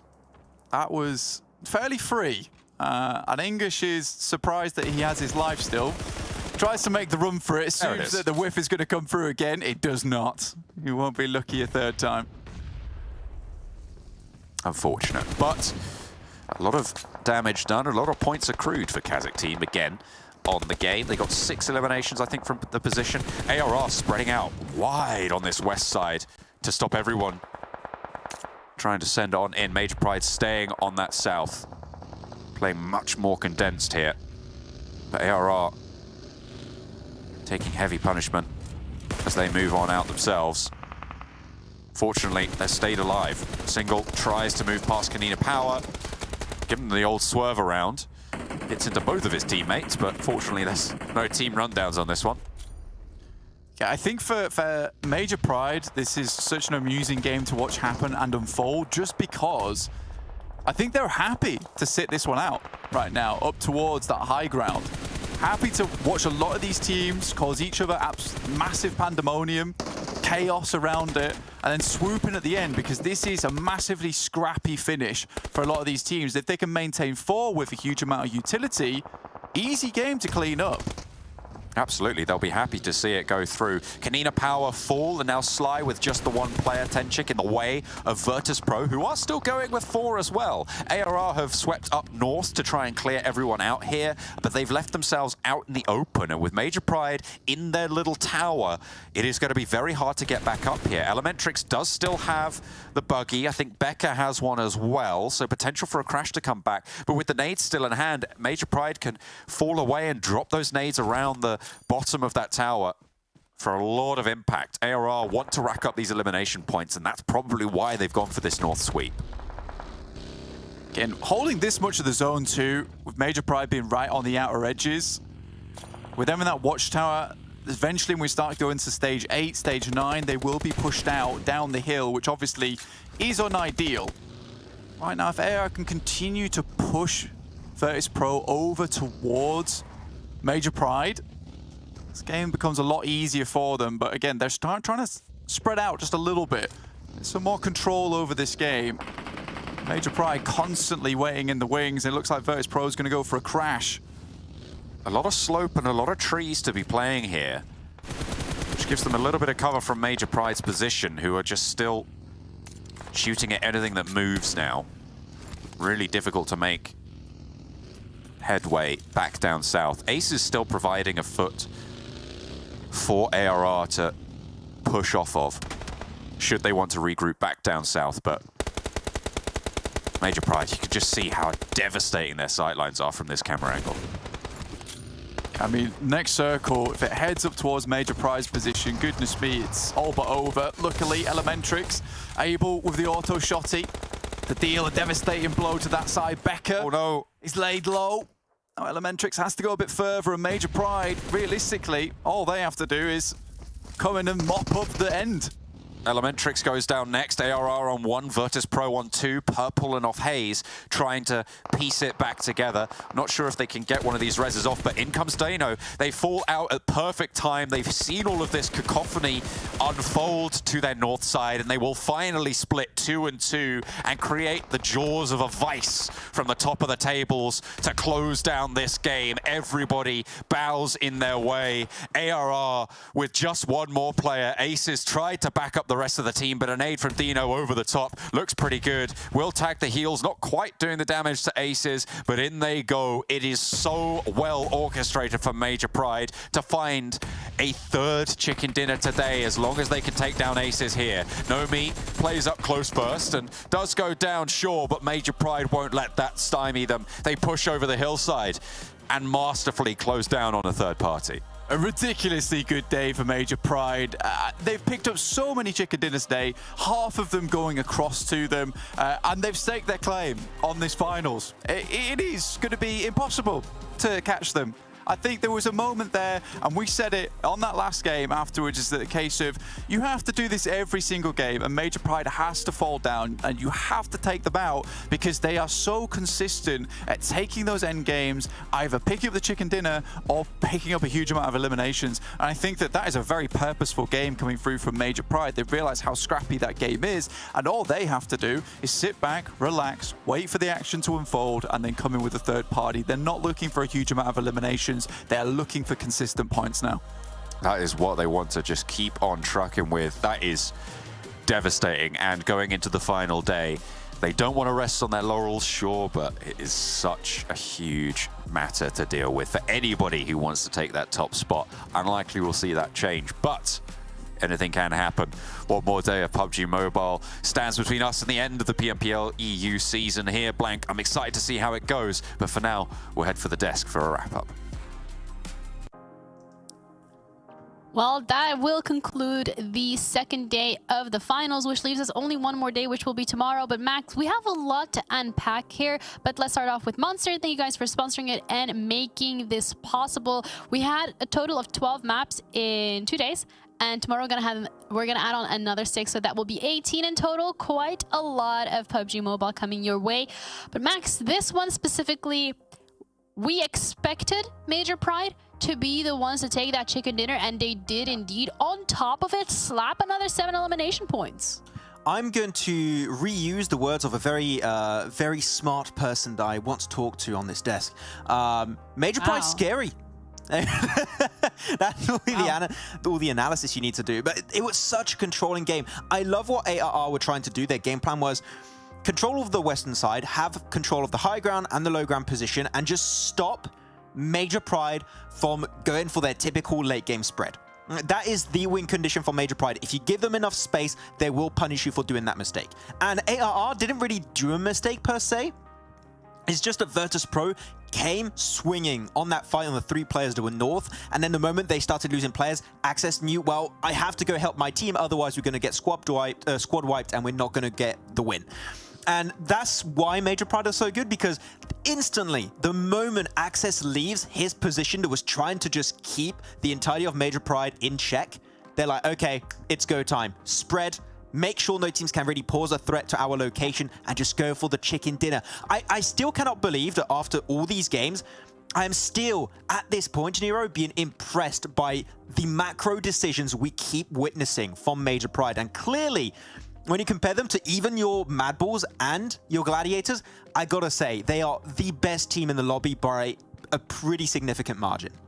Yeah, we look here at Off Haze from VIRTUS.PRO having quite an impact on the game himself. Snowegg showing up from SHOCKWAVE, and I think SHOCKWAVE specifically, Max, was one of the teams that you highlighted coming into saying, okay, this is their shot. They've been a little dormant. We haven't really seen too much from them. Snowegg heard the message, got 5 elims on the point, and total 9 for the team itself. I mean, VIRTUS.PRO having 10 elims. When is the last time that we have seen this happen, Max? I don't remember that happening in phase 1 or 2, potentially once in phase 3, but it's a great start. It's a great way of showing what they are capable of doing. However, it does bring the question of, is it maybe a little bit too late? Oh, 100%. It's true. It's true. When you're seeing the points are coming in from like our top 3 teams, it's very top heavy. It is a little bit too late if you want to compete at the top. Might not be too late to get in a top 8 position, which is good. We're not going to lie, is the goal for these teams. You want to go in a championship to potentially, who knows, maybe be first place and go in PMWI for a shot at a $3 million prize pool event. But yeah, I think it's a little bit too late to be at the top of the leaderboards. Right now it's like 3, maybe 4, 5 team race, because other than that it's just fighting for like scraps in the middle of the rankings. Yeah, it's a little bit of a difficult place to be in. But with the matches that we've seen today, I'm going to have to ask you, Max, if you have an MVP, do you have a player you would like to highlight?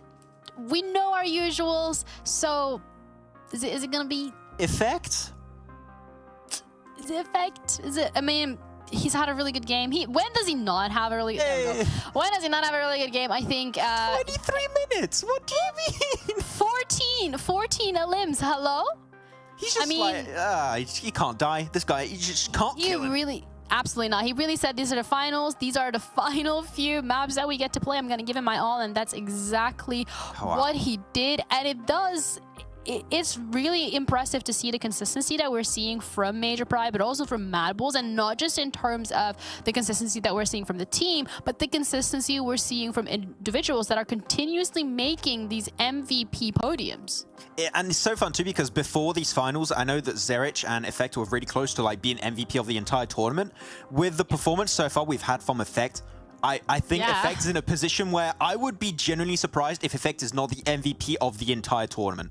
Like, that's just how dominant he's been. I don't know if it's even possible, but we'll have to see. If Zerish pops off tomorrow, it might be Zerish. But right now, I think Effect has got that MVP award in the bag. Yeah, MVP award in the bag, but also there were 6 chicken dinners in the bag across 6 different maps. So let's have a look at the teams today, just a little bit of a refresher. It was so heavy. I completely forgot how heavy it was leaning towards Major Pride until I've just seen this graphic pull up. 3 out of 6 chicken dinners, 2 for Dog Project, 1 for Gladiators. I mean, what a day to be a Major Pride fan. Look, we talk about consistency. Yesterday, they got themselves that win on Sanhok 2. So they got a win now on every single battleground. And it just goes to show that their game plan is consistent throughout all the maps and is just so effective that it doesn't matter which battleground you're on. Just go for the same old rotation, the same old late game splits to try and make sure you're just so in absolute control of these games. I'm impressed with Major Pride. So I don't know what to tell you. And not only that, of course, the PMGC points are just going to start racking up even more because the finals points do count towards that. So if they just even have an average full split, like chances are they might be the team to go in PMGC at the end of the year. So that's just how dominant they've been here. Okay, we have another very dominant player that we've seen throughout the entirety of the last couple of phases. We have them ready for an interview. So first of all, Kitsune, welcome. Congratulations on your individual performances and your performances as a team. How are you doing today? Hi, I'm doing good. I mean, everything went well. Today we got like a lot of points and I hope we'll get better tomorrow. So yeah, all good. How are you feeling about your performances in these finals? I mean, we had a slow start. We could earn like a lot more points yesterday, but had like really rough day. We met like Shockwave at like every map, basically. But now we figure out like we adjusted our gameplay by a little bit, and like now everything works just like we want to. I have a more gameplay specific question actually for you, Kitsune. We know that during the league stage, you and your team would go for like these pretty extensive splits and sometimes hold on to them a little bit. Sometimes I feel like for a little bit too long, and you would get hurt pretty significantly. But it's been happening a lot less, especially now into the finals. What happened internally to like make sure to mitigate like the weaknesses of such splits with your team? I mean, we like to control like a big amount of zone.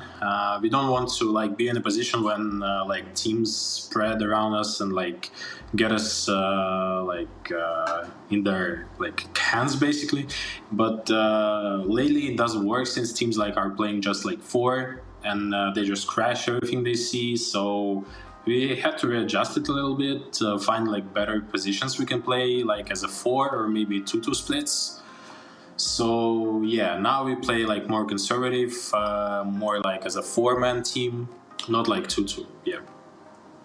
Okay, well, that's good to know. I mean, thank you for the insight, but also looking at your individual performance, what are your expectations for yourself heading into tomorrow? Because, you know, tomorrow is the last day of the finals, so you got to go out with a bang.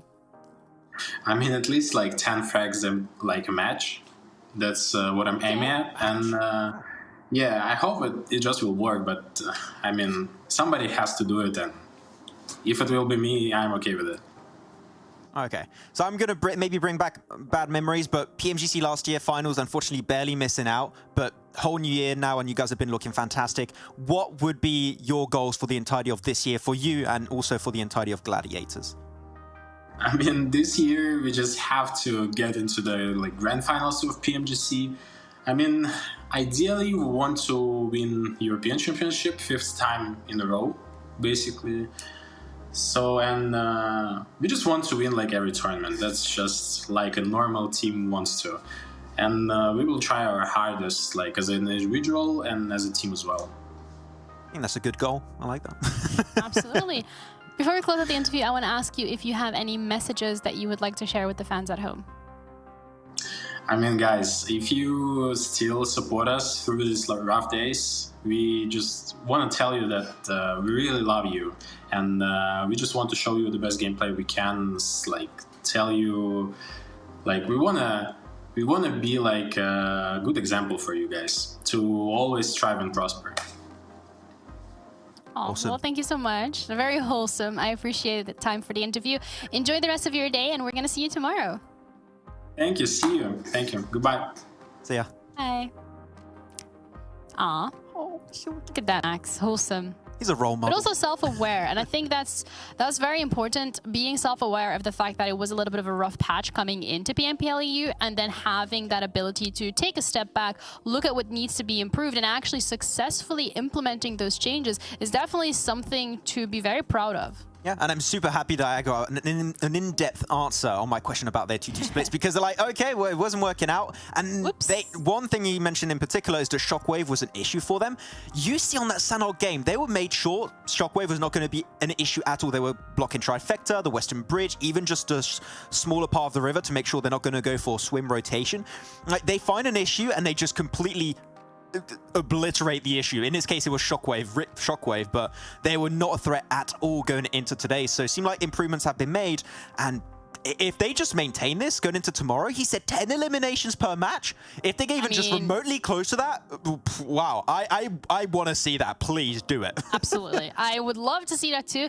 But also I want to see the overalls in terms of where we are standing at the moment, because we have finished our second and penultimate day of the finals. Major Pride are absolutely chilling on top with 207 points. A big way for Gladiators to catch up to them. I mean, you're looking at 40 points, something like that. I'm gonna pretend that my math is correct. And when we're looking at our KONINA powers, they have just broken that 100-point mark. So the amount of points that Major Pride is collecting and accumulating and just hoarding at this point is a scary one. Objective for all these teams like Game Lord, Sly, Dark Project is to remain in that top 8 position, because I want to see how close is it between 8th and 9th. I don't know if we can go on the second page. A 1-point difference. What are you on? Oh, it's so close. Literally, it will be down to the last game, Janiro, to know who will go into the championship. Yeah. It is so close. Nexus Gaming's fallen off, unfortunately, pretty heavily today. Like, they had a good first day, getting top 5 positions, getting himself a few eliminations left and right. It was a good start. They fell flat on their faces today and now kicked off onto the second page. Not what we want to see from the Romanian squad. Also, excuse me, that a great third phase and finals just not able to show up to the same extent. So I'm telling you, it's going to be down to the last game to see who goes in the championships. But that makes it even more exciting. And speaking of falling off a little bit, we're going to look at the predictions, because you yourself, Max, had an incredible phase 1, 2, and 3. When it came to these predictions, today you're doing a lot better than yesterday. Yesterday, we all had like 4 points in total. But what is Blank doing? How does he have 18 points? We're catching up. We're catching up to my boy Blank. I like how this is going. You know, he's still thinking. Okay, the thinking process is still ongoing. So I'm not going to rest on my laurels. We've got 6 games tomorrow, and we could close the gap, Janiro. I believe in all of us. Okay. Yes. Okay, we need to be believers. We also need you, well, don't need you, but it would be nice if you guys would follow us on socials just to stay up to date with everything that is going on. There is a giveaway that Max is doing as well. He is being very kind and interesting when it comes to the QR code. Very kind, unlike a certain host I know, just not being very cool with me recently. I don't know. Hey, what are you talking about? I don't know what I'm talking about, but yeah, if you guys want to get one of those cool skins over there, one parachute or grenade, or even a fashion leader set, feel free to head on over to Instagram at Esports.PRO EU. Go to the pinned post, which is asking you the question of which team you think might win the championship. If you believe Kitsune will get 10 elims tomorrow every single game, you might want to predict them in the comments, and if your prediction is correct, you might get one of those cool skins over on your account. Well, thank you for that lovely detailed explanation, but I'm going to tell you guys one thing. Don't trust Max when it comes to predictions. However, when Max tells you to tune into Turkey because they have incredible talent, you do trust that, right? Tune into Turkey. I said it. Trust me. Tune into Turkey, indeed. Thank you guys for tuning in to PMPL EU. We're going to be back tomorrow, same time, same place, with the last day of Spring 2023.